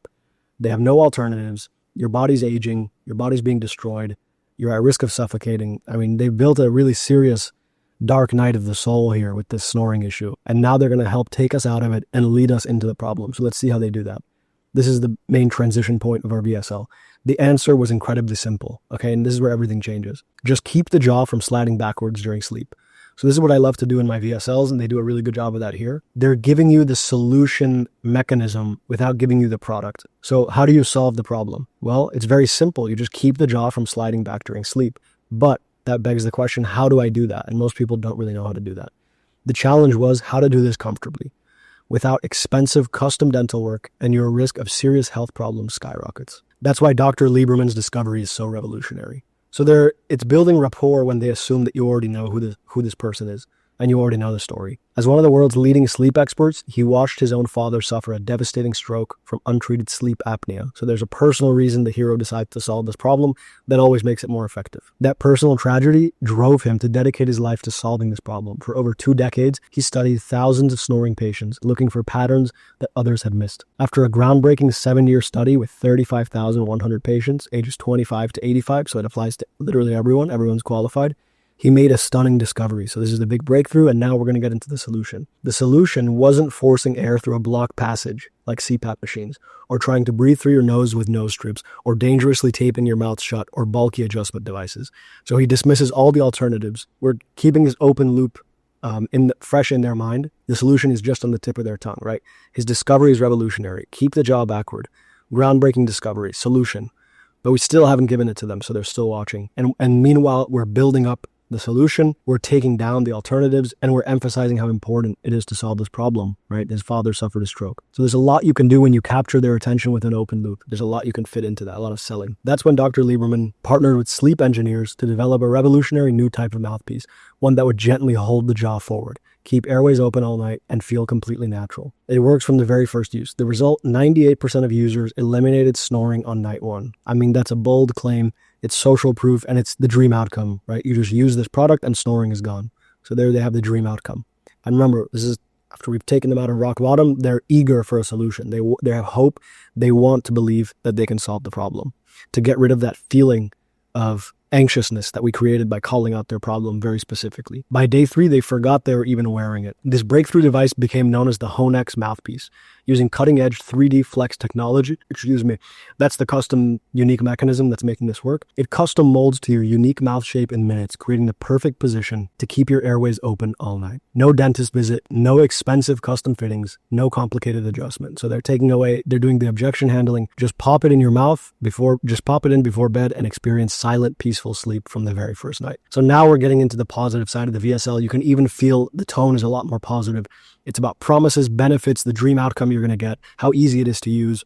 We've completely shifted the tone of the VSL. And that's what we do, right? We capture attention, we take them down. That's called agitating the problem. We increase the fear, the urgency of solving it. Then we have the transition point. In this case, it's Dr. Lieberman, the person who created the solution. And then we take them up into the solution they created, how well it works, the benefits you're going to get, etc. Over 1.5 million people have transformed their sleep with Honex. From night 1, your snoring stops. They're really emphasizing that. And that's a huge promise. And now you're willing to believe it because they've given you so much information. You understand how it works. And you want to believe it because the problem seems so steep, so drastic. Your airways stays open and you can peacefully sleep the entire night while not disturbing your partner within a week. Morning headaches vanish, mental fog lifts, energy returns, intimacy improves. The Honex is smaller than a credit card, so it's perfect for travel. So here's like the major benefits, right? This solves all the problems we mentioned. Headaches are gone, mental fog is gone, energy's back, and intimacy's back. So we're resolving all of those open loops of fear that we created earlier. It's soft and comfortable. You can talk normally, drink water, sleep in any position, and it's easy to clean. Just rinse it with water or soak it a few minutes with baking soda, and it's backed by our 60-day money-back guarantee. So we're emphasizing the ease of use, and then we're removing risk and moving into the CTA, the call to action, where we're going to get them to actually click, go to our product page, and buy the product. If you don't experience the best sleep of your life, if you're not 100% satisfied, simply email us for a complete refund. Okay, so that's the risk reversal. There's no risk. But I should warn you, due to high demand and limited materials, this is the urgency and scarcity that's getting you to act now. The Honex often sells out. Last time, stock was gone in just 7 days. All right, so this is what's getting you to buy right now, to click right now. Don't risk another night of dangerous, oxygen-deprived sleep, the final push of fear. Okay, click below now. Clear CTA to secure your Honex and finally experience the silent, restful sleep you deserve. Click now while supplies last. So this is the perfectly structured CTA. This sentence right here is how you want to structure it. Click below now. What do you do? Secure your Honex. What do you get? And experience the silent, restful sleep you deserve. The big promise. And we have one final CTA. Click now while supplies last. All right, so this is a very well executed VSL. This thing is a beast. So this copy is super tight. They do a really good job of calling out the primary problems, the emotional problems. A lot of snoring VSLs who try to make it in this market, they don't go as hard on the problem as these guys do, and they don't do as good of a job dismissing the alternative solutions. The main one is the CPAP machine, how you're breathing in germs. It really takes out the number one alternative and makes it look like there's no choice but to get this product. All right, so this is just a monster VSL that can be adapted to pretty much any product, especially in big, broad markets. You can do the same thing for hair loss, for gut health, weight loss, muscle building, anything that's a big, broad market. You can find ways to get to the core of the problem and emphasize the problem better than all your other competitors do. In this case, they're not just talking about snoring. Snoring is the surface level. They're really going into intimacy, relationship issues, real fear, for your life when it comes to breathing, suffocation, etc. And they're just, going very deep into the stuff that's going to make you want to actually take action. All right, so this is a fantastic VSL. I'll leave the link to this breakdown in the bottom of this video in the description. I also have a full, breakdown that I did with my custom GPT that's going through many different parts of this, so you can check that out in the description. All right, and that's it for this video, for this breakdown. I hope you enjoyed. I hope you learned something valuable that you can take into your own business. And once again, if you want to learn more and see me go deeper into many different funnels, ads, VSLs, and learn more about how I structure my e-commerce businesses, check out the direct response Ecom Blueprint. The link is in the description below. It's a private school community, over 100 members inside, lots of people scaling past 6 figures a month, 7 figures a month. So check that out if you're interested, if you run an e-commerce business or you're a marketer. All right. Thanks for watching. Take care of yourself and enjoy your day. All right. Well, I hope you enjoyed this video. I hope you found it valuable. And I hope you can implement these strategies in your business to grow faster than you have before. So thank you for watching. If you want more in-depth information and strategies, join my direct response Ecom Blueprint school community. We've got over 100 members in there. I'm active every day. We do a weekly call, and there's a ton of resources that you can learn from. All my strategies, I go much more in depth than I did in this video. Once again, thanks for watching. I hope you enjoyed, and I'll see you on the next one. Take care.